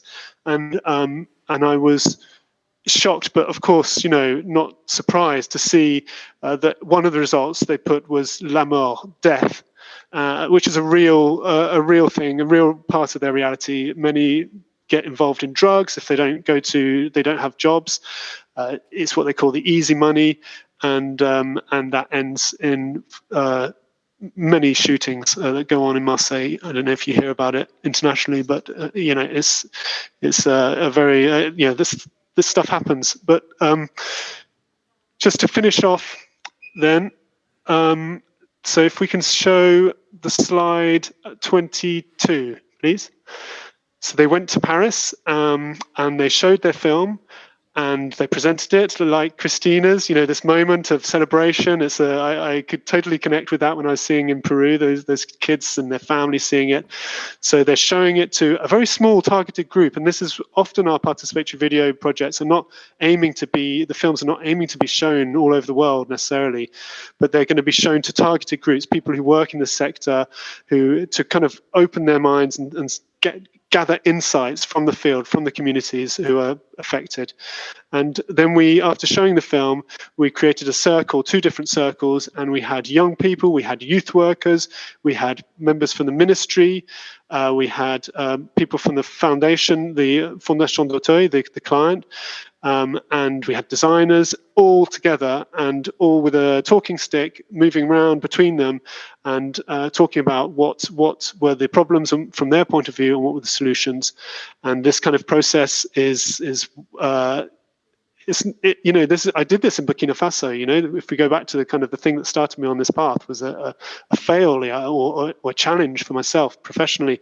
We did that in Burkina Faso, and it was amazing, that process of getting people sharing their stories, and the women who would normally never have spoken actually arguing with the politicians who were saying, we don't want to accept these stories, we don't believe you. They were standing up for themselves. But what was different here, you see, was that we had prepared the stakeholders. The stakeholders were brought in from the beginning. They felt part of the process.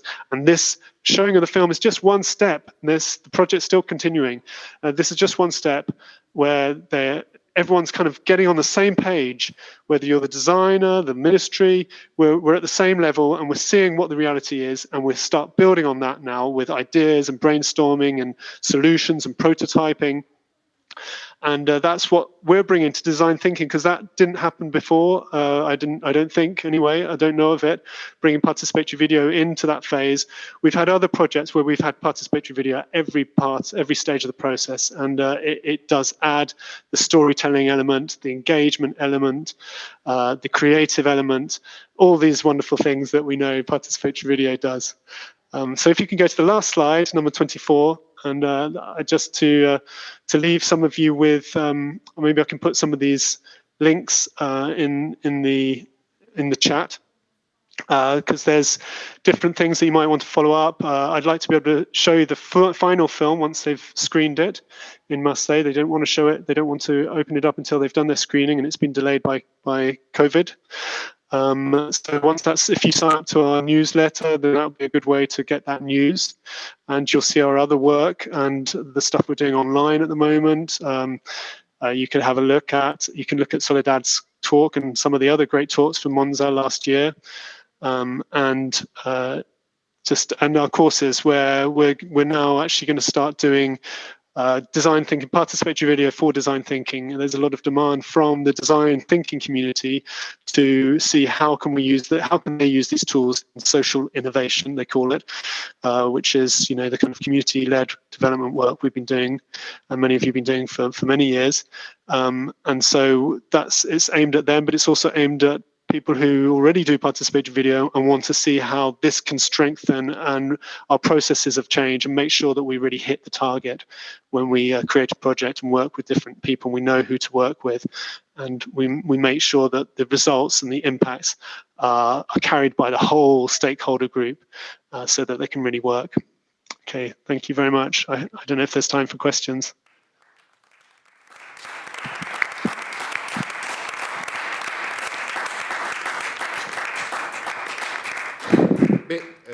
Vediamo subito se qualcuno qui in sala ha delle domande da fare. Let's see if there's anybody here in the audience, whether they have questions. We have received many stimuli for a person who works in this field, and for you who work in this field too. There are a number of attractive solutions that can be followed and that can really be used as tools. We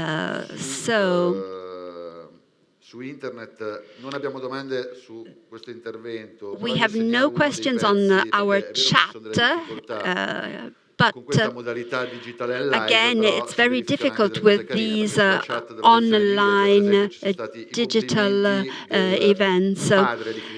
So in the English chat, we've had the comment of Cristina Patiño's dad saying, "It was great, your presentation, thank you." But I do have a question for Chris. Well, sometimes we are suspicious because when the administration, the municipality is involved, there are two sets of problems. First of all, that participation is just a fake, a sort of marketing or propaganda. And second aspect, the problem of going on, of continuity, because you said that you want to continue to go on. This project has no deadline. It will continue in time. And so I imagine that there is a lot of turnover in the Marseille administration. How did you tackle this problem when facing this important project? Thank you so much. Thanks. Yeah, that's a great question. And the way we deal with that is we make sure that the communities that we're working with, the participants, are going to get some satisfactory outcome from it, whatever happens with the governments or the policymakers. We start from the beginning, not kind of relying on that process, but of course we have hope. So we make sure that what is created has a value locally, has a value for the community that are creating it, and they're showing this film locally.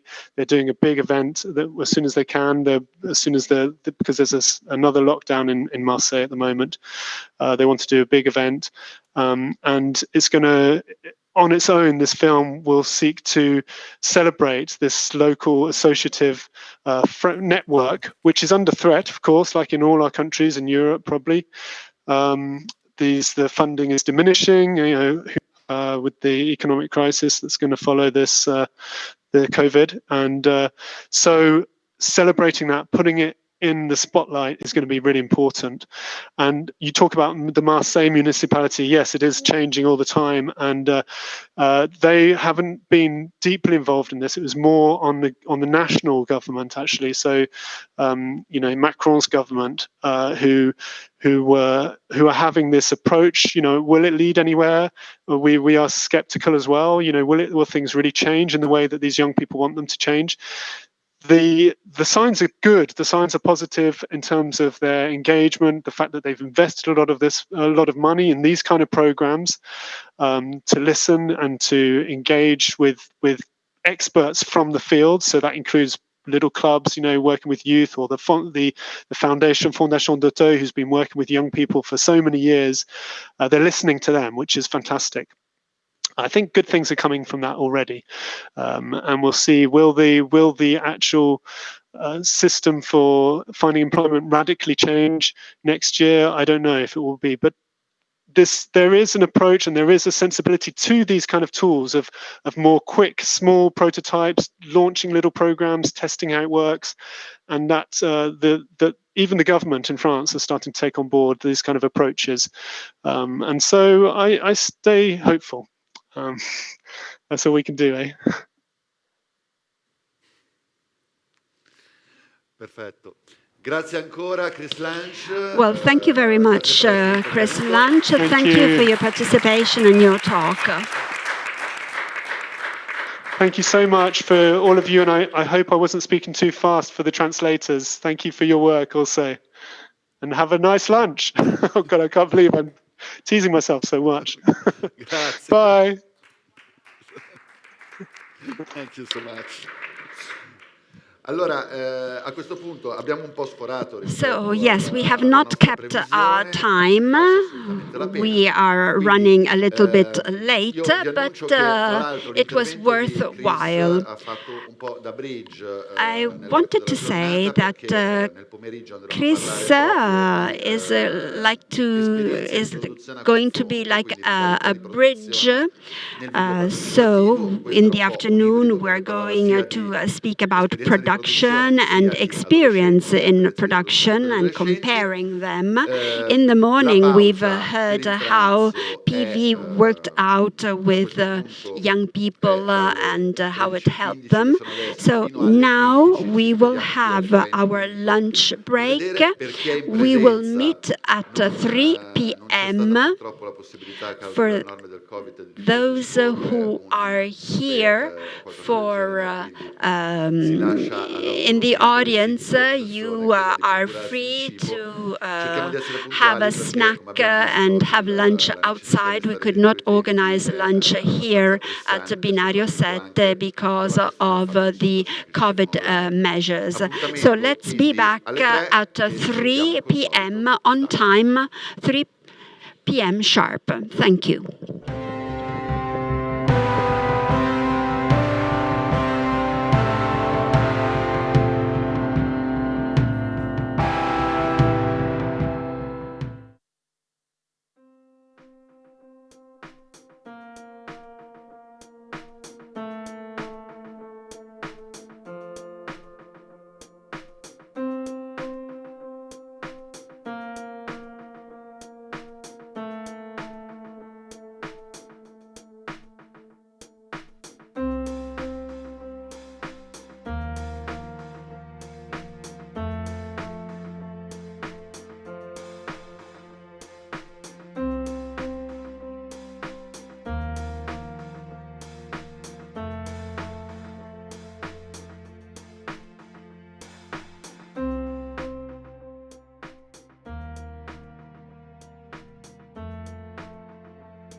Buongiorno, bentornate, bentornati. So good afternoon, welcome back to the International PV Festival.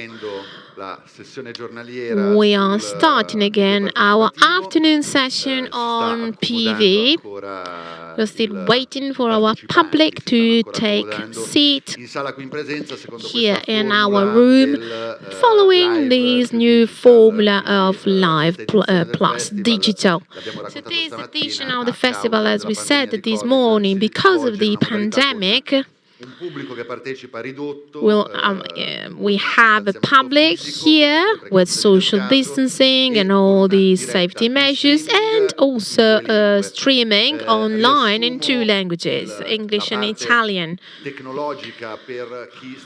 In case you are following our event through the site Liberis Vincoli, we have two video streamings, one all in Italian and the other one with real-time English translation. If you're following us from abroad, of course you can interact and participate in our event online through our YouTube chat. But please open the streaming video on the YouTube site. You have just to click on the icon in the center of the video, of the screen. Another information, there is a slight delay, time delay between what is happening here and what you see. So of course, in case you want to ask something, try to ask your question before the question and answer session, otherwise they can arrive a little bit late. Before just moving on to our afternoon session of the PV Festival, I just want to thank On Air, that's the technical partner that is allowing us to be online. They are doing a wonderful work. We have an incredible organization here in the theater number 7. Another information, and I hope you will be pleased to hear it. This morning we had a few classes from High School of Monza, Milan and Bari, and they followed the whole morning, and on the social media they posted images of all the students following us online. Well, the afternoon session we are about to open is a little bit more technical. So the last speech of Miss Chris Lunch was a sort of bridge, because it started to work about production methods, something seen from the inside.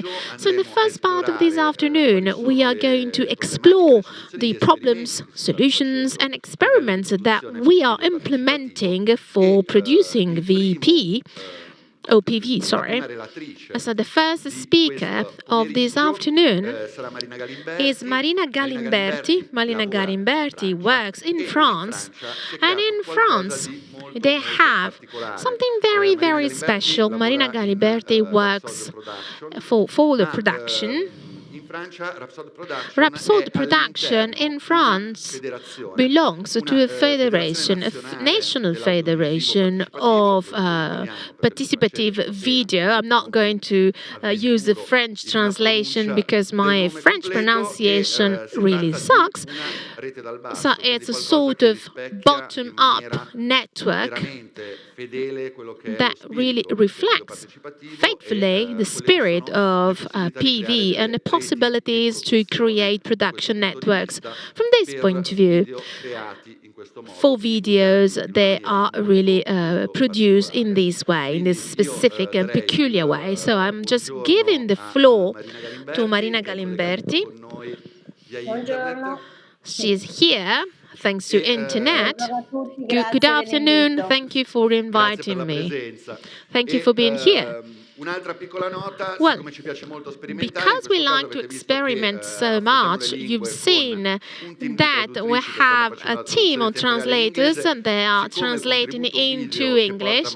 Because the video of Marina is in French, she will be our own translator. So this is really the ultimate experiment. So I'll just give the floor to you to talk about about this federation, this experiment, this interesting reality you have in France. Grazie. Allora, Thank you.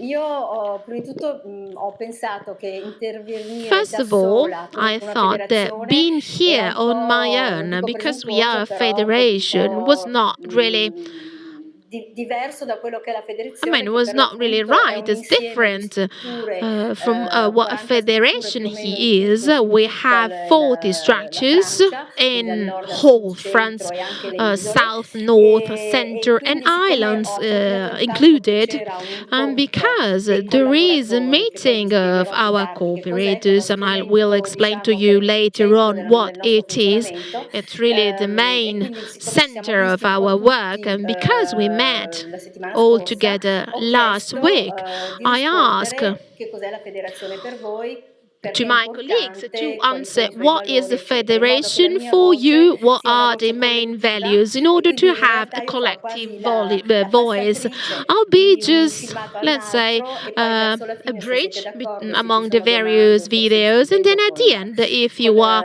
I mean, if you agree, and then talking with our moderator, I can underline some information or comments, and I'm going to adapt everything into Italian.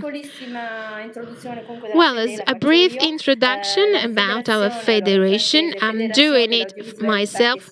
La Fédération des individuels participatifs è nata nel was born 1989, in quindi abbiamo oggi più 1989, di 30 anni. so we are Rapsode more than Production 30 è years old. intervenuta nel 2005, voilà, quindi comunque siamo abbastanza federati da tempo, e anche Rapsode And we created the un po' federation all'interno in della federazione, però l'idea della 2005, but federazione the è appunto di idea of the essere sempre federation aperta is that e di being avere open, always sempre voglia open, di and trovare to nuove really piste, find nuovi always strumenti a e new nuove path, new strutture instruments, che new vengono a lavorare con structures noi con idee nuove. Per esempio una to struttura che work voi avete with us. conosciuto So a per il structure pubblico del that you festival knew dell'anno scorso è last year, Mediponi, che fa del partecipativo con i bambini, that soprattutto works nell'ambito with dello sviluppo durabile. children for Quest'anno long-lasting aderisce, è development. una delle nuove So aderenti they are one of the new al nostra members of federazione. our Quindi, federation. come è nata la federazione? All'inizio, So at the negli beginning, anni in 80, the ci sono state delle 80s, strutture, we soprattutto in had posti rurali structures molto isolati, mainly dove in anche la isolated televisione, rural le areas frequenze, insomma, si where vedevano TV male, was c'erano delle not really antenne there. They così had piazzate sulla very montagna big per random captare aerial le televisioni over ufficiali, there e for quindi una official popolazione channels, isolata con so a very isolated population,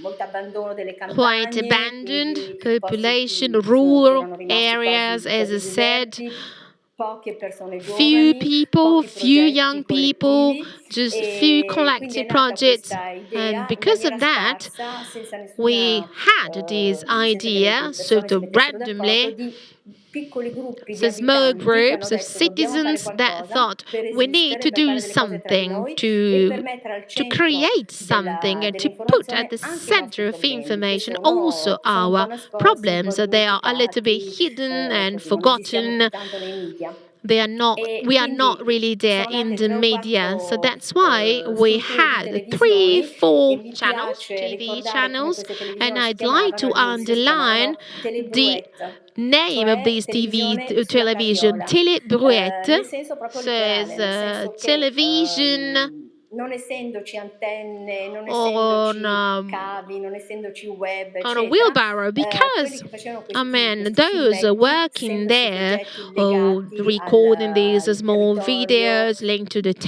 territory, persone che or I abitavano don't ancora know, lì, e poi profiles of problematiche, people per esempio living there, sulla talking questione about topics like I don't know the del paisanery contadino, topic, del so the territorio, life dell'agricoltura, on the rural area andavano of in giro farmers. su So una all these people, carretta con they il loro, really drove a truck or a chariot, let's say,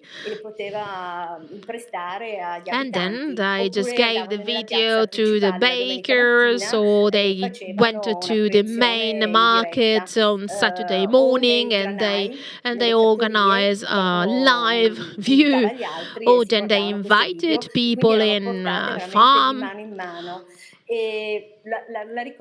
So I remember this, the telebrouette. It's really something that it's really still, I mean, it's still there.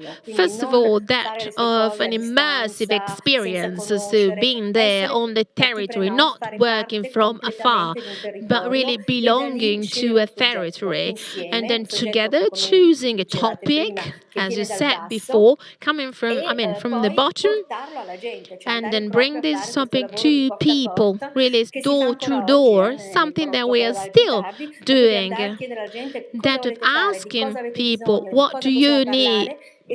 What do you want to talk about? And first of all, let's work together. So that was my introduction. I really don't know if I'm talking too fast, if I was clear enough. Anyways, I just wanted to say that at the beginning, all those people, they were not professionals, not per se. So I have my notes here. So these values that were born at the beginning with this idea of open up without discrimination video, participative instruments for the development of social cohesion of a territory. So this is still the center of our federation, the central idea. If you agree, we can move to the first live, the first video. I've asked to some structures, some of other structures, the big or small structures, older or younger structures, to answer, and they were very pleased to participate in this way to the festival. If you agree, we can move on to the first video, and I will translate it into Italian. Ça nous a pris 2 mois, un mois et demi, 6 semaines pendant le confinement. Et puis la partie proprement So here you can see a little bit people there. We were around 30 people. Le projet Canal Doudé, qui consiste à mettre en place une télévision locale participative sur un territoire, s'implique dans la fédération. From the Basque country. Canal Doudé has an objective that of doing a local participative television on the Basque territory. It's involved in the federation in order to interchange with other territories their practices, immersive practices, to move on, to innovate, and to just take inspiration from other experiences to better our own dynamics. Well, it's important to be there because, first of all, we can speak with other peers. Most of the time, we really talk to people that do not understand what the PV is, while in our federation we have the same problems, the same values. So it's something that allows us to interchange ideas in a very deep way, because we have been meeting for years. Normally we have 2 meetings every month. I mean, now we are also friends. There is this will to stay together, to debate, and to go somewhere together. Well, what do we repeat? What are the main values? How can we bring democracy, or how to democratize information, how to give information back to citizens, because the citizens, they know their problems. Télévision qui est isolée donc dans les Pyrénées, dans un territoire So this is another on travaille association, Valérie, des caméras au poids. de nous retrouver, d'échanger des pratiques et aussi de She lives in Ariège, in a quite rural area. d'essayer de s'entraider. And she is saying that the started in 2000 when participative media, they were not trendy. We didn't have money, mediums and tools. So they got together in this isolated territory and they decided to work as volunteers without money, a lot of workshops, a bit of videos, a lot of participative videos, a bit of meetings to understand how to move on, to survive. I mean, they were cinema professors or teachers. They did institutional videos. So for years, they kept on working. Now the situation has changed for the better. So they are financed by the cultural ministry of the region. So this is Marina, the one I was talking about before. And because of this, they could really strengthen a permanent group of 8 people. They are paid in a very different way compared to the Italian legislation, but it's something that is valid in France. So there is a possibility to pay this crew, this troop. So now knowing that today there is TV, there is internet, there is this interaction with the citizens. J'ai constitué une association d'audiovisuel. And then, most of the time, they produce documentaries. Well, we moved to another association that is called Tincuna. It's a Bolivian name that it means meeting. It's a very brand new institution. He's saying precisely that they are very new. They didn't really know what the PV was. They looked it up on the internet. They discovered the Fédération, the Fede. And he was invited, and this is important. The idea of inviting someone right away, even though, they are a little bit green, it's very important. He's saying that he heard talking about participative television, s'interroger sur la vie réelle. Participative talk shows, this idea of doing something with citizens. He lives in the Azak. That's a very rural area, quite isolated area still. And that is what I have to do. So participative television. So she is saying Dominique is one of the, let's say, oldest members of the Fede. They are 30 years old, like the Fédération, and she is saying that for us it's very important that you can invite someone right away. If someone is interested, they can come, no problem. They can come and have a look and listen, and we can explain to them our values and so on and so forth. And she is saying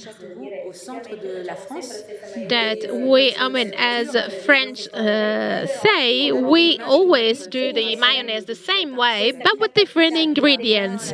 So this ability of integration, of inclusions, works. It works. So this participation of new generations, working together with people that started 30 years ago, that really the richness, this diversity is really the richness of our Fédération. And of course, between TV in Marseille or in Larzac, that is a very isolated rural area, or among TV of a small city in the industrial area, or a small TV in an island in Bretagne. The contexts are very different, but there is this value of participation, for the mutual help, support, and innovation, this will to transform, to find new instruments And those are the values that allow us to stay together. I mean, let's have a look at my notes to see if I forgot something. I mean, yes, she's talking about these new structures because Dominic, she's a volunteer. She is looking for new structures. And she's analyzing the territory to find out where we have, I don't know,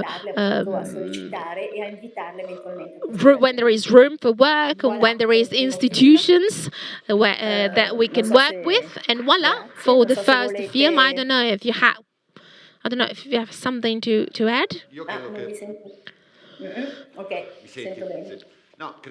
Well, I do think that it's better if you talk yourself to follow your, let's say, your logic. I mean, your logic approach, your red thread, and then we'll have time for question and answer at the end. Well, maybe. I mean, it's really a lot of things all together. I mean, I'm talking about something I know perfectly, but I do think it's time to, I mean, in case you have question, it's important for me to give you time for the questions. For me, it's important to underline our own structure. We really believe a lot in our structure, new structure. At the beginning, we had an association with different structures in a federation, 1-2 people working full-time, paid workers, plus someone in the administration, the General Assembly. So typical, let's say, structure of French and Italian associations. Well, step by step, slowly working on the instruments that we wanted to use, this idea of being, let's say, transversal, we decided to leave aside paid workers. So we do not have paid workers. We do everything as volunteers, or maybe we can assign a mission. It can be a paid mission, I mean, a few months, no more, to someone with the right skills. For example, we have an accountant. Of course, we ask to her to, I don't know, to check our accounting system, but then the administration, our topic yard, we call them like this, we have volunteers working in them. So it's very important for us to meet quite often. So we have a few funds for our workshops and to meet, to talk together, to organize seminars, like a sort of, I don't know, popular university. So these funds allow us to meet, to stay together, to be together. We've just finished 2 days in Telemirage, one of the historical TV. So it's more than 30 years old, like the Alsac. And so the rural area is called the area of the cow. So no production there, really an isolated area, and that's why they had this idea of attracting people back, also people that left, attract them to come back. So this televideo Vashu, it's really an example of durability, because as I said, it's quite long-lasting TV. So they started to think how to really attract people back to this territory. So for 2 days and a half, we went there. So the images that you saw in the video was something that we did very quickly to show you different faces, younger people, older people, of the people there. Well, in these meetings, we can do different things. First of all, something from the administrative point of view, and then we talk about the project we have to work on, what we want to do in the future, and also our building yard, we call them like this. So do we have a subject, a topic, a need? So someone launches this topic, we start to work around this specific topic, and then in the next following 2 months we keep on working on our video platform. So we have participation, active participation every 2 months with these 3 days of interchanges, work, and once again, the administration work. The video platform, that is really a space. It's not really nice as a site, but behind where you cannot enter, we have this space where all the pieces of information of all the members are there, and they are open to everybody. And then the third instruments that we have, and it's very important, is there are the workshops, the atelier. They are free. So if a structure says, I would need, I don't know, to organize an atelier workshop on the, administration of doc production, we can organize using our own experts. We have funds. So if you attend the atelier, you do not have to pay. They are free. While, of course, the speaker or the moderator of the workshops is paid, or she is paid, because we have European funds to organize these workshops, mainly for our volunteers. Voila. If you don't have other questions, just you tell me. You tell me. Otherwise, we can we can watch the second video. Okay, let's move on with the second video, so we can just respect our timetable, and then we'll have time for questions. La Fédé a 30 ans, mais en même temps. Let's look at the second video. This is Dominique again. She is an expert. Let me read. Dominique is saying that despite very difficult periods, lack of money and funding, Fédération has always worked thanks to its sensitivity. They have all found new solutions together. Thanks to this radical change, no one is being paid. We do everything together. We meet. We see each other, we exchange information, we learn from others' projects and trainings coming from other territories. Well, that is our richness, our wealth. We do not want a heavy-weighted structure. The Fédération belongs to us. We're more than 40 people. We're on the domestic territory, but we're very flexible, versatile. We rotate our tasks, mutual help, support. Sometimes we need even financial support, and if someone is out of money and needs to survive, well, we have collected money and have been able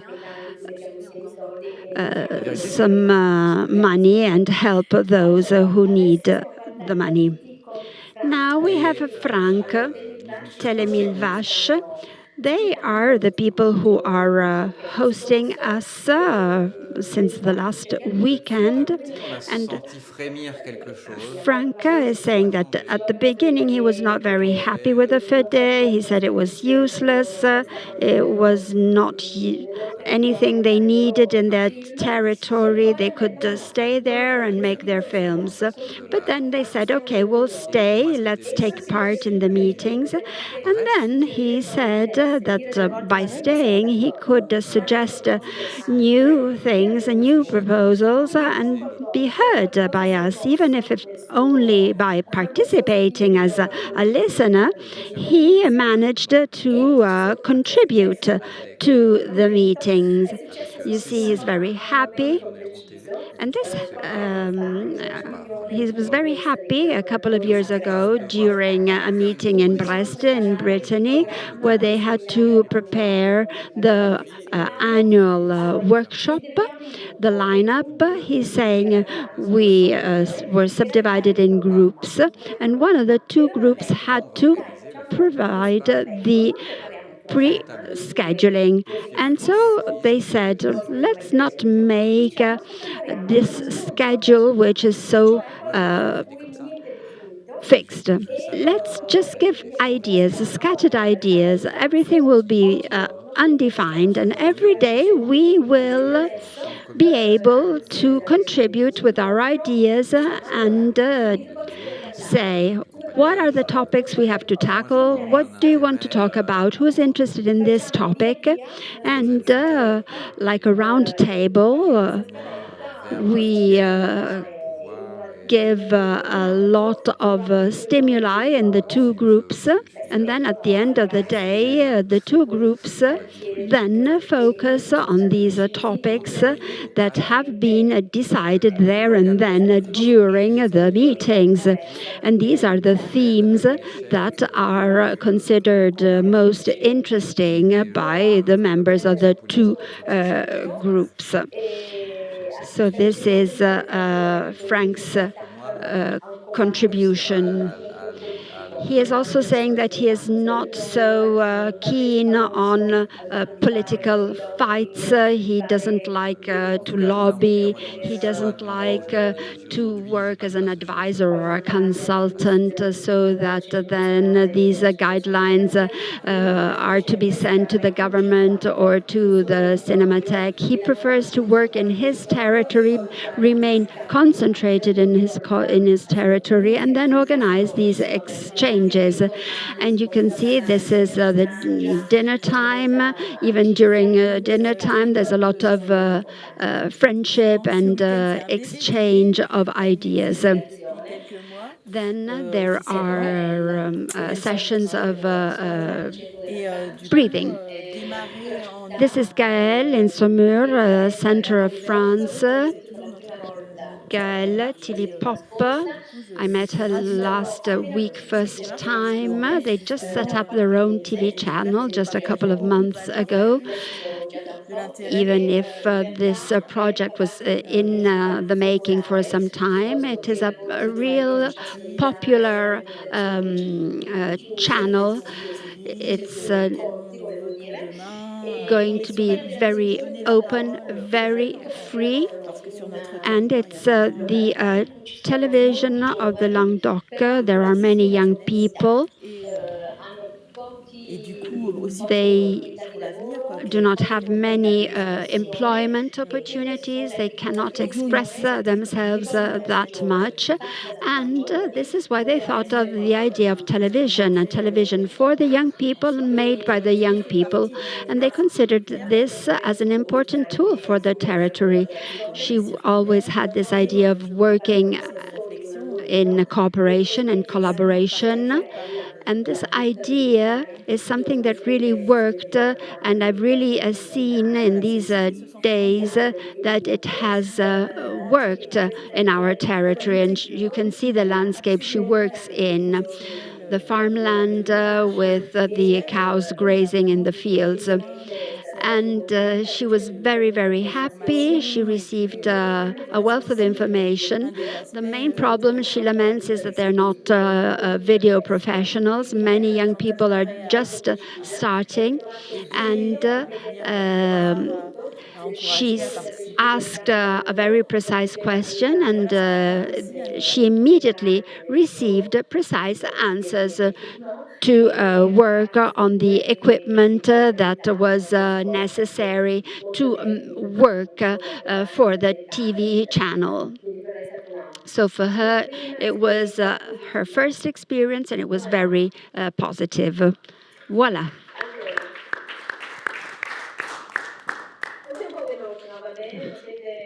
Was it okay or was I too fast? Assolutamente sul pezzo. We are on time, so let me ask here in the audience whether anybody has questions for you.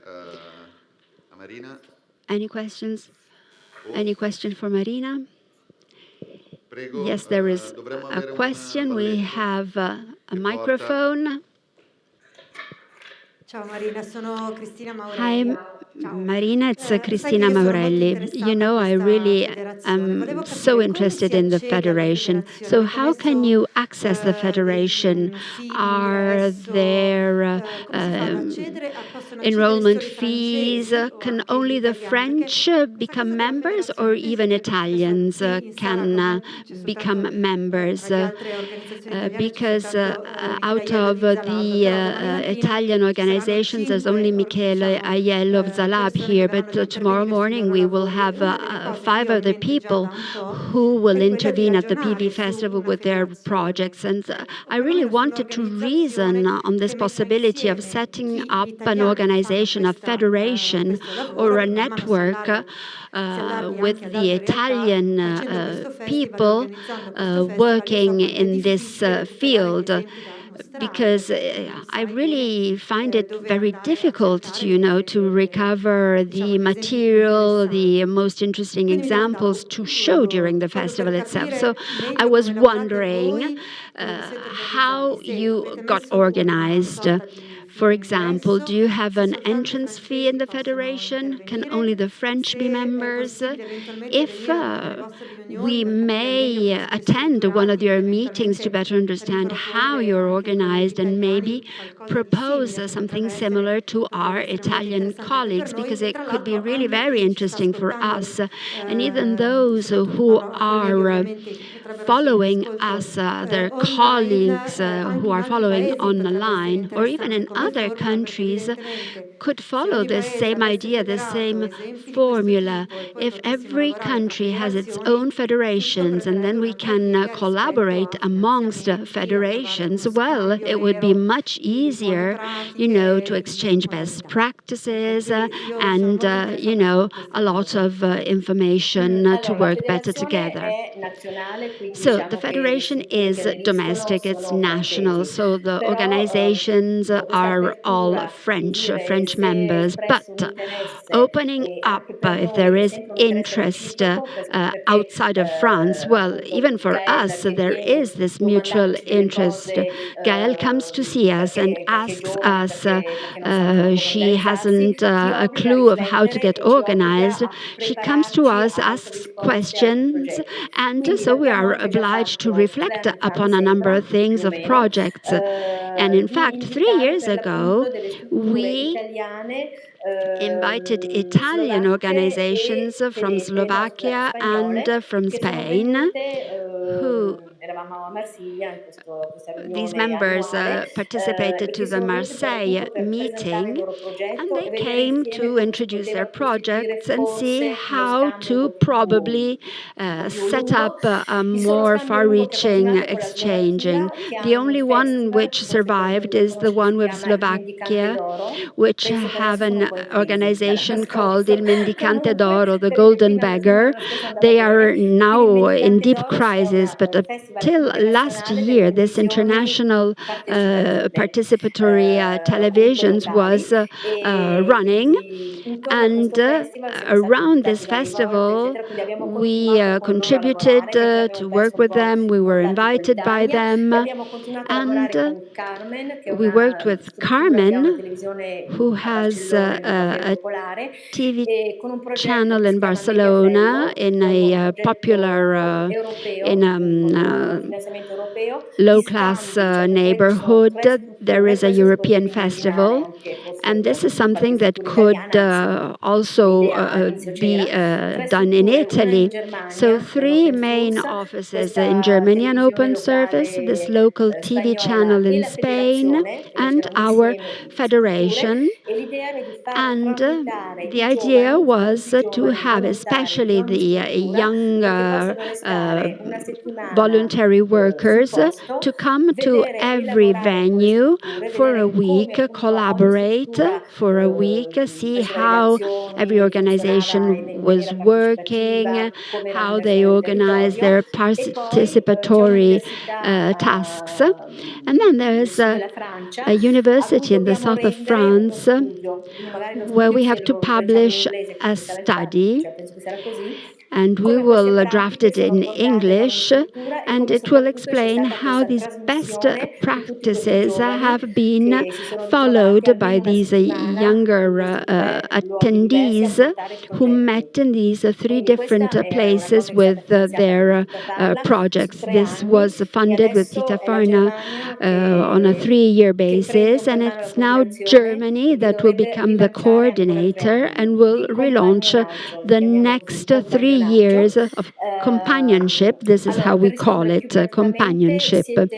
So in practice, you are invited to come to see us at one of our collaborateur meetings, or maybe more even more interesting, it will be held in Marseille. You are invited to our yearly meeting. It's going to be in May. Hopefully, we will manage to hold it. And it's up to the people in Marseille to decide how it will work. But anyhow, all of the topics will be reflected upon, touched base. Then there is informal exchanges. We can organize a participatory plateau. And why not? This is something that I could propose. Maybe I could say that I have invited some Italian guests who will contribute with their experience, and then we will explain how a federation works and how we can collaborate. Is there another question? Yes, from the internet, Sergio asks a number of questions. First one, are these TV channels traditional or internet televisions? OPTs. How much does the French government fund, rather the hardware, not the management, in terms of the federation, and how many independent participants? 40, right? Yes. So you have the other two questions to answer to, Marina, about funding and... Yes, maybe I have a proposal more to Carlo than to the others. But maybe we can skip the third video and I can give the answers. Let's skip the third video. You will keep it and I will give the answers so as to save some more time. Do you agree, or would you rather see the third video? Okay, you explain everything. Let's skip the video. We will not screen it now, but it will be available for the festival attendees. Okay, so going back to the question, state funding. We have had a lot of lows in the sense that we did not receive funding, and so all the small TV channels, even Rapsode, for example, self-funded themselves. And with Rapsode, we do communication films and institutional videos. I also teach at university, and I set up communication tools.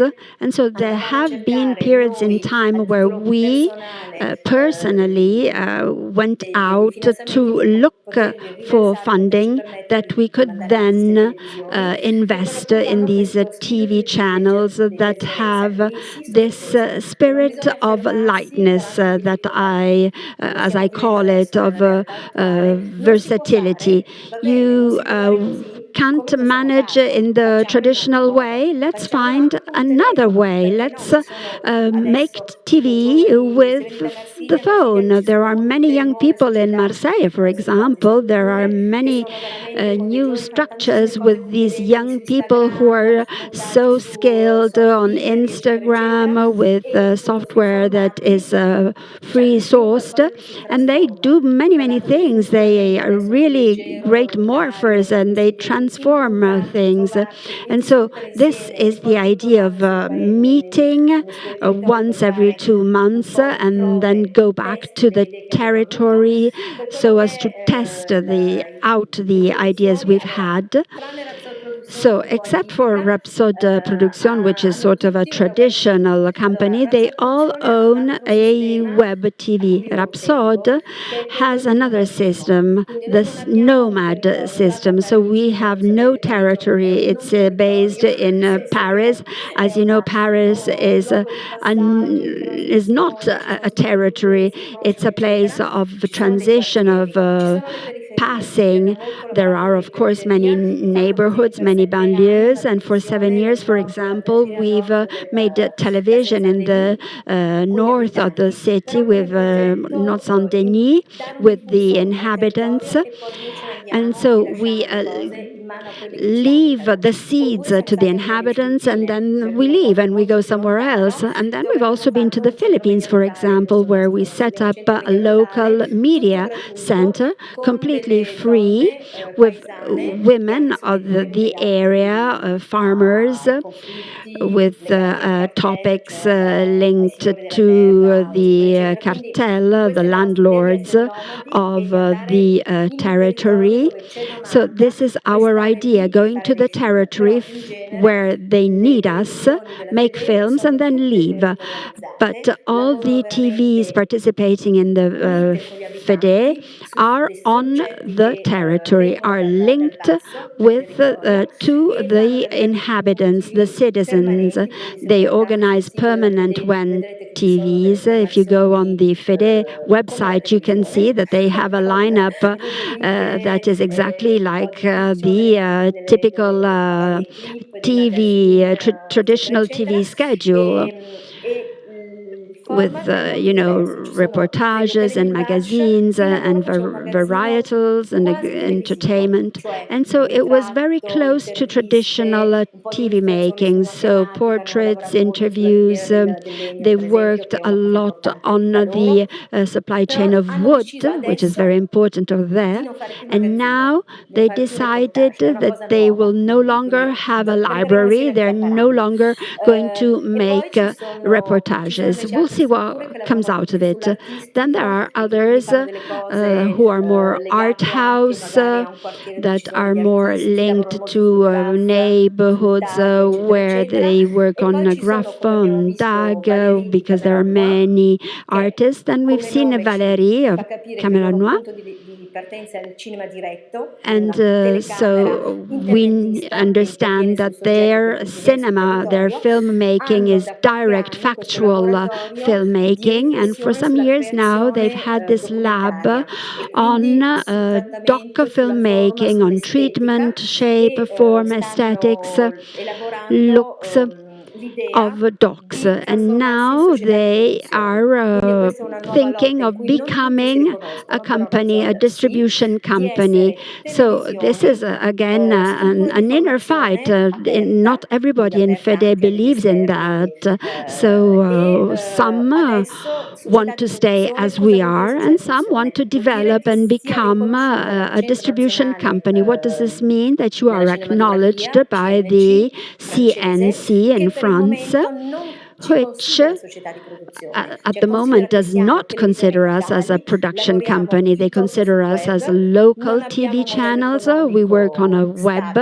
We have no economic model, so we're not a business of cinema. We are not the industry, and so we cannot be funded as filmmakers. So at the moment, a group of the Fédé, so Frank, the one who does not like the idea of programs, he does not follow this pathway. He wants to remain local, but others, like for example Shimon, the first one we've heard, they have a web TV, but they've also have digital numérique, and they broadcast in the Basque language. So you have to know the Basque language to follow their production. And so now they are considered broadcasters, official broadcasters, and they start from their experience on the field. They have shown they are skilled, competent, and CNC gave them a license. They can produce long feature films, documentary films, and so they can also be released with their theatrically. And another example, Rapsode wanted to be distributed theatrical, and we have Access on Disney that has created something that is very interesting. I'll give it out to you. Do you remember the cinema reels of the 60s, the news of the 60s with Gaumont, with Pathé in black and white, all of those news reels?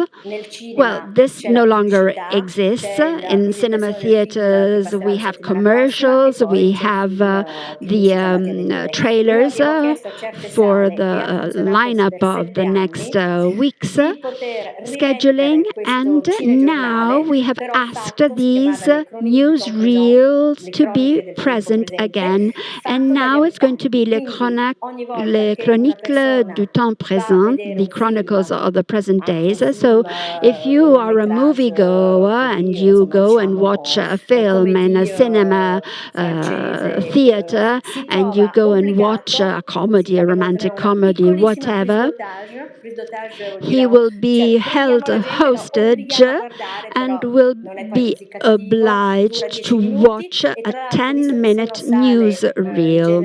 And since these are local cinema theaters, they are going to participate as viewers to this 10-minute local newsreel that is made by the inhabitants. And why is it important to make it? Because the audiovisual and the participatory video making really is in its own right of being not only on the web, not only in the square of the village. We keep doing this telebrouette, we keep going into the squares of the villages and the farms, but also in cinema theaters. And now going back to an admission fee for entering the Fédé, and it's paid according to how your organization works. It depends, and it's around 150 euros. It's all practice-based. If one of the participants or organizations or members has no interest in being a member anymore, they can leave. And even if there is a conflict on some topic, well, for us it's a source of innovation, of conflict, but of new ideas. And that's it. That's how the Federation works. Thank you very much, Marina Galimberti, for your participation to the PV Festival. I have a couple of minutes. I have a very rapid conclusion, which is only 2 minutes long. If you want, you can show it. It's the conclusion. I will say bye-bye to you. I will be back tomorrow because I'm busy today. So with this video, I will conclude my presentation, but you can continue to write to me on the chat box. You can write to me at Rapsode, and I will maybe invite you to our next meetings, in the yearly meeting in Marseille in May, and let's hope that I will be able to physically participate to your festival in Monza. Thank you very much for the invite, and let's show the 2-minute video. Comme idée ou comme point de vigilance que je mettrais, c'est d'arriver à pouvoir faire que le collectif ne devienne pas le créateur de modèles. C'est pas parce qu'on est... So we are here. We see Shimon giving you advice. An advice if you want to be the federation. It should not be considered a federation.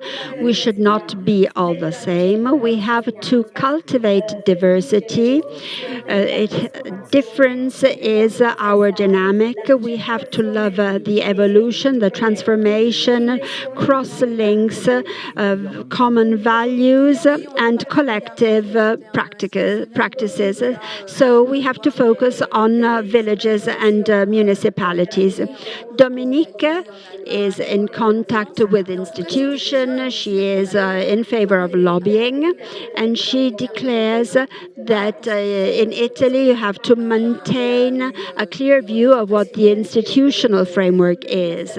In France, we would really like the Italians to participate to the federation. We've already found something which exists, which is Community Media Forum of Europe. They are free radios, and why not? Maybe even radios can participate. We have plenty of radio channels that can participate. And so it's really great to reflect on the European media. And Frank says, adopt the non-program, do whatever you like. But for me, it's the true participatory tool that works. And I'm really happy of the non-program. So freedom, exchange, and cohesion on common values and different ideas. Bye-bye. Thank you very much, Marina Galimberti and Rapsode Production. So we move right away to our next speaker. So let's try to keep our timetable. We have quite a packed timetable, and we have also technical, let's say, a technical schedule to respect for the second part of our meeting. So surprise, this is the first speaker that is here in flesh and bone. So you can take your face mask off because we are keeping our social distancing. So Michele, so we keep on working on production methods.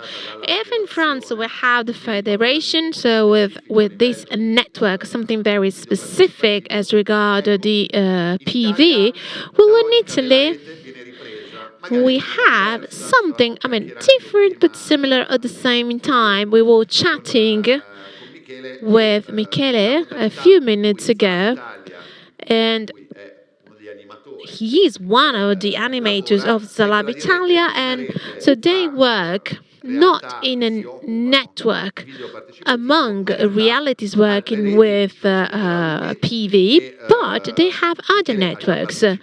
Michele has already participated in the international PV, or participated in the international PV festival last year. He has a long CV as regard the production of PVs, and today he is going to tackle the professional production of participatory video for an association of blind people una delle ultime esperienze, or visual impaired people. So one of the last experiences they have implemented. And I give the floor to him. We have another communication for those following online. Michele said, I'm very pleased to say that, because I mean last year the festival was less limited by the pandemic. We organized workshops, something very practical, something different from normal speeches. So he is going to do something similar, inviting also our attendees to participate, also those that are participating online. Once again, pay attention to the delay. So the streaming online has a slight delay, so try to react right away to what he is saying. So the floor to you. Thank you, Marco. I have a little bit of experience, but I'm always nervous when I'm talking to a public. So finally, I can take the face mask off. So this is a plus. I can breathe. I am Michele Aiello from Zalab, as we said. And why do I want to talk to you about the professional production of documentary by PV Laboratory? Why do I want to talk about this? Because it's a way to talk about this participatory process.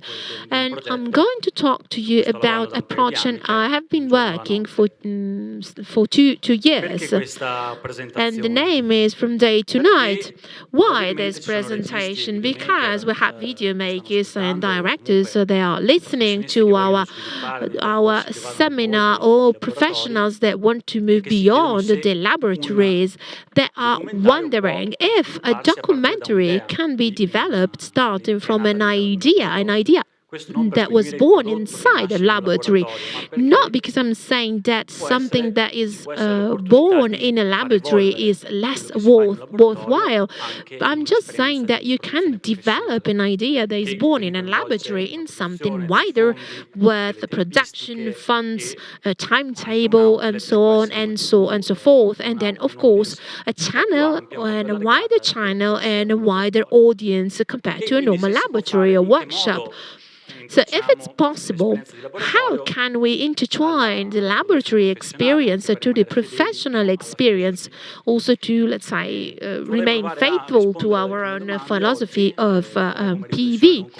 I have a few questions for you. I mean, just for us, as a food for thought for us. Because, I mean, if we protect some topics, we can protect at the same time the ideas that were born in a laboratory. Because it's afternoon and we are just after lunch, let's organize something a little bit more dynamic. Of course, you can participate if you're here, and also if you are following online. I'll just give to you 2 real minutes and 1 minute to those connected online. As Chris Launch did before, I'm asking to you to follow some directions, so close your eyes. Try to imagine that you are in an isolated, deserted city, something that is quite familiar to us. But I mean, there's no one there. You are the only one in this city. No friends, no family, no sons or daughters, no one. You go outside, you do know where all these people went, and you do not know whether they're coming back or not, or when. You have the opportunity to just express or ask for 3 desires. So just take a couple of minutes, 1 minute and a half. So 1 minute and a half or 2 minutes. Open your eyes and try to write 1, 2, or 3 wishes down.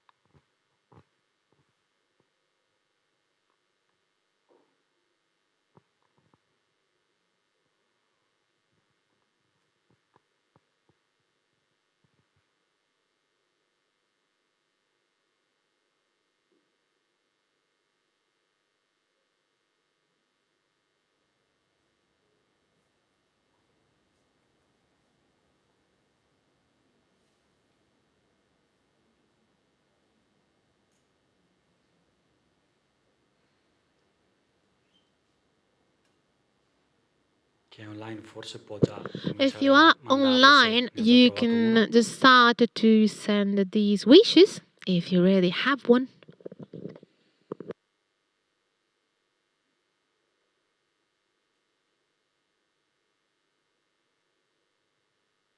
Ok. Allora direi di provare a trovare dei volontari. Let's try to find some volunteers to break the ice. Maybe a couple of line and a couple here. I don't know. Who wants to share with us 1, 2, 3 wishes? I would like the others to come back. All the others to come back.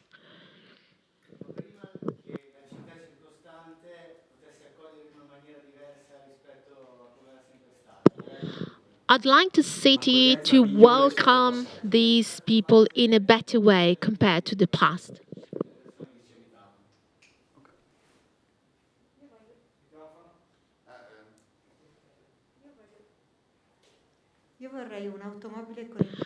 I'd like a car with gasoline, a full tank.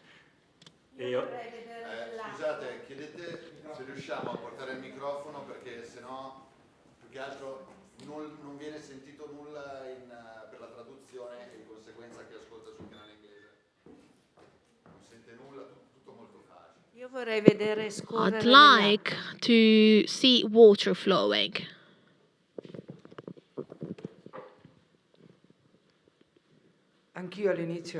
Once again, I wished for a car with a full tank, but then I wonder, well, because the city is empty, maybe bicycle is better so we can pollute a little bit less. I don't know if online we have someone commenting or sharing the wishes. So I have Sergio. I wish everyone to be fine and to animate, to have people in the city. Roberto, to see all these people back. And Maria Luisa, to have this power of teletransport myself everywhere I want.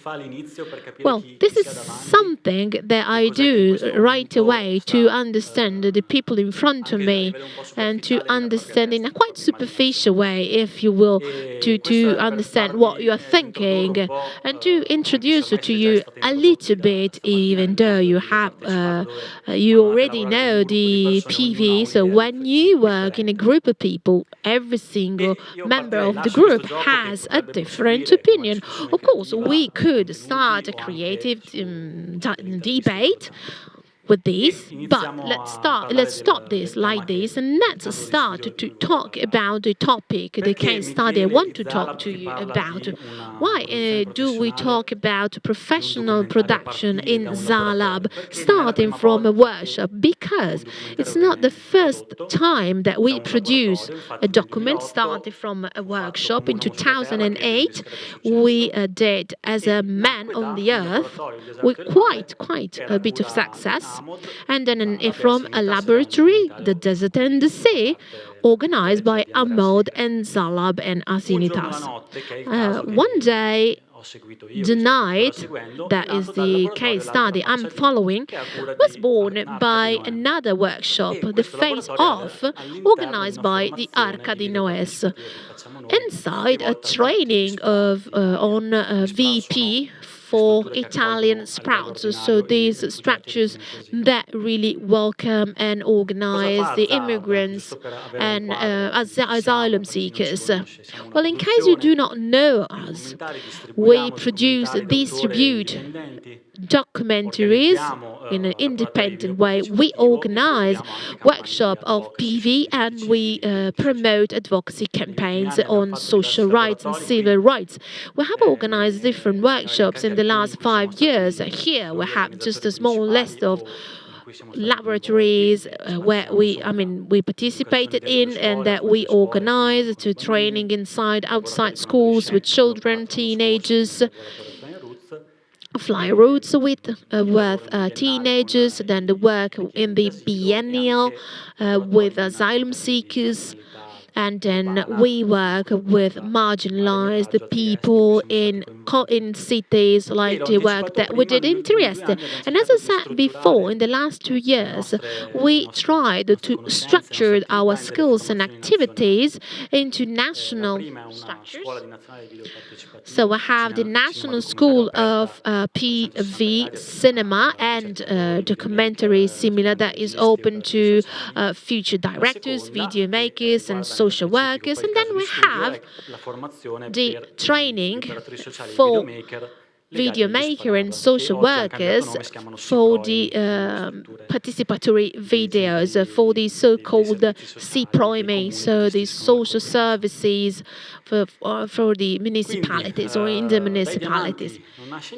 So from diamonds, nothing is born, and from workshop, we get, let's say, and there is a long list of things, and friendship, love, relationships, new professionals, as Lloyd said, flowers, of course, and also movies and films. Once again, I repeat, films and videos with a professional approach, not the typical result of a workshop. So this is our case study, One Day, the Night.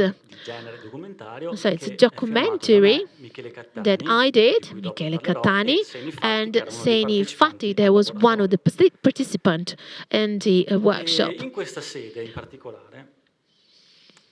Today, I'd like to talk about two main topics that are important.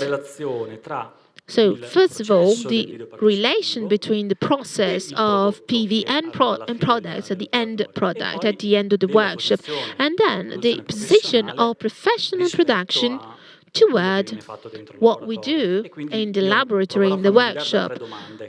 So I have three main questions, let's say. So, is the participative process more important than the final product? And in case we get to a laboratory product, why do we need to produce a film? And then, last but not least, making a film like this, does it mean that we want to compromise the participatory process? So let's start from the other face-off, l'altra faccia di, who was a workshop organized by the Arca di Noè cooperative. It's a social cooperative working in with refugees and with different services for helping people to with disabilities to find job, and they will be here tomorrow. We had Michele Catani as, let's say, the moderators, Camilla Mantovarello, another social worker, and other social workers. As I said, I was the supervisor, let's say, of the workshop. What was the main target of this workshop? So, as asylum seekers and immigrants, we were in Bologna and the province of Bologna. That's the headquarters of this cooperative.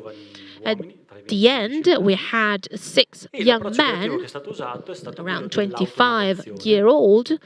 We used the self-narration starting from a common topic, something very interesting, as Cristina wrote in her book.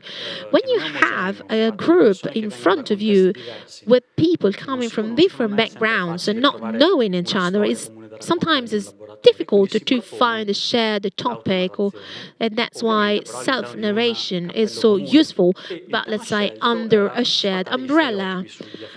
Our own team topic was to demask, let's say, stereotypes about African people. Because one of the asylum seekers was really criticizing an ad from an ONG that was seeking for funds with these African children with the swollen belly and flies all around their heads. So these young men, they wanted to say something about these stereotypes. And one of these young men was Semi. They wanted to tell us something about himself. Let's say the other side of the coin. One of the dynamic of plays or games that we present to develop the creative process.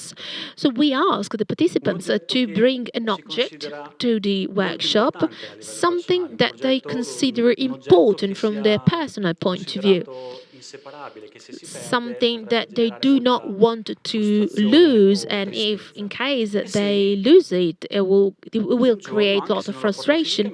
So one day, Seni said that he would like to bring a baseball club because he was playing in a baseball team.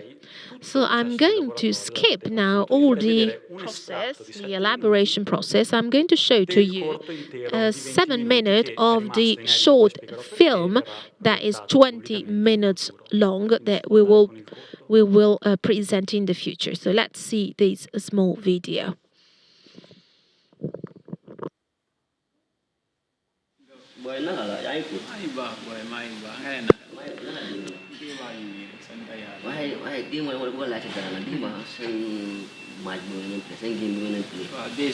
Baseball before ko xamé yow fo mo la def play bi mané affaire ci fi la ko doré fu ma don défé course bi ni Kawasa wa football la li fi non di play dañ dé am sports every Wednesday, so Wednesday we ni suñ déwé play football xam nga fuñ dé play no suri wante wu ak camp bi xam you know. So si kambu nonu la dé dem di play gaay gis ma, you know, gis ma nu wa play samut faj le no after gaay you know, oh ma put ma join len dem play, you know. For this first time I testing la won sa ma dem xam nga door bi baax daw bi baax everything defense yi no ma try yeb nek xam nga gaay ñu shoot match bi la won you know. Play against one. ñoo fii la woon naka la tuddaat sa benn team bu nekk Peru ja. non wii nuñ ma match bi dañ draw woon sa 5-5 lañ demee woon, so after dañ defe na dañ war a am return leg bi. match bi neex la woon ñoo sol yu weex yi ñoo dee sol yu weex. non ñoo sol waay. Dai ragazzi! Wala ñoom xam. So mooy sant yàlla yi. Boo kon bii mo mooy loolu mooy ama xewal yàlla maa la gis good luck, you know. Dafa dara nag yow perfect bi Gambia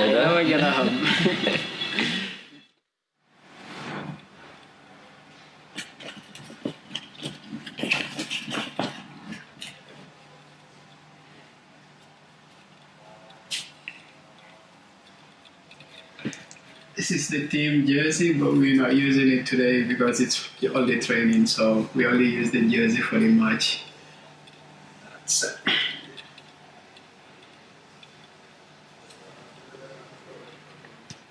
That's the trouser.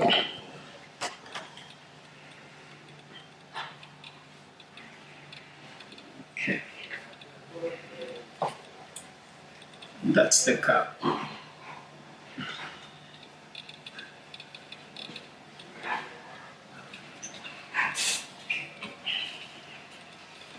This is the glove, my gloves.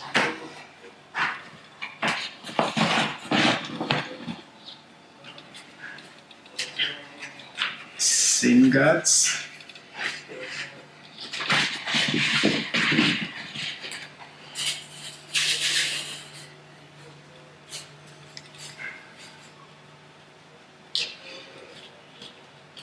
The glasses we use to cover the eyes for the match. That's mine. I'm all set now, heading for the training ground. See you all later. I am Seni Fati from the Gambia. I am 20 years old. I've been living in Italy for almost 4 years now. I love sports. I have a great passion for football, baseball and basketball. Sports are often a bridge to form new friendships with people someone might not have met otherwise, you know. It can teach you about failure, joy, disappointment, excitement, winning and losing, about maturity, teamwork, humility, and selflessness. Mi chiamo Adriano Costa e sono il presidente del Bologna White Sox, la squadra di baseball che gioca nel campionato giocato da ciechi. E faccio un po' di tutto quanto, come succede in queste squadre piccoline, dove devi guidare il pulmino, prendere le trasferte, devi segnare il campo, devi disfare il campo, cambiare i bubboli e le palline. Devi farmi qualche domanda, segni? Sì. Ma tu giocavi a baseball? Io ho giocato tanti e troppi anni fa, devo dire troppi anni fa, un po' dopo la metà del secolo scorso che ho conosciuto il baseball allora, e essendo uno sport nuovo che abbiamo provato tutti quanti, allora si giocava anche nel cortile con una palla da tennis e un bastone, e da lì sono cominciato a giocare, poi dopo ho smesso perché ero uno dei pezzi grossi della squadra, di conseguenza diciamo che dicono che giocavo anche abbastanza bene, però essendo grosso così via, cioè non via, sono rimasto lì nel giro, poi ho fatto anche l'arbitro di baseball. Eri più forte in difesa o ma così, ero un po', ero così in difesa e così in attacco. Lo scudetto alla Coppa Italia e lo scudetto lo vinciamo dal Bologna, che qua c'è Pasquale che giocava nel Bologna. Ma all'epoca io non... Ah sì, giocavo nel Bologna. Giocavi nel Bologna, sì. Il mio primo anno al Bologna, la prima finale 20-9, anche lì una figuraccia. È vero. Che amicizia rispetto ad altre squadre c'è, sono a Roma, nella Fiorentina, poi adesso anche nel Perugia, perché si conosce. Che si vede oramai da decenni. Sì. Ciao Giorgio. Ciao. Come va? Bene. Tu sei pronto? Sei venuto ad allenarti? Ah sì. Allora? Questo sport ti piace? Sì, tantissimo. A te? Molto. E da quanti anni stai giocando questo sport? Io sono 2 anni. Ho iniziato come te al Cavazza. Questo è il secondo anno che gioco. Bene. E mi diverto molto. Moltissimo. E che squadra giochi tu? Io per la Roma. Sono un nemico. Ok Giorgio, grazie. Grazie a te. Ci vediamo al campo. Ok. Era il settembre del 1993. Che mi sa che te non eri ancora tanto nato, mi sa, eh? No. E io siamo venuti, io e altri 2, qui, questo campo, a vedere se era possibile che i ciechi giocassero a baseball. Per me sono 25 anni che ho provato e poi l'anno prossimo spero di festeggiare i 25 anni della prima partita, che fu fatta nell'ottobre del 1994, e di tutti quelli che la giocarono sono rimasto solo io. E io continuo a giocare a baseball solo per quel motivo, perché finché gioco sono l'unico giocatore in attività che ha fatto quella partita, insomma. In the Gambia, I was only able to play football and a little bit of basketball. I used to watch baseball on television and I loved it, but never had the opportunity to play it. Here in Italy, I have the opportunity to play, and I gotta say, I really love it. It is a great experience for me playing this particular game of baseball, where you have the visually impaired and blind people all participating. It is really amazing and beautiful at the same time. Before now, I've never imagined that a blind person would be able to play such a, technical, physical and complicated game. I was really shocked for the first time I played with them. I started loving the game more and more,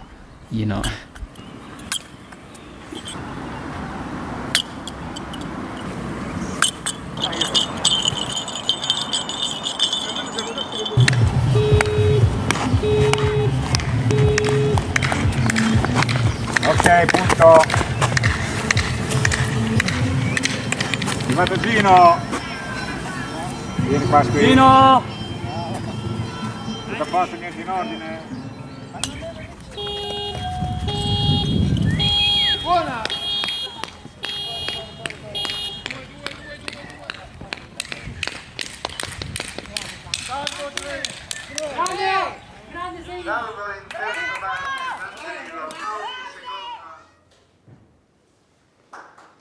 Ok. E questo ovviamente era un estratto di un cortometraggio rimasto quindi ancora inedito, che dura 20 minuti, e ovviamente ognuno di voi avrà avuto delle sensazioni diverse. Per me, quando ero presente, quando l'ho visto, era affascinante, è tuttora affascinante vedere il baseball per ciechi, e penso che il corto di segno abbia colto anche con con un tono di voce molto grave l'emotività di questo sport. Basta solo cercare di immaginarci cosa vuol dire per un non vedente correre, forse anche per la prima volta nella vita, oppure a una persona che ha perso la vista e che corre dopo tanti anni senza avere paura di sbattere. Or to run for the first time without being afraid of just running into an obstacle. What can I say more talking about this small video? Un minuto. So once again, 1 minute for another question to you, and then I'll gather all the answers in 5 minutes. So the question is the following. Do you want to try to play a creative game? So let's think about what you would have liked to describe more. How would you wanted to see more, considering from where we stop? And then you can answer in 5 minutes, but then I'll just give a couple of minutes to you.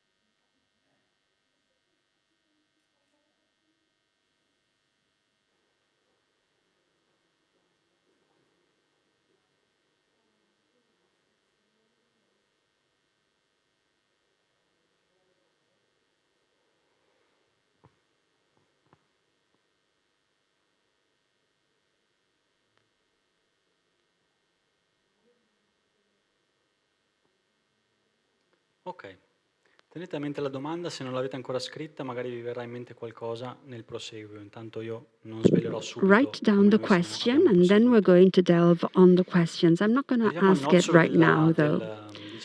Now let's go to the core of the presentation. So from the lab to the film, from the workshop to the film. So the participatory process is more important than the final outcome, which is one of the most important topics within participatory video making. Yes, in my opinion, it is more important, and us directors feel that participants consider the process important, but do not consider the idea, the final product, so important, whilst us, filmmakers, directors, consider the final outcome, the final product as more important. So maybe in a teaching environment, the process is more important. For a filmmaker, the final product is more important. So for me, I want a very well-made process so as to achieve a well-made final product. We want to make a well-made film. So, of course, we are aware that we are working on a workshop product. Why should we release a film? Well, it depends. If we as filmmakers feel the need of going beyond the workshop experience itself, it should be made. But isn't it better if we produce it within the workshop? But the professional producer method inserted in the idea of the workshop that follows commercial pathways could make the workshop fail, unless you propose that process from the beginning, at the onset. And as Angelo Loy said this morning, oppure se uno ha a disposizione così tanto tempo che arriva a un certo punto alla individuazione di un soggetto. If you have time, you can highlight a film story, ask for the funding to make the film itself. But then you need a group, a team, a crew that remains there, fixed and set for a long period of time. Well, maybe filmmakers could wonder, is it then positive to make a film as the outcome of a laboratory? Well, it depends. Again, not always you can receive the funding to make that film. Even this festival, for example, is truly important in this direction, because we have to raise awareness amongst the stakeholders and the different institutions, so as to allow them to understand that we need to open up calls to look for funding for those who work in participatory video. Maybe in the call you say, we want the PV approach, and then that approach is not followed. So, given the approach, the idea of a professional approach will then make participatory video making fail. In my opinion, the two routes have to be differentiated. Had we asked Zeni to make a film, once the discussion came out, he would have been scared. He would be frightened. He would have said, well, I came here to learn how to become a filmmaker, express myself with this different tool, to find friends, talk to friends, and it has, to do with the hierarchy within the groups of participatory video making. And one of the friends could have felt more important rather than all the others, because you were following his story and not theirs. So it could have been risky, to propose, let's make a video out of this workshop with a funding that is achieved, even if the main program project is collective video making and participatory video making. So it's like a vicious cycle. Let's go back to the first question. How did this documentary come out of the workshop? How was it developed? So, if someone in the audience or online has thought of an ending or how to go and move forwards from the point we stopped during the screening, I would really like to hear your contributions.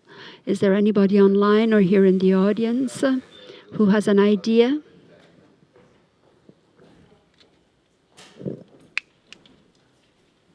Io più o meno la stessa cosa, cioè cercare di sviluppare il racconto della relazione che si è creata tra questo ragazzo in the direction of developing the story between the boy who's entered the team and the other visually impaired players. And it's like two different abilities or disabilities meeting.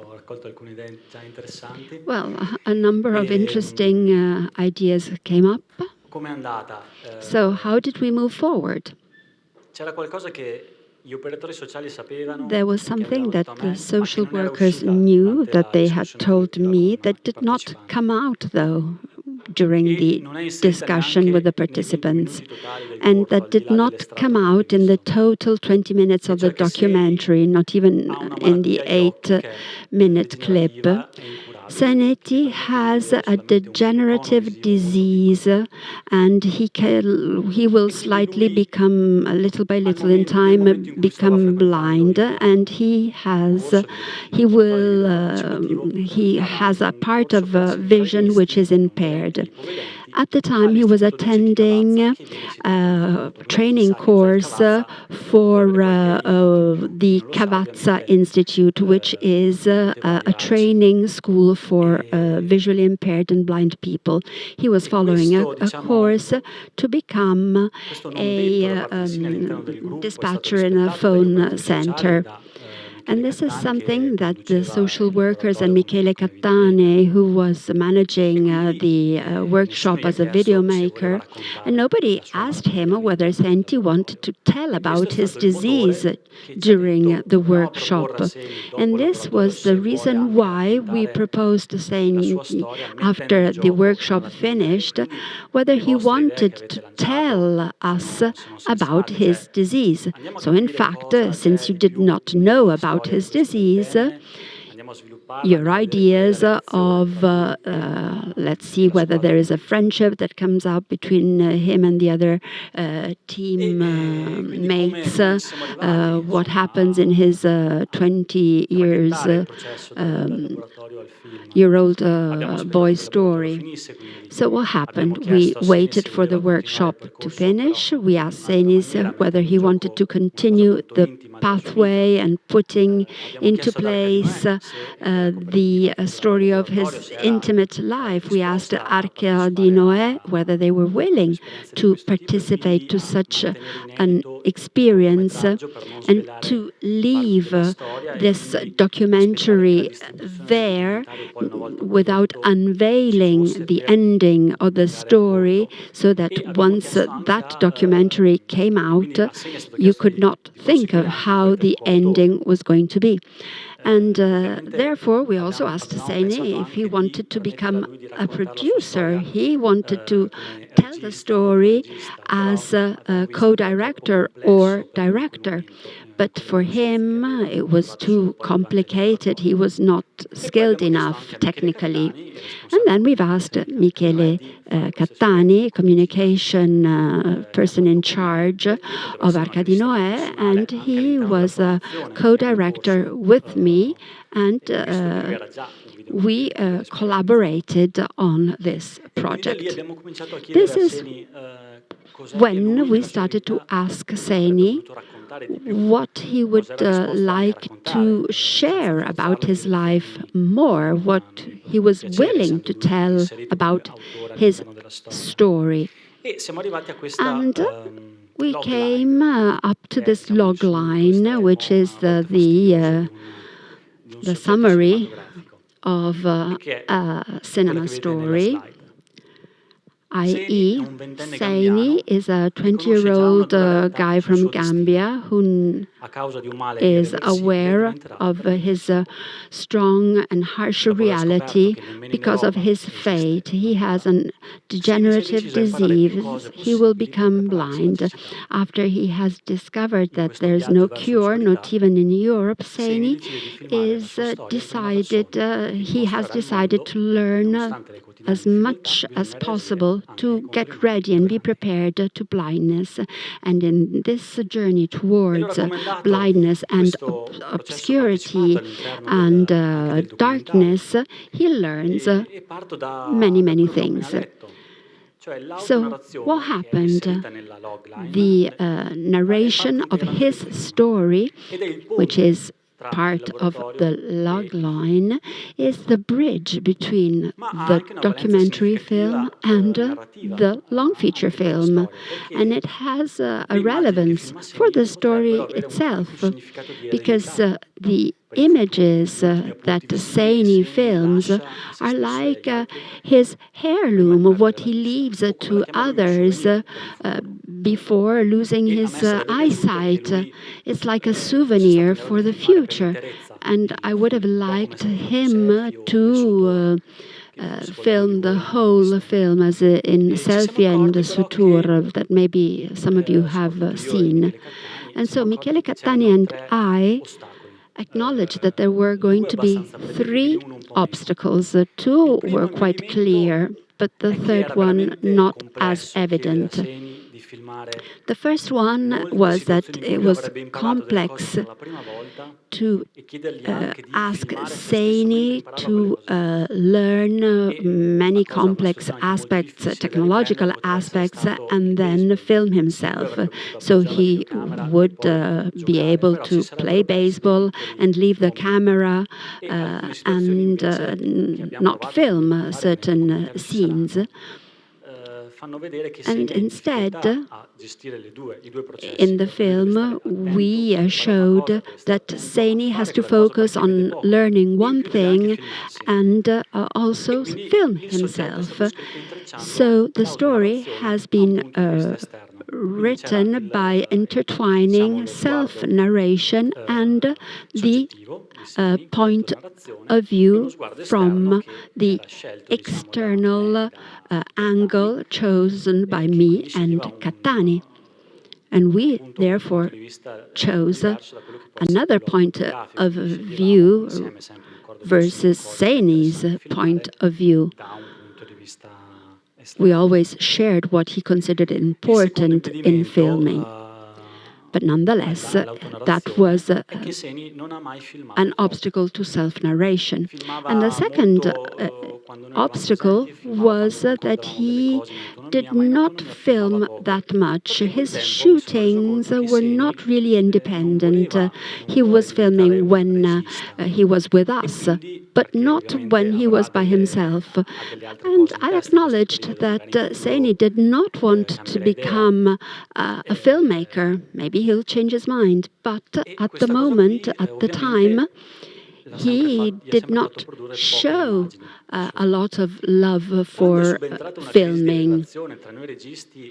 When we had a sort of crisis between Seini and ourselves, that is something that occurs between documentary filmmaking, we've seen this thing explode, and Seini stopped filming. Suddenly, he stopped filming, and this, made me undergo a sort of self-criticism in my work. I felt I was able to manage workshops with 10-15 people in 10-15 days, and there I was with great difficulty in managing a workshop with one person on a 9-month period.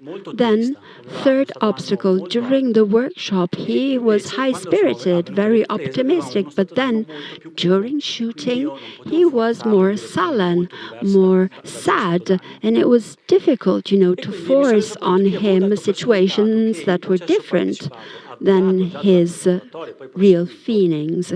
So I acknowledge that the participatory video was sort of lost along the way. And had I left him alone, independent and autonomous in his filmmaking, he would have felt lost. So the participatory process had been interrupted.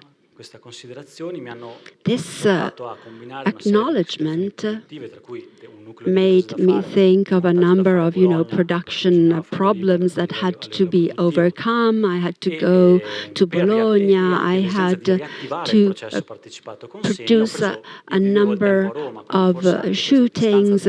I was living in Rome, so we were far. Seni and I were far away. And so what happened is that I moved to Bologna for a certain period of time and spent some time with him. And this was a fruitful experience. After a month together, he started filming again and filmed the most important sequences of the doc one day the night. So I no longer needed to teach him how to hold the camera and all the technical aspects, but set up a creative, open, cooperative dialogue that had to be an ongoing process on a one-to-one basis. It's very difficult to explain here the different details of what happened then, because I would unveil the meaning of the documentary that we will make. But bottom line is, my message to take home is that yes, you can make a film as a result of your participatory laboratory work. But it has to be an ongoing process. And then I also understood that a crisis during participatory video making and a participatory workshop is, of course, difficult. It's like being in stormy waters and being in a shipwreck. It's difficult, but you will end on an uncharted island. So you have to run and participate in the game until the referee whistles and says that you're in penalty, because if you stop running, you will never land on that uncharted island. Now I have a trailer to show you. It's more or less 2 minutes long. And it will give you an idea of one day, the night, and after that, I'm done.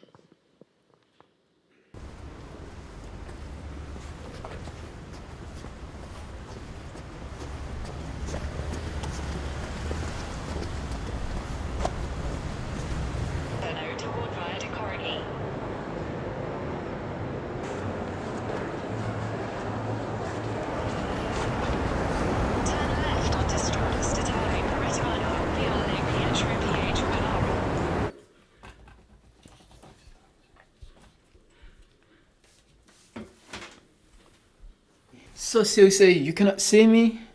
I'm like, "No." "Can you see the way?" "No." "You cannot see anything at all?" "Nothing."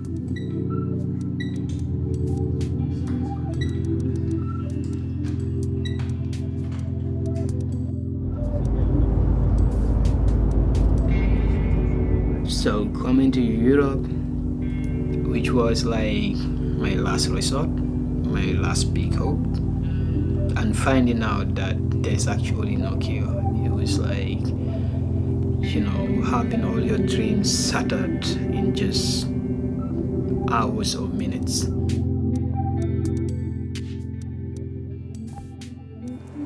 Cosa serve sapere? Cos'è che ti fa piacere sapere esattamente? What do you need to know? What do you consider as important reference points? What happens here, for example?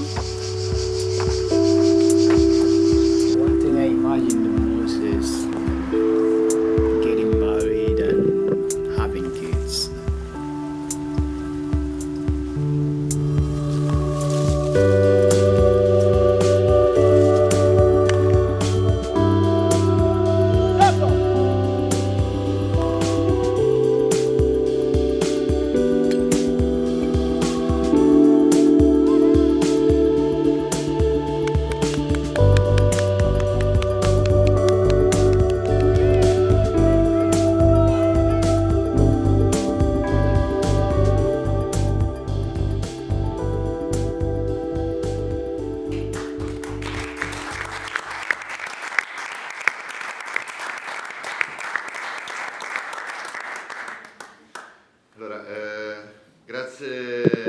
Well, thank you, Michele. Purtroppo io devo fare il moderatore, quello cattivo. Unluckily, I am the moderator, the troubleshooter who has to, stick to time. And it's a little bit my fault. I was, following your story and listening to you, and I did not stick to time. Sometimes it's also COVID's fault. We have a panel starting at 5 p.m. and we need, 10 minutes to sanitize the space, the stage, the stools, the tables. Cristina Maurelli will be the moderator of the talk show that will happen later on, so we do not have time for questions and answers to you, Michele. So 8 minutes break to sanitize the stage, and then let's be back by 5 p.m. Thank you very much, Michele. You're going to be with us.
Bentrovati al Festival Internazionale di Video Partecipativo.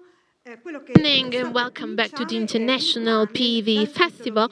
We are about to start a panel with a bizarre title. I'm sorry, where is the PV cinema going? I am Cristina Patiño. I am a professor of the University of Brescia and I am a trainer and a practitioner with the association Liberi Svingoli that has organized this festival. We produced different or various films with this method. Here to talk about the future of PV, we have three wonderful guests coming from prestigious universities of the world.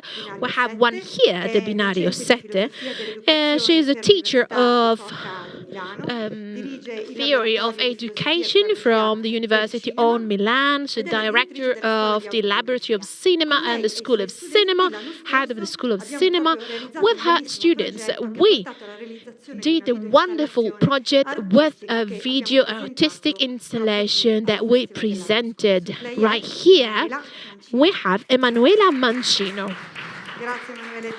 Thank you, Emanuela, for being here. And then our second guest is coming from USA. She works on design and communication for Columbia University. She had a background in digital storytelling and media communication, and she works on participatory culture online. So I have Ioana Literat. Hello, hi, Ioana. Welcome. Thank you. Dan, thank you. From UK, this afternoon we have a pioneer of VP. She has been working on VP since 1984. She has worked with marginalised groups all around the world, and she has done dozens of projects.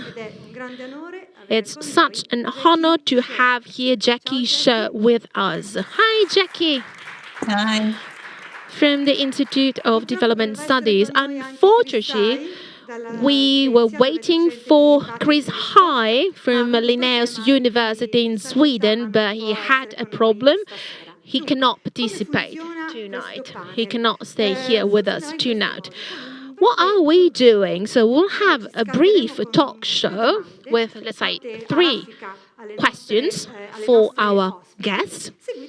And then we will have, let's say, presentation on a specific topic. And then, of course, we will have the question and answer phase.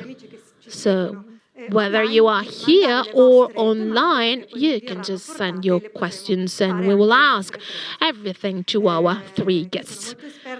So we have great experts that have tons and tons of things to talk about. So, in order to start, let's try to give a definition of a VP. I gave one this morning when we opened the festival. But because we have Jackie Shaw, I'll just give the floor to her for, let's say, a description of participatory video. Maybe you're wondering what the PV is. Can you tell us something about? Okay, so obviously this is my definition. Others may have a different one, but for me, participatory video is an interactive group process that's mediated by video recording and playback activities and facilitated by practitioners. The early stages involve participants in videoing themselves and the world around them through structured exercises and activities, and then watching their recordings together, reflecting on what they said and showed. And then later, groups create their own films. So by that, I mean video stories, messages, vignettes, to communicate their realities or perspectives to different audiences, depending on the context and the specific project aims. Grazie mille, Jackie. Direi che siamo allineate. Well, thank you. I think I said more or less the same, or I had the same description this morning. I have to confess to you that the first book that I read 20 years ago was a book wrote by Jackie. So I'm very emotional and thrilled to have her here because her words really led me toward this work with also Chris Lunch. Let's move on to the first question. The first question is the following. Facebook, Instagram, TikTok, YouTube. They are full of videos, they are non-professional videos that we use to talk about our everyday life. In this scenario, where is the VP? Is that a non-user generated content, or is it something different, something that we can consider really cinema? Who wants to answer? Ioana, maybe? Sure. Do you want to start? Sure, because first of all, this is something that I think about a lot. Although my background is in digital storytelling and the formal study of participation and participatory research methods, I consider myself an internet researcher, and most of my current research is on social media. I spend way too much time on TikTok every day. So from where I stand, I see online videos shared on social media platforms like this as a testament to the fact that, one, the barriers to participation are lower and lower, and there is wider and more diverse participation. Two, the fact that video making and creativity in general are not separate domains in our lives anymore, but rather fully integrated into our lives. Right? So creativity is not a special domain, but really part of our everyday activity. And this is especially true for young people. And they don't see an important barrier between online and offline, right? It's all seamlessly integrated for them. Three, the fact that people are experimenting with creative expression in ever more diverse ways. And again, to use the example of TikTok, the way in which the platform allows you to play with sound, to play with collaboration, like with duets, all of that is fantastic. And in my opinion, what it does is it expands people's creative repertoires, which of course is very relevant to participatory video. And last but not least, we see on these platforms, when we talk about user-generated content, a key aspect for me is that social aspect. And on all of these platforms, we see videos being made for audiences, sometimes known, sometimes unknown. And these videos exist in this social collective environment that we can't divorce from the content itself. Grazie mille, Ioana. Thank you, Ioana. Jackie, do you agree with her position, her point of view? Do you have a different point of view regarding social media? Yeah, I think it's fantastic that so many non-professional citizens are using these kind of platforms to be creative and share what they're doing. But for me, this kind of non-professional or citizen-generated video production is not what I'd consider to be participatory video as my approach to participatory video. This is because fundamentally for me, or my participatory video approach is a facilitated group process with a social or community development or social change purpose, whether that's empowerment orientated or educational. And my priority has always been to work with marginalised and disadvantaged groups facing extreme inequality and discrimination. And generally the kind of groups I work with are not the ones generating video material themselves, whether that's due to opportunity or resources or their agency and confidence. And my work is about shifting that through increasing individual can-do and generating inclusive dynamics in a group, which also involves thinking critically together about assumptions. So sometimes I think for me, it's like a little bit different. It's like the distinction between, I suppose, fast food and fast communication processes. And a lot of what I'm doing is more like slow food, if you like. So slower, taking time to cook together with others and to eat together. So these kind of participatory video processes that I'm involved with are much slower. People thinking together and producing things and thinking about them before they put something out quickly onto online platforms. As a collective response, I guess, to an individualized world. Sì, grazie Jackie. Sì, c'è questa Thank you, dimensione Jackie. rallentare il pensiero So per poter this ragionare su se slow stessi, thinking che è sempre molto to interessante think nei about processi, ourselves is really very interesting in the PV processes. Manuela, first of all, welcome. Thank you for inviting me here. I'm very, very happy to talk to you, even if you're not here physically. I was impressed by how you talk about context of this metaphor of eating food and cooking together. I just jotted something down.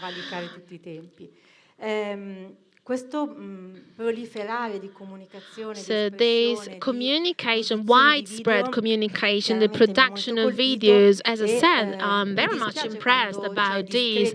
And I'm sorry when we think that these methods are, they have less value compared to normal videos as they belong to a different category. So thinking about this question, when we decided to ask this question with Cristina, so I thought about a story by Thomas Mann. Thomas Mann gave to a religious man a sentence. So he said that he was, let's say, the bearer of the spirit of narration. So if it's true that we need to think about the medium, maybe we should rethink about the spirit of the narration of these new means. So the need not only to express themselves of different categories of people, but also the need that we have to have a storytelling. That means to share stories, to tell stories, to share stories, in order to give a meaning to these stories. So the spirit of narration that we see in TikTok, in Facebook, and so on and so forth, they are instincts, like Gotcho said, instinct to communicate, to give a meaning, and there are also ways through which we try to give a meaning to something that doesn't really have a meaning or is losing a meaning. So we are connecting different pieces of our own identities before we talk about marginalized groups and contents where we have social disadvantage. So this gathering of scattered pieces and to create a shared context. It's like just eating together.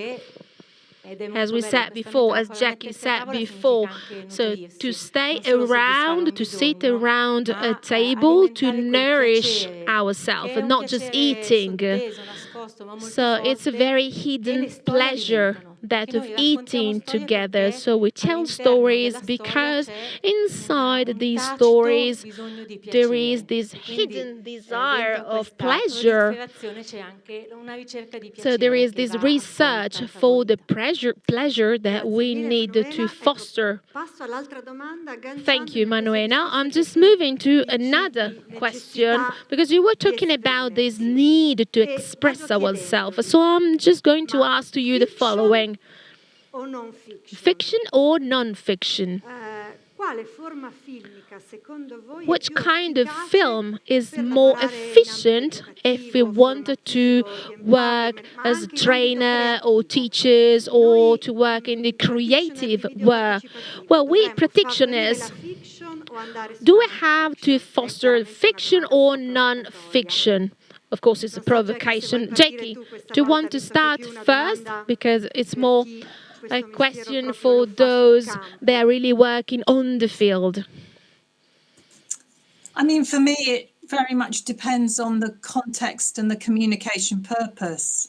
So the way I work with groups is not to go straight in and start making a video, because often people don't have the haven't generated enough understanding of what that might mean. So through the exercises that we use in the beginning of the process, a group will try out different forms, drama, documentary, whatever, through creating mini videos, and then later decide, depending on where they are in the process and who they want to talk to, what the best form might be. But I have done some interesting research on the responses of policymaker audiences to participant-generated videos, bearing in mind that a lot of the work I do currently is with groups who don't have access to decision makers and getting their views across to influence the provision in their lives.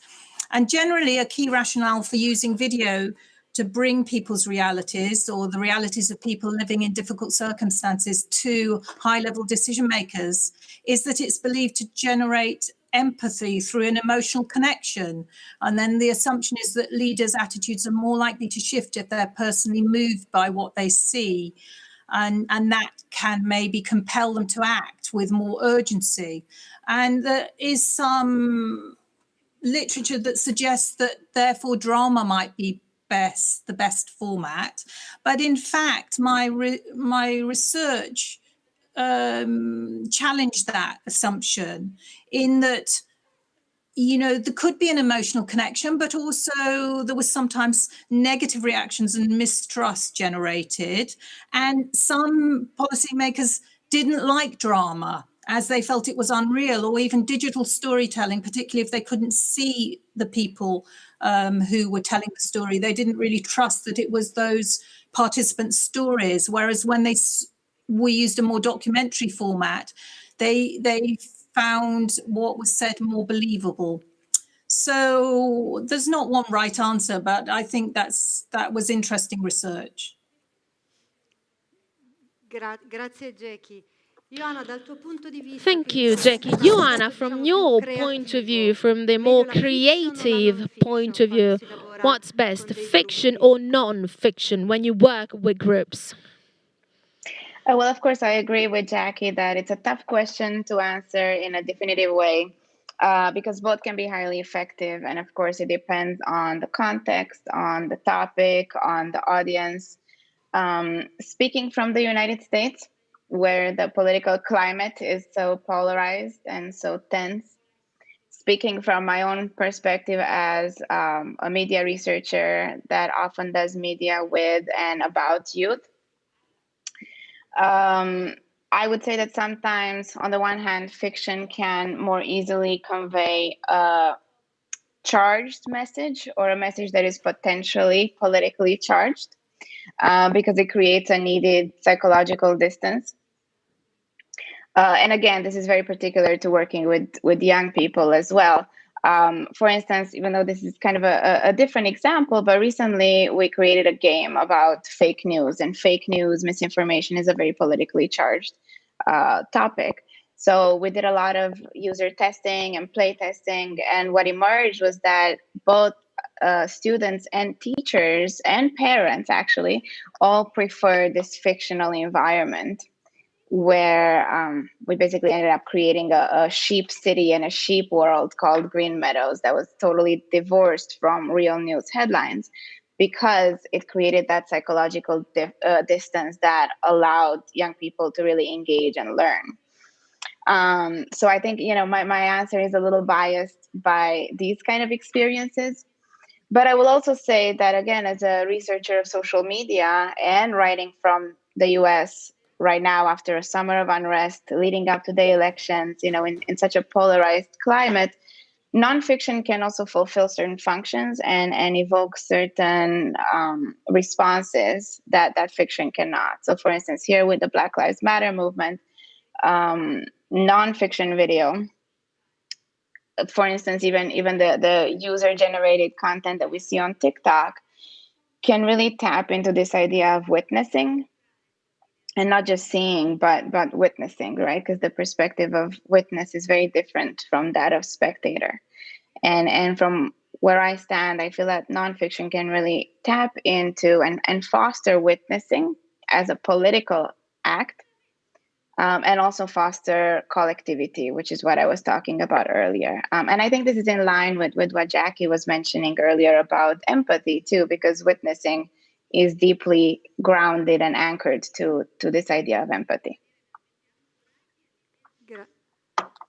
Grazie Ioana per questa visione anche abbastanza Thank you, geolocalizzata Joanna, for this geolocalized opinion on the US. So now let me give the floor to Emanuela Mancino, who will give a more pedagogical point of view. Yes, in fact, I would like to do so. I have a double vision about this. On the one hand, I am close to the answers that have been given, so it depends from the context. But of course, it also depends on education, training, empowerment that are different contexts, sure, but impose different teaching methodologies and also an idea, a vision of what educating means, not only linking to the context, but also to the intentions of the teacher. So after giving this differentiation, I would like to consider some training agreements. It would be a very, very long answer, but I try to keep it short. So a first subdivision to try and attempt an answer to this complex question could depend on the goal of your training. So you might have a strong achievement, you want to reach it, obtain it. So the film language, fiction or non-fiction, has the intent of achieving a result. In another case, it's conveying meaning, so you look for effectiveness in communication, and in that case you again can choose between fiction or non-fiction if you want a high level of self-projection or a lower level of self-production. So if you have a goal to achieve, you run many risks, and you promote a type of training and education where this can be both of what is happening on the set, on the scene, and it can project a tissue of a fabric, of what occurs, fiction or non-fiction. But as viewers, we have to undersign a pact of credibility. We have to believe what is occurring. So, in case we want to achieve a target, a goal, so the people have to be protagonists of their training course, especially and even more so now, where this situation, the contemporary situation, solves the problem of fiction or non-fiction. We have the phenomenon of dissolving the body and experience, the disappearance. So the fictional regime on the big screen allows us to feel our presence when we're watching and understanding that pretext of film, that promise, that claim that it has always maintained, i.e. living the present. When we watch a film, we exist while watching something happening, occurring on the big screen. So the cinema language can also allow us to solve remote teaching. We can solve what is occurring outside while watching what happens on the screen. So this contemporary level that is so pervasive can help us out right now. And I would add something else. Cinema, like theater productions, have always allowed us to experience two emotions that Aristotle said, spoke about, fear and awe, and pietas and compassion. And we achieved both results, fiction and not fiction. And so we are able to have that catharsis that is liberation. And we are able to say, I have experienced all this, but it has not to do with me. I've just experienced it for a brief period in time. And so pietas and fear and awe are common to everybody. And catharsis is not liberation, but creative process through which we can transform what we are living via this tool, be it fiction or non-fiction. It is nonetheless poetry. It is making, it is acting, it is becoming agents and transforming. Thank you, Emanuela. We know that even those working in PV have often political situations when you have very specific, difficult encounters with people. Anyhow, you said that the contemporary situation on the pandemic has an important meaning. So the reason why we are in this setting, online, digital and hybrid participation, do you think that the pandemic can influence the way in which we make and will make PVs? So this question is not only in the aspect of making videos, but on participating in the means of making videos. So this is the main problem. It is becoming an obstacle in the minds of people. It's a problem, no longer an opportunity. I don't know who feels like answering. Maybe you feel like answering, Ioana, in New York. What's the situation like at the moment? Well, in New York, thankfully, the situation it almost feels normal again, honestly. But of course, and Jack and I were talking about this a little bit at the beginning, backstage. There's nothing normal about what's going on right now in the US. So I feel like here, we have good local governance, and we're in a bit of a bubble here in New York, but it's still hard to wrap my mind around what's going on in this country. And so in terms of the effect of the pandemic on participatory video and participation in general, which is really what I can talk about, I think, of course, it certainly forces us to be more creative in how we approach it. And so there is a lot to be said in terms of the how, in terms of the logistics of it all, in terms of the way that it changes the process of making. And I'm not a practitioner. I'm not on the ground doing participatory video. So I will let the experts speak to that. But to me, a question that I think about a lot and that I feel like I can speak to is this question of the what and the why. Always the why, right? And I think I'm foreshadowing a little bit and gaining your interest for my talk, because I will be talking about this in my presentation as well. So in terms of the what, the pandemic is really foregrounding these deep-set inequalities and bringing into view the social political dynamics that must be addressed. I'm at a school of education. So although I study social media, I study communication, but my concern is always about educational opportunities and educational inequalities. And we're seeing this not only in the US, but globally. We're seeing these educational inequities really come to light. We're seeing how the pandemic is exacerbating these deep set socioeconomic inequalities, racial inequalities.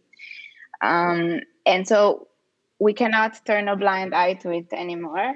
And these dynamics must be addressed, and they must be addressed in a bottom-up rather than top-down manner. And of course, this is where participatory video comes in. In the words of Rabbi Emanuel, he said, "Don't let a crisis go to waste." And I think if we look at it from this perspective, this is a crisis that cannot be let go to waste. And then there's a question of the why. And I love the way that this question has already been addressed already in this panel when talking about our instinct towards storytelling, this desire to share. And I think we're seeing this a lot more now. There's a desire to collectively understand, record, and perhaps memorialize this unprecedented moment. And it's become a cliche, right? The new normal, these unprecedented times. You see them all the time in the emails that you get and in the ads that are on TV. But at the same time, it is unprecedented. And I think this connects very much to this desire and this need to record it in a bottom-up participatory way and to do so in a collective manner.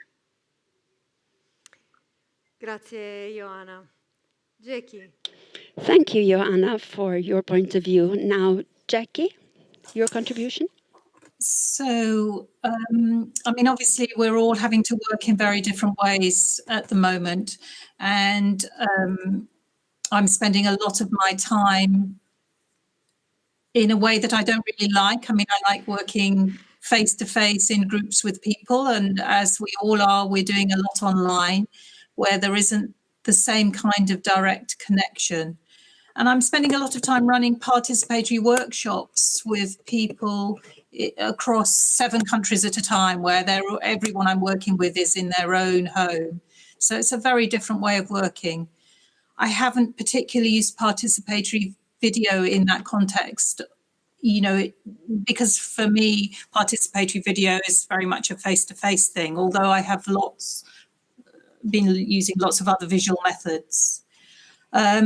Real Time in the UK has been trying to recreate participatory video in a kind of socially distanced sort of way with groups, where each participant is at a distant mast holding their own tablet, and we've recreated things like the simple name games or statement games where everyone makes a statement on a topic and then airdrop those into another iPad and played them as a sequence of shots, which is kind of like a basic participatory video exercise.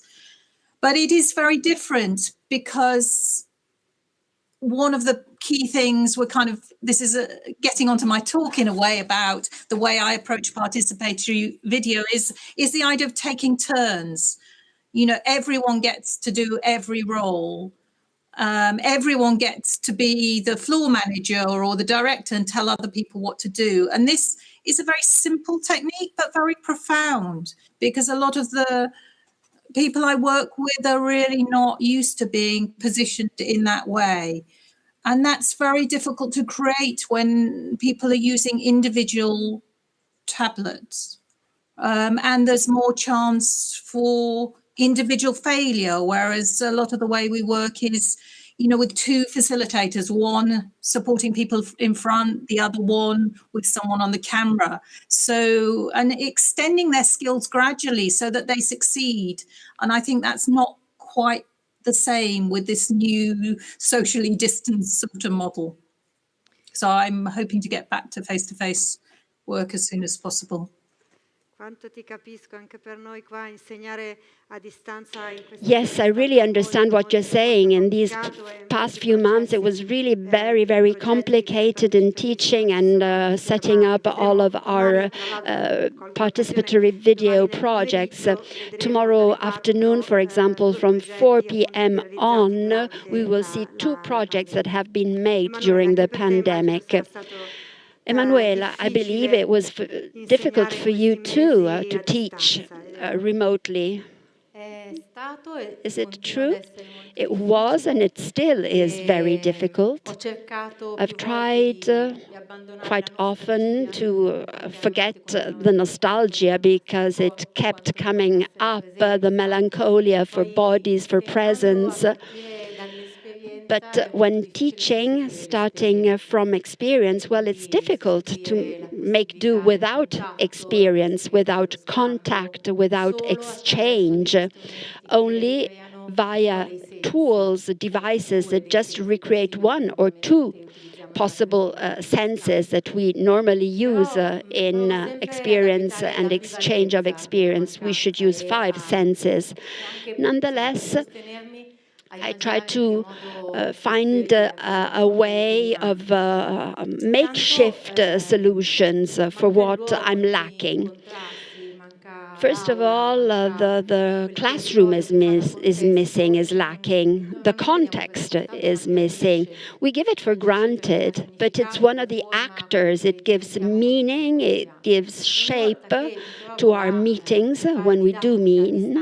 When I teach remotely, I have the feeling I have to be a bricklayer, brick after brick. I have to build the place, the venue. It's not a wall, but I have to, keep everything up so as to avoid it to collapse. So I have to create the context whilst building. So the participants to my lessons should also convey the meaning and the importance of building together. The other aspect that I have considered because of the pandemics is the glance, the way in which we experience film. Well, teaching from digitally teaching has a partial vision, a partial glance. This partial screen in which we pop up in somebody else's home shows that we are not 100% visible. And so even our possibility of knowing is partial. And this partiality should educate us to avoid entering with contempt in another person's life.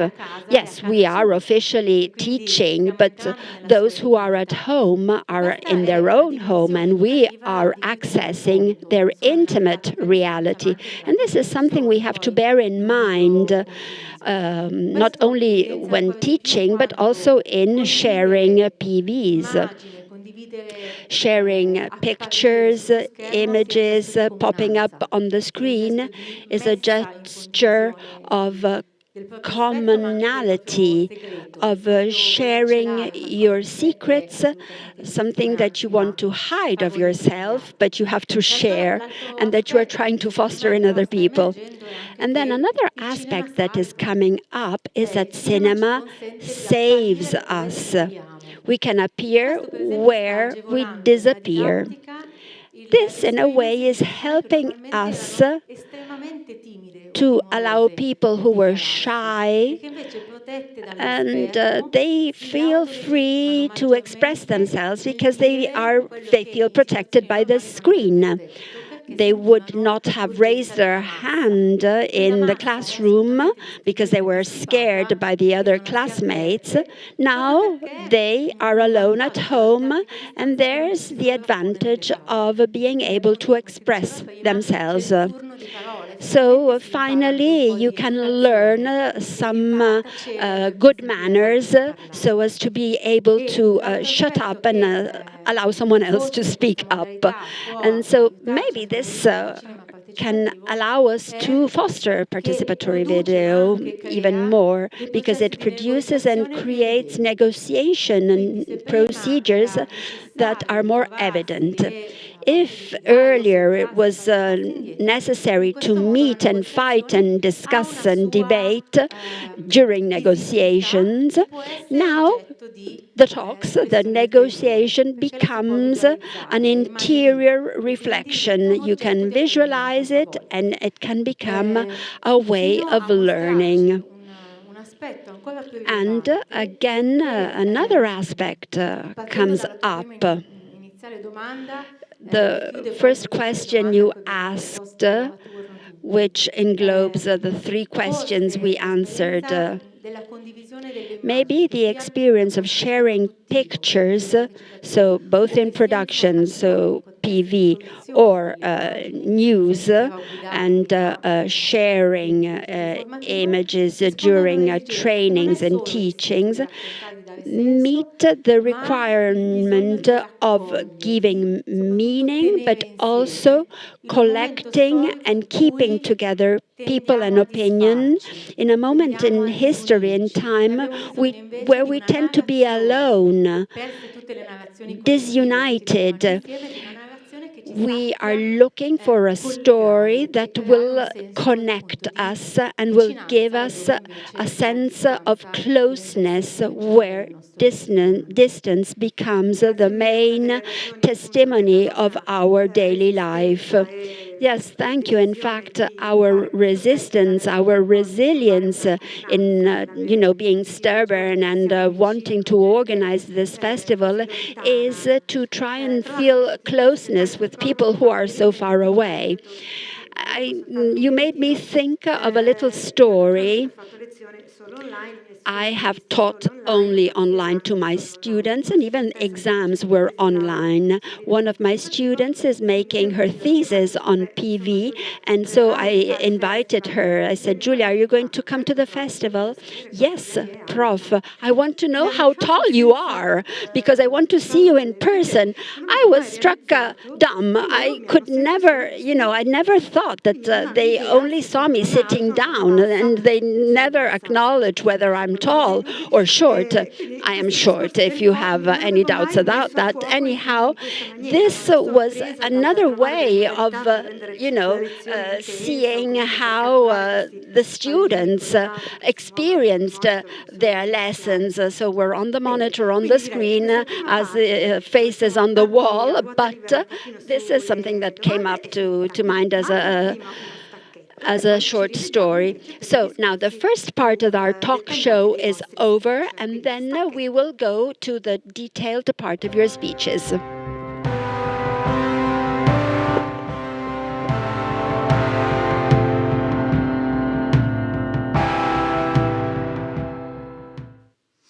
Eccoci qua. Dunque, partirei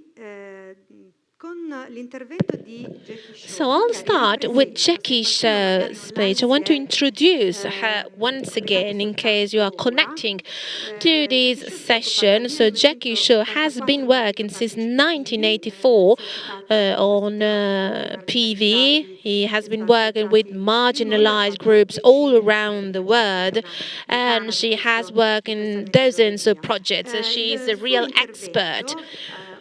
So her speech to the festival will be about the future of PV as a tools of mediation in social processes with marginalised group.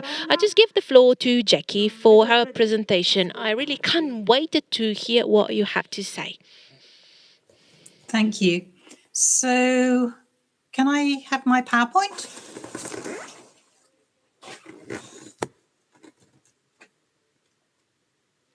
Sì, i nostri tecnici, Jackie, stanno preparando tutto. Our technicians are working on it. Okay, great. I can see it now. So, as was introduced, I'm currently a research fellow at the Institute of Development Studies in the UK, where I'm part of the Participation, Inclusion and Social Change cluster. And we specialize in using a very wide range of participatory methods to work with marginalized, extremely marginalized people living in very inequitable and unaccountable contexts. So there's a picture here on the right of me working with a group of transgender women in India, and on the left in a slum area in Nairobi. But as founding director of Real Time, I've been using participatory video for more years than I'd like to count. In fact, I did count up once recently, and I think about 370 projects or something. So a very long history of practice. And some of my academic work is also theorizing about practice, the possibilities of participatory video and the limitations and risks, and how the tensions can be navigated most effectively and ethically. Today, I'm not concentrating on that theory. I wanted to give you a sense of how participatory video can mediate social development processes through a little gallop through of the trajectory of my work and how it started and where it went. And really to concentrate, we've all talked about the how of participatory video. And for me, this is really important. We're not talking about universal techniques. Our three panelists today are working in different contexts and using participatory video in different ways, which is entirely appropriate. There isn't one participatory video. But obviously, a lot of the way my work has developed has been because of the kinds of groups that I've worked with. So can I go to slide 2? So I basically started using video when the technology was very, very newly available to non-professionals. So you'll see from these pictures, there's some very large bits of chunky kit there where the video recorder was separate from the camera, and everything was very big. Indeed, I remember having huge, great batteries and the whole battery pack starting smoking at one stage. You know, it was really very new equipment. And I was a community arts worker at a UK media centre and very excited about the potential as it seemed to accelerate some of the group development processes that I was interested in and amplify the benefits to participants. And so as I developed, I took a particular step to prioritise some of the most unconfident and disadvantaged groups, which is in a sense why the approach I used developed in the way it did. So you can see here on these pictures on the right, both sides, this is work with groups of people with intellectual disabilities on the left, young people at the top from a council estate in the UK, and the bottom, Somali refugees in Moss Side in Manchester. So can we go to the next slide, please? So I wanted to give, this is really a very much a gallop through some fundamentals from the how of my practice. I started using video with groups because it was motivating. It was exciting and fun and people wanted to do it. And people often ask, is that still true now when video is so widely available and people can take video on their phones or whatever?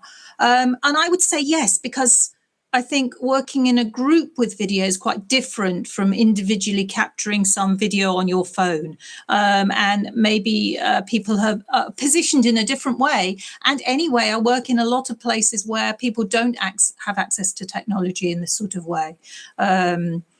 So I think it's still quite a motivating way to work. I really think it can be enabling, and several of the panelists, we've all talked about that in different ways.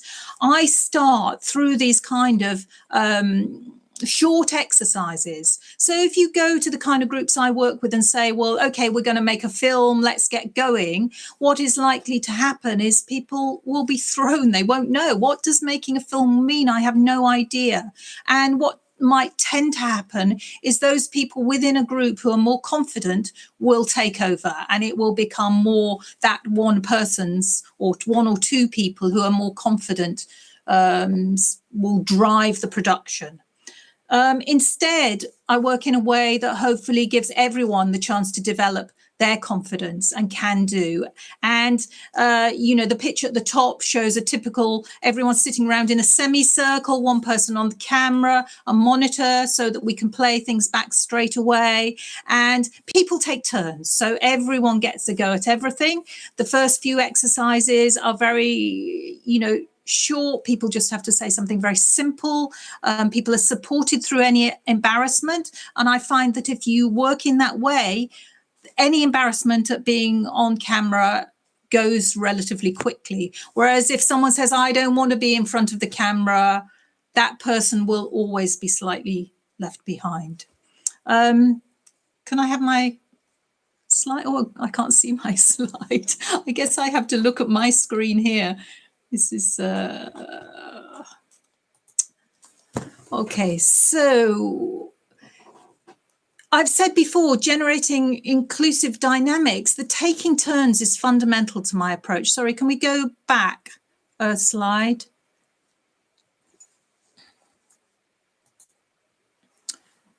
Taking turns is fundamental. Everyone gets that sense. Everyone takes turn on the camera. Every session, everyone gets to go on the camera. Everyone is floor manager, so on and so forth.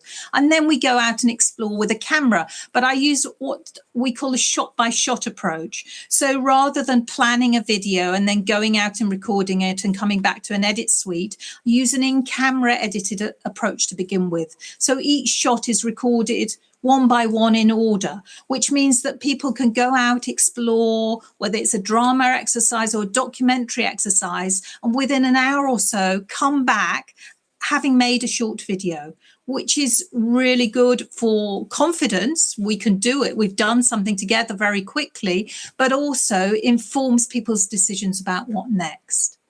Playback, as you know, is really important. So it's not just about recording things, but it's then together thinking about what does that mean. And so the recording and then playback and discussion, recording, playback and discussion, that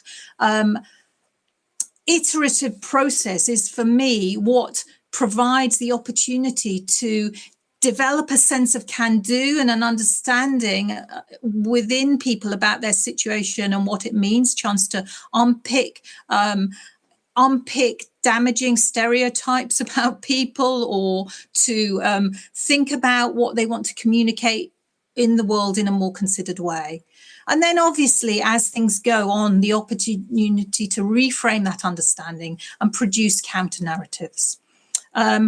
I don't see participatory video as just being about making videos. It's obvious from what I'm saying. It's the group benefits that come from this process that are most important to me, and that people do make things, but that they are then involved in showing them to other audiences, and that generates further discussion, and that in itself can reposition people more powerfully. Can I go on to the next slide? Also about the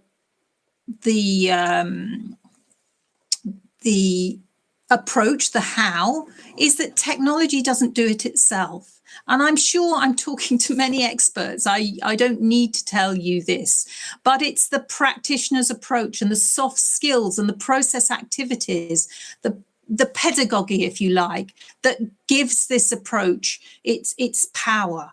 There's some quotes here from some of the research I've previously done with participants about their experiences, and very much they felt that the approach, the practitioner being there alongside them, encouraging them, and setting up a structure so that they did things that maybe they didn't think they could do. And that's what gives the capacity to shift people's sense of can do, their self-efficacy, if you like, and then working together, their group agency to go and do things in the world together.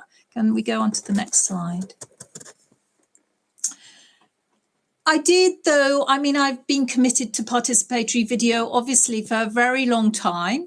And I do really value it as an approach. But I became increasingly concerned about what we might call celebratory discourse around participatory video. That it was magic and so wonderful and it could do all these things. And so I did my PhD based in social psychology to build more nuanced understanding of the practice reality, because as I say, it's not whether it can offer these benefits, but how, in what circumstances. And what I found was that there are unavoidable tensions in the approach as well, because of what you're trying to achieve. So, you know, in a very simple sense, a lot of the contexts I work with are contested contexts. You know, people who don't have an opportunity to express their views or take part in decisions that affect their lives, speaking to decision makers in unaccountable contexts who maybe don't want to hear what they have to say and don't want to give up their power. So there are unavoidable tensions. And what I found in my research that the possibilities were intrinsically connected with the challenges and risks. So a lot of what my PhD did was build practical understanding of how those tensions can be navigated more effectively and ethically. So on a very simple level, you know, there's a possibility of groups who don't normally get heard being heard, but there is also an intrinsically connected tension and risk of exposure and backlash. And that I found things that helped that. So the kind of things that helped that were the kind of structured, evolving communication process that I've been talking about. What got in the way is what can happen when there's an insufficient separation of internal communication and external communication. So now I very clearly divide recording and playback. That's about a group recording things for their own benefit and their own learning and their own reflection, from later when they make something for an external audience, when they've got more sense of what that means and what they might want to say in public. And that's very much separated now in my approach. Can we go on to the next slide? So much of my early work was in the UK, in UK contexts, although I did a lot of training in participatory video methodologies in other places as well, you know, for teachers, social workers, community workers, youth workers, and so on.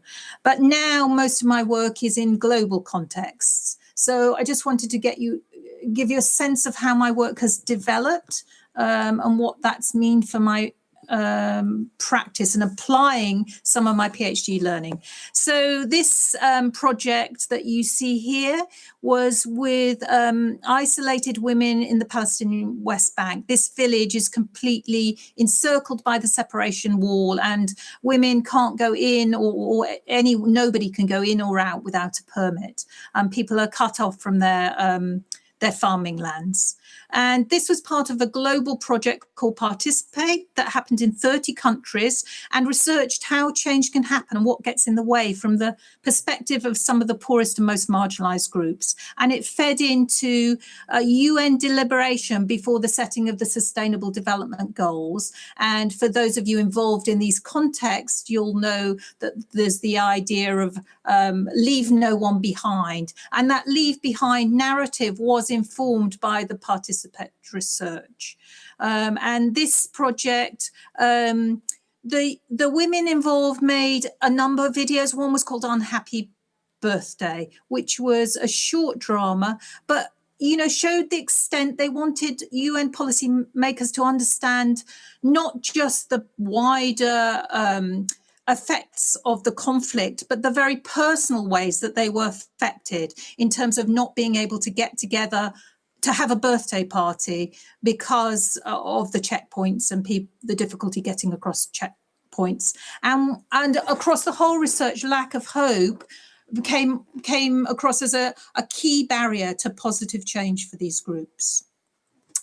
Can I go on to the next slide, please?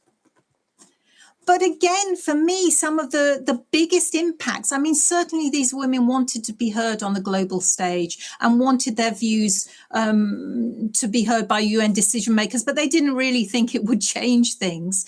What they most got out of it was what happened for them personally, being part of a group and the close bonds they formed and the opportunities they had to transcend previous expectations of their capacities, their roles. And those were the most important, endearing things that they gained from the project.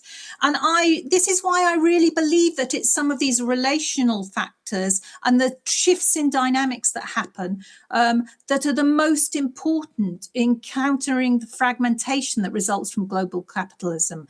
There's such a need to forge these social bonds across difference and generate solidarity, feelings of belonging, collective agency and the energy from collective action, which is why I've more recently reframed my approach to participatory video as a relational practice. And I know I'm coming up to the end of my time, but I just have one more slide, I think.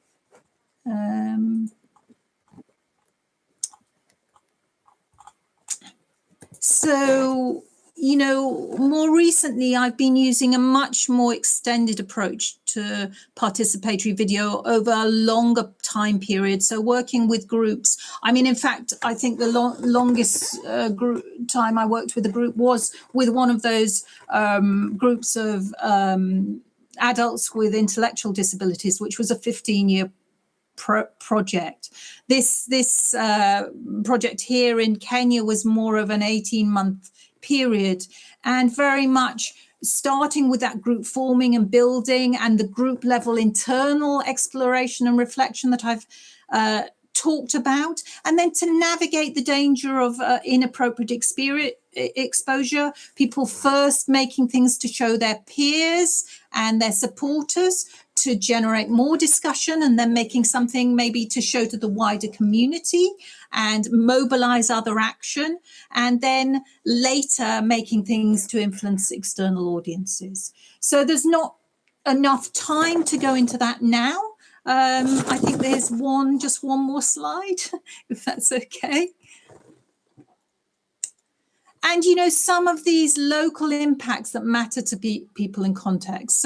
So, you know, for instance, one of the groups was working around issues facing children with disabilities and their parents, and another group working around personal security issues. And both generated change through these processes. So, you know, with the disabilities, setting up mother supports groups, managing to get 100 children who were hidden at home with their parents not admitting they had a disabled child out of stigma and accepted by the community, cash resources, this kind of thing. And all of this could happen without participatory video, for sure. None of it could happen without working with local partners. It's not possible to just sail in from outside and instigate change processes without long-term engagement and support for people. Nevertheless, those people I worked with on these projects were very much wanted to say that they felt participatory video was a key factor in repositioning themselves in these communities and driving what they did, even when they faced significant barriers. And that's me. Grazie. Grazie Jackie. Thank you, Jackie. Per la tua, for, un applauso a Jackie. well, an applause, a round of applause for Jackie. Chiarezza, So you were crystal clear, as always, in your speech. Even though we are running a little bit late, but I would listen to you for hours and hours, so I really didn't want to stop you.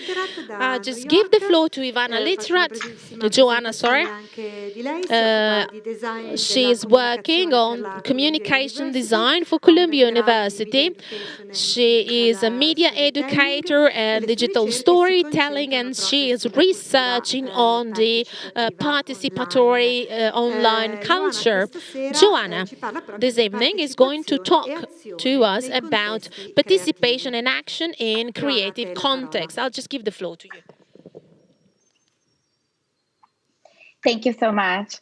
And I will try to keep it short. I'm really excited about the Q&A at the end. So if you have any questions, I'm happy to engage in further conversation.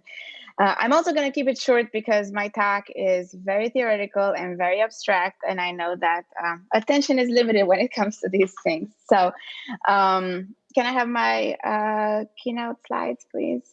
Thank you. I am a professor at Teachers College, Columbia University. I'm going to give you a little overview of my research in a second. I must also mention that I'm the Associate Director of the Media and Social Change Lab, Mask Lab, which is a partner of this festival. We're very, very proud to partner with the festival, and we hope this is the beginning of a long and fruitful collaboration. Can we go to the next slide? So just an overview, because I think it's important to understand what I do and the kind of big questions that I think about in order to better understand my theoretical overview in this presentation. Like Cristina mentioned, my background is in digital storytelling and media research. And currently, I think I mentioned this before too, I would consider myself an internet scholar. What I mostly research in my day-to-day life is participation on social media platforms and in online communities. So some of the big questions that I'm thinking about are how are artists using the internet to engage publics in co-creating art? Actually, my dissertation was about crowdsourced art or participatory art online. How can we understand more broadly the impact of the internet on contemporary creativity? And here, when I say contemporary creativity, I don't just mean the production or the creation process, but all the other cognate processes that have to do with creativity too, like exhibition or distribution, interpretation or criticism, and remix or appropriation of creative content. In relation to this, I also wonder, and I've worked with several creativity researchers to try to get to the bottom of this question, how does online creative participation differ from offline creativity? In other words, is there something really new or special about creative action and participatory creative action that happens online versus offline? And I'm very interested in how these dynamics are seen when it comes to youth, young people in general. And so I also ask how we can better understand the dimensions and degrees of youth digital participation. This time that I'll talk about in this presentation too. This idea that participation is very nuanced and is very complex, and we need to have a more refined vocabulary and talk about it in a more nuanced way rather than this blanket term. And more recently, again, going back to this idea of this is a crisis that must be made the most of. How does youth online participation function as political expression and ultimately as civic engagement? And why does this matter? And this is a question I've been thinking about a lot in the past 4 years, of course. We know that young people's participatory creative activity online has a very strong civic and political dimension. So I'm really interested in exploring that intersection between the creative and the civic or political. And also learning from these dynamics that are happening online in order to better design targeted, deliberate educational initiatives. Can we go to the next slide? So if you're trying to do a literature review, as we call it in academia, of the participatory turn in culture and creativity, you will see that there's many different terms that are applied to describe the same kind of phenomena. This phenomena of, this idea how we're not just consumers anymore, but we are active producers, we're active participants in the culture around us. And if we can populate some of these terms, I think I try to be fancy here and use some animation, but you can just show the whole slide. Some of these terms are participatory culture. Participatory culture is really the one that I use most often because I'm clearly biased. Henry Jenkins was my PhD advisor. So that's the one I usually resort to. But there's peer production, producage, which is a portmanteau of production and usage. Prosumption, which is the same, but just with consumption, recursive publics, creation capitalism, networks publics, and many, many others. And like I said, they're all really describing the same trend, the same core dynamic, this idea of active participation that has replaced, mere consumption. And the idea that this is all happening in a very collective sense and must be understood as a grassroots, bottom-up kind of phenomena. But as you see, even just based on this list, which is necessarily an incomplete list, as scholars, we try to put our own stamp on these terms, right? To come up with our own terms and be cited and make a mark on the field. But all these terms are really talking about the same participatory turn. Can we go to the next slide?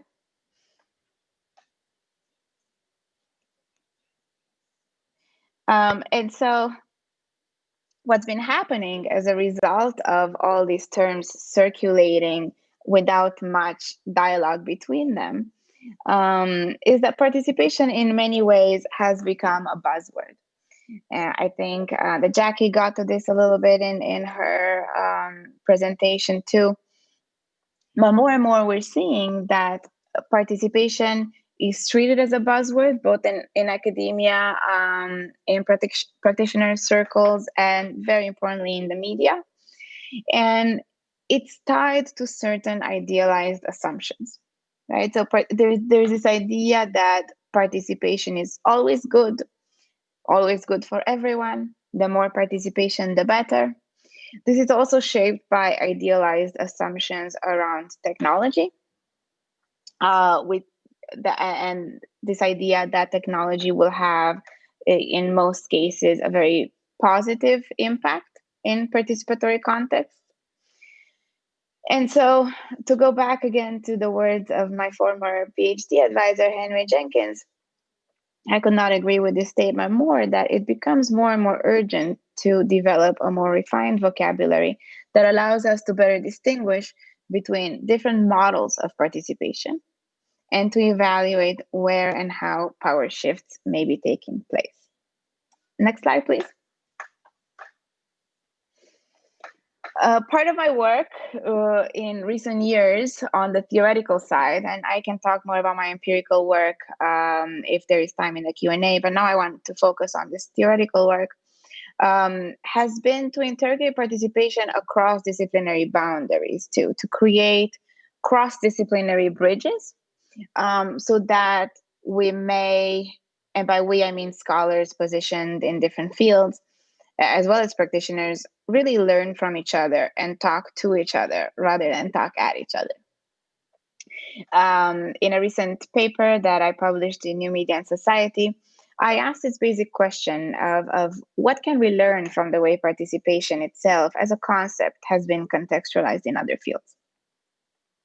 And of course, there's a lot to talk about here, but just to give you a sense of the way in which I'm thinking about these issues. For instance, in education, participation is seen as a facilitator of learning. There is a very healthy body of research on participatory learning as a non-hierarchical pedagogical model. And also, very significantly, participatory learning rests on this ecological view of participation, where connections are made, right, between students, or learners more generally, learners, home, school, online lives, and all these different environments that make up their participatory ecosystem. In political philosophy, which is also a field that is dear to my heart, I think, you hear me talk a lot about these political and civic aspects.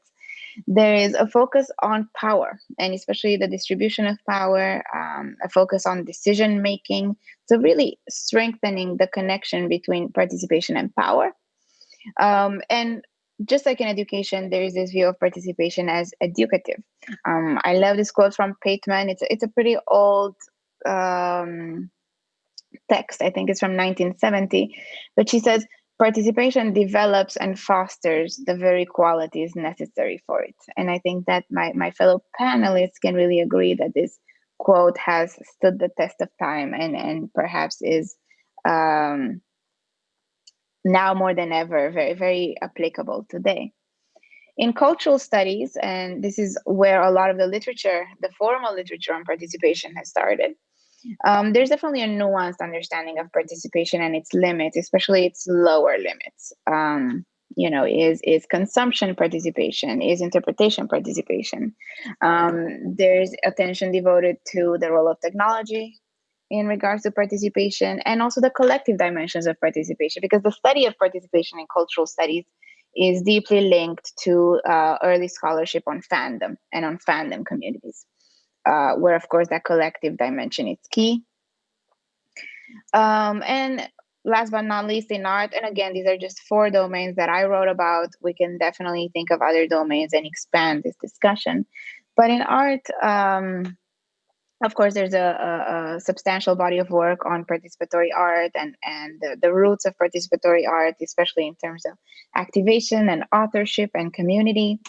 And there is as well an emphasis on critically evaluating quality, and quality in both form and content. So quality of process and product, which I think really speaks to a similar emphasis in participatory video as well.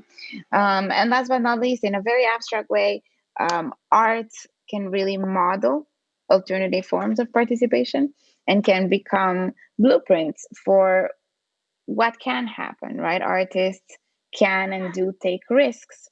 And I think there's a lot to learn. My toddler is here with his iPad and see the lower limits of participation. He is consuming, but I'm hoping he is still interpreting. Can we go to the next slide, please? Okay.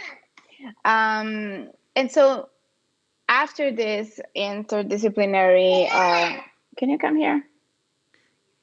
Come to mama. After this overview of participation across disciplinary boundaries, what I really want to advocate for is a more nuanced view of creative participation. So really going beyond a blanket term, beyond participation as a blanket term, and interrogating very critically. I swear he's been so good so far, and now during my talk he wants to chat. And really interrogating with precision and with clarity what we mean when we talk about creative participation or participation in creative context. And here I suggest this pyramid of participation out of lack of a better metaphor, where I make the distinction between 3 core types of participation. Receptive participation, executory participation, and structural participation. And here the key distinction is between structural and executory participation. So, and I'm including receptive on the list because, like I said, even when you are consuming something, there are still active processes that are going on. There's still interpretation that is happening, and you still do have certain agency as a consumer of media. Executory has to do with stepping in to the creative process to fill in a pre-established role, right? To step in and contribute to a pre-designed project where you don't have structural agency. Right, and I think now it becomes clear that structural agency at the very top of the pyramid, which is harder to achieve, but also potentially more empowering, is where you actually have the structural agency and have a say in the very design of the project and the very structure of what you're involved in. And moving on to my final slide, what are some key takeaways from both my empirical research and my theoretical research across domains that I would really like you to take away from my talk is that participation is not a blanket term, and we need a more nuanced view emphasizing agency. Related to the above, the outcomes of participation must be more critically assessed, right? So this question of, is participation always empowering, or do we just like to think so? It's also important to acknowledge that notions of authorship are in flux. Again, I'm sure this is something that practitioners of participatory video think about all the time, and how they really ethically acknowledge and reward this different forms of distributed authorship. And last but not least, the participation gap remains a significant issue. And of course, with online platforms and social media and just the technology that we have available now, participation is certainly wider and more diverse. But as you all know, that still does not mean that everybody participates and that access and participation are necessarily equitable in any way. I don't want to end on a negative note.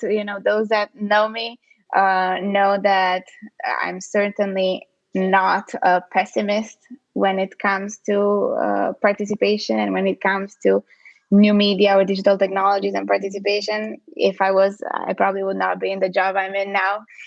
So I definitely am hopeful about these dynamics and the future of these dynamics.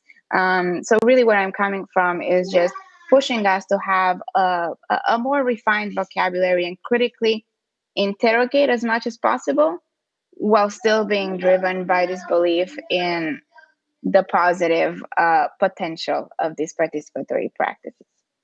And can we go to the very last slide? My contact info is here. I'm pretty active on Twitter.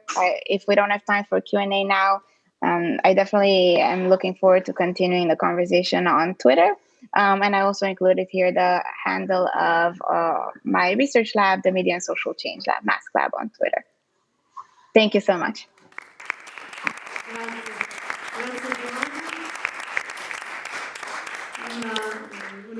Thank you, Ioana. Many ideas and stimuli which we can reflect on. Sometimes the word participation is full of too many meanings or becomes devoid of meaning itself. So thank you for this complexity of terminologies that you have introduced us to.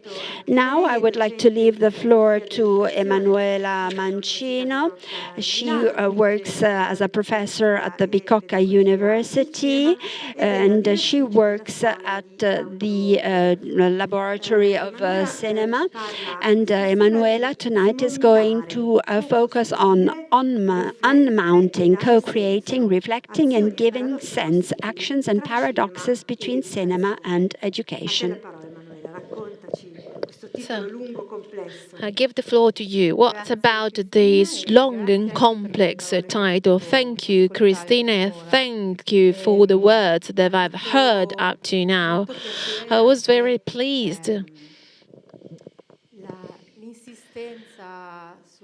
to hear that you underline the need of redefine the vocabulary, the need of terms, and underline how ever-changing this participatory video is. When you do not have fixed terms, it means that they embrace many aspects of our life. So it means they are meaningful. They are meaningful even even more when we talk about ethics, as the previous speakers have said, and it's a topic I'm very interested into. So I'm not going to repeat my speech of last year. I do not want to repeat myself. And also because, and thinking about contributing to this session, I wanted to talk to you about something new, and also because we are sharing and participating all together, I want to have fun and to explore something different with my words. So the title, as I said, is quite long: Unmounting, Co-creating, Reflecting and Giving Sense. A lot of verbs and a lot of aspects. Verbs about actions and paradoxes between cinema and education, sort of double word where I live. I'm going to start from our everyday life stories and narrations, so contemporary stories. They are quite confused, complex, and intriguing. So they have a specific strong characteristic. So they are very wide, they expand, they penetrate our everyday life. They show different events and sounds and images, music, information. And most of the time, we are target, witness of all this, but not all the time we are able to decode all these images and musics and so on and so forth. Images, in the images that we saw before, the part of teaching is very, or the pedagogy is very small, because, I mean, it's a very limited section or area in school, in teaching. We do not give enough importance to education, to pedagogy, how we watch things around us, how we participate from an aesthetic point of view in our everyday world, and not something we think about. Instead, it's something that we can teach, we can learn, and we should reflect on this. Because of all these images, all these pieces of information that we are surrounded with, we need more attention, we need care, and mainly we need to think about this. So reflecting is really an important verb. I'm talking about a pedagogical approach that allows us to stop the flow. That's intriguing, but it's really storming flow that is confusing us. So we are fused and confused by and in the images. So the pieces of information, they have specific characteristics and features. First of all, they have to be new, they have to amaze us, brief and readable, intelligible. But most of the time, the pieces of information, they are not connected with one with the others. And that's why when we receive news pieces of information, we do not connect these pieces of information with other information. Most of the time, we are not trained to intertwine different things. Most of the time, we do it trying to find confirmations. So sometimes we search for information or news on internet, trying to find the answers that we would like to find. So we're not really used to move in a confident way. So most of the time we feel lost. and we look for confirmation. So once again, we try to keep all the pieces together and once again to find confirmations. But if it's true that we receive these confused pieces of information, it's true on the other hand that there was a change in storytelling, something that we saw in the media and also on the market. So more and more, what is selling or what we look for is linked to a storytelling. We are looking for storytelling. We trust more storytelling than a normal product. Because if something has a tradition, has roots, we trust it more. And this is because stories, they give us this pleasure and they help us to feel whole. And they also give us political support. Before I heard the other speakers talking about confused contents. Well, think about how interested we are about stories, about people just feeling well or not well, with the final outcome as well. But having said that, so the stories, they can give pleasure, but they really nourish the space of value because they give us behavioral patterns without us even noticing it. And from the pedagogical point of view, there is something that we have to notice and take into consideration. That is, so the type of knowledge that we get from our word and from our media context we belong in, so our storytelling model, because of this, our image of knowledge is a sort of prêt-à-porter knowledge. So something, a sort of knowledge that we can really take and wear as garments using pre-prepared things. And the only things that differs is our own taste, without paying attention to our level of participation. A participation in not only, as the word says, taking a part. We should change this idea of participation and add a few nuances, saying that participation is also give, not only take.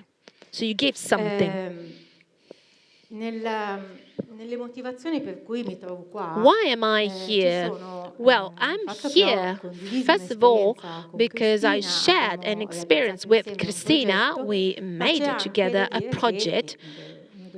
And then I have to say, it's my duty to say that because we didn't call this project PV, a few years ago I imagined methods to foster sharing, to contribute, giving other meanings to the storytelling through images, and mounting a pre-existing method, the blog, and creating the what I called shared blob. So it means to unmounting videos and creating another film, another video with the pedagogical aim to create collective content and context. And here we have the game, the idea of recognizing a specific part because I've already seen it. But then it's important also to renegotiate and to interchange experiences for this new video. So in front of this possibility to create other storytelling, I do think that the presence of different storytellings with different media I'm thinking about the first question about the production of micro videos. That is really linked to the production of microfiction for novels. So think about a TV series they are offering to us, losing, let's say, the red thread, the political context, and so on and so forth. They are presenting something easier to understand, also because our attention threshold decreased. So micro stories that allow us to participate, to be there in a more active way, so we feel more involved with these micro videos and micro stories. But, as I said, the storytelling is changing, participating is changing, but we know and we see that we have different way of giving importance to time. So now that we have this tendency to disappear, that experience is disappearing, well, now that our experience is really going far and far and away from the present, on the other side, we are here. We are always present thanks to the devices. Well, our glance, our feelings cannot meet the others because of the pandemic, because of the situation. How can we overcome this? How can we compensate this absence? So we can use images, we can use the cinema, we can use videos, creating this illusion, creating a sort of deal between ourselves and the others. Is a faith deal. So we have faith that something is happening on the screen and it's something very strong. So present is no longer here. We have to rediscover the present, and the cinema is offering us something wonderful, something that is not perfect. The time that we call imperfect, something that is not finite, that is not limited. Normally, we do not give value to something that is not completed. On the other hand, when we use this past, this imperfect time, we use it to talk about a dream, something that is not real. Well, the children, they say, let's imagine that we were. Io ero in Italian, and for them it's something really true. So we describe movies and dreams using this past tense. So there was a man that was doing this and that. So it's not only an imperfect time, it's a time that can be perfected. The time of project, unlimited but possible time. So something that allows us to do something, to act again. And the cinema is really giving us these possibilities. It's really a prodigy. So after so many years, it's amazing that cinema is still giving us this possibility to project, to dream, to this time, this possibility. The storytelling is also a group of events, because telling a story is gathering, is just telling events and retelling events, telling together, linking, giving meaning, a unity to something. Well, there is a sociologist that I love, and a friend, Idlowski, says that when we tell something, we make things less much opaque. That doesn't mean they are transparent. it means a little bit clearer. So telling is also a way of understanding. Telling is a way to give meaning to something that is losing meaning. Not by chance. Well, this is an example of Italian literature, but I think you know it. Well, the book is The Conscience of Zeno, when the doctor asked the patient to write, and he said, "You write, and you will feel unified, because writing, like movies, allows us to gather everything together, starting from time." So the prodigy of cinema, even more than novels, is that of condensing time. If I say after 1 year, that year has passed, and it is something that can happen in a movie. Condensing 1 year and moving on, and I have an effect of the time passing by. I can manage the time. I can unify something that was separated through the storytelling, through images and writing. Questo prodigio narrativo delle immagini e anche della scrittura.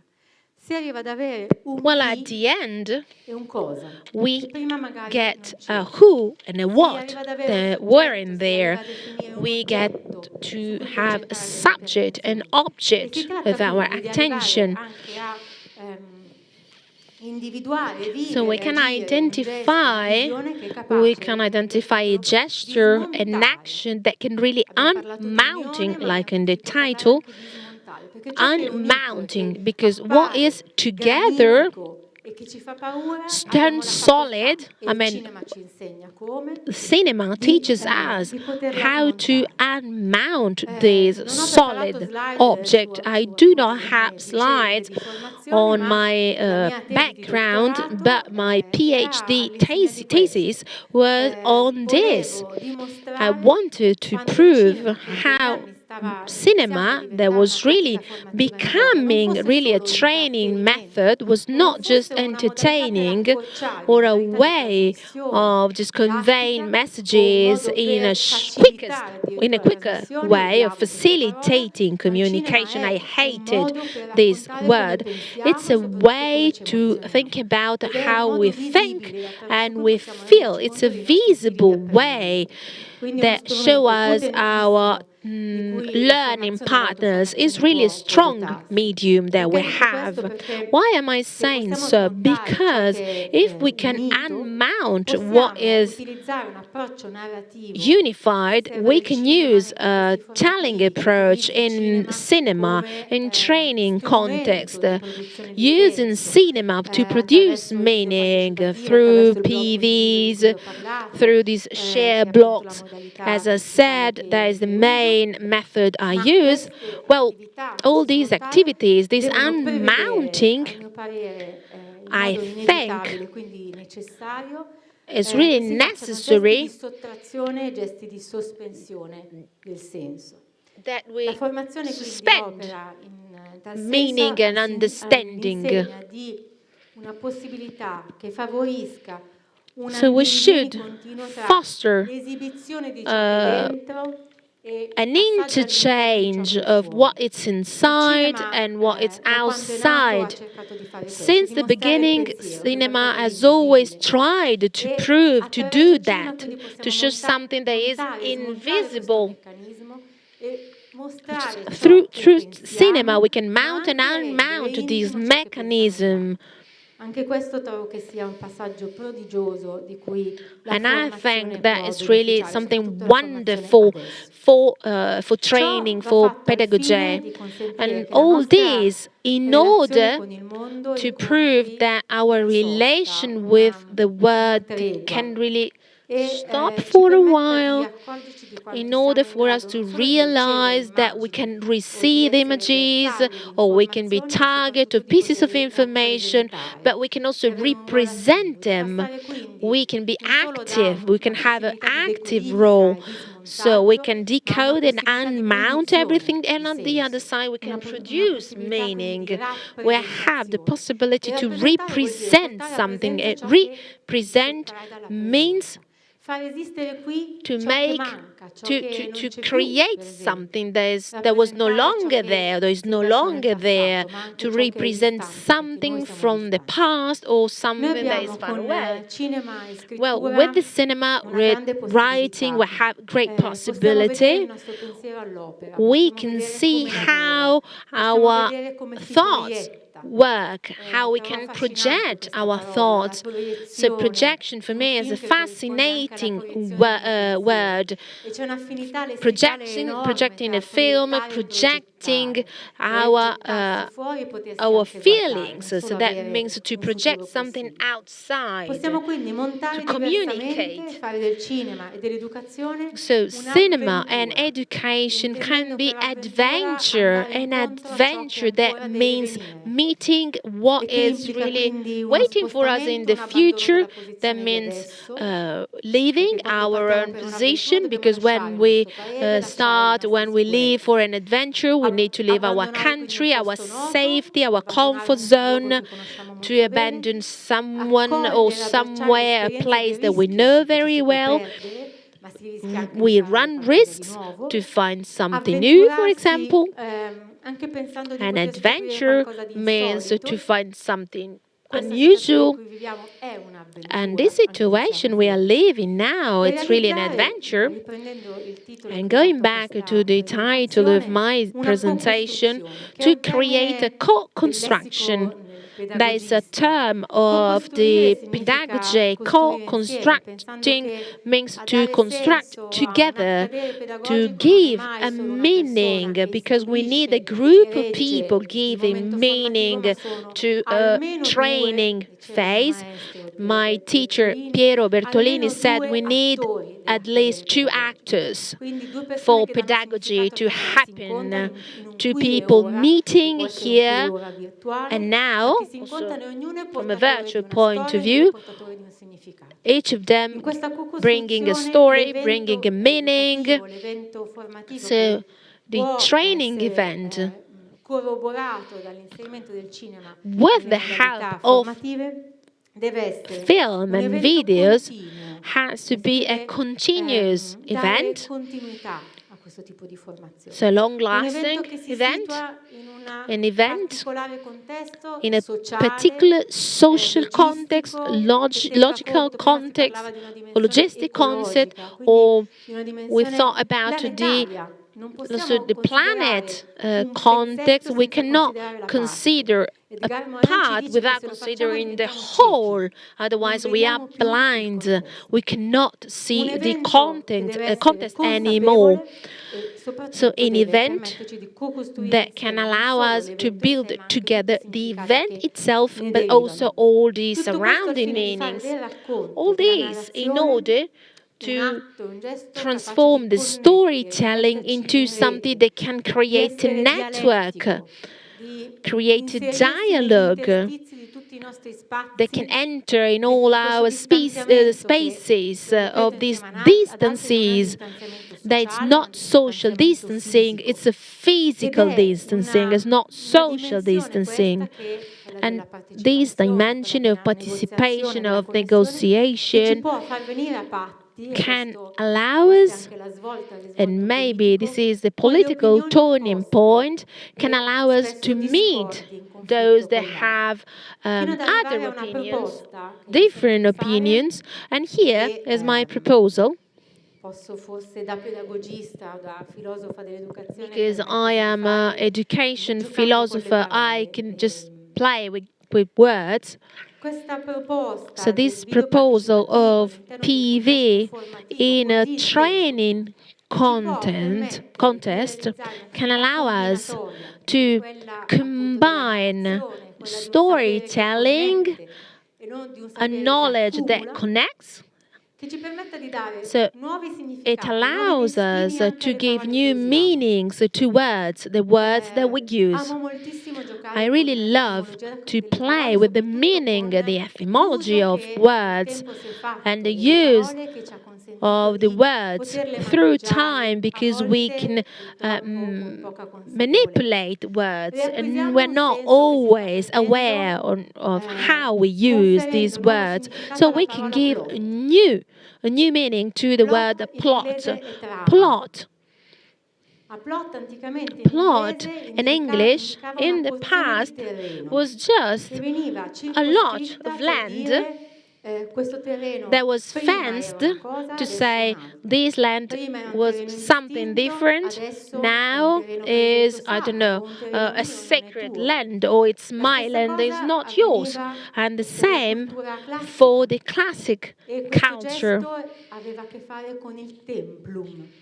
And this was linked to the templum, so the temple and the time.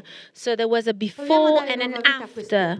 Let's try to give new life to this plot, to this time where we get lost. And we have people just say no to everything. So we have the anti-vax and anti-everything. So we really need to find a new word for plot. So all together.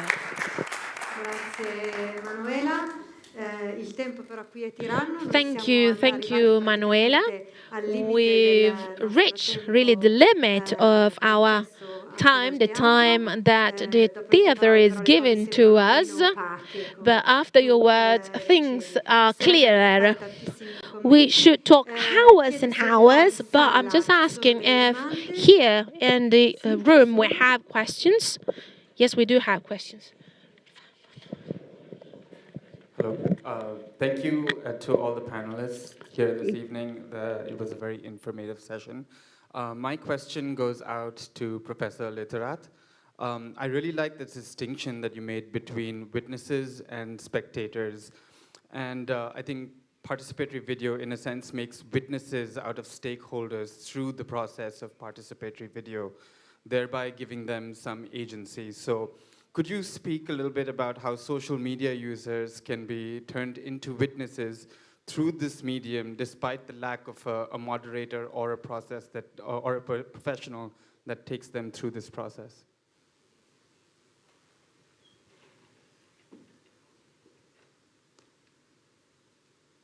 Non sentiamo Ioana. Yeah, and especially now, because we just cannot escape the kind of politicized environment that we're living in. Sorry, Ioana, we couldn't hear you. Could you start again? Sure, and I'm going to introduce my assistant. This is Val. He's lost his patience a little bit, so he's assisting me in this answer. But yeah, so this is a question I think about a lot, because this inescapable political environment that we're in, and I think it's especially important for young people. So of course it's important for everyone, but this idea of witnessing is so important for youth who are just now building their civic identity. We call this the process of political socialization, which is really how young people learn what it means to have a voice, what it means to be citizens, what it means to have both rights and responsibilities in a civic and political sense. And so, for instance, you asked about social media. What I see on TikTok, I see young people learning about voting for the first time. I see young people learning about protesting for the first time.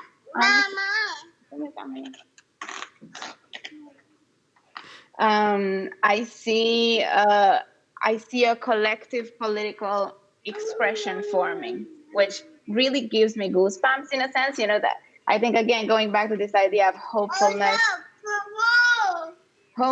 versus hopelessness. There's many times in which I'm hopeless, but what gives me hope is to see a collective efficacy and a collective political sentiment around young people. For young people, by young people. And I think this is where this idea of witnessing comes in. that they are at an age where they're so impressionable in a good sense when it comes to politics and civics. And they're learning from their peers how to be citizens. They're learning it in a collective sense.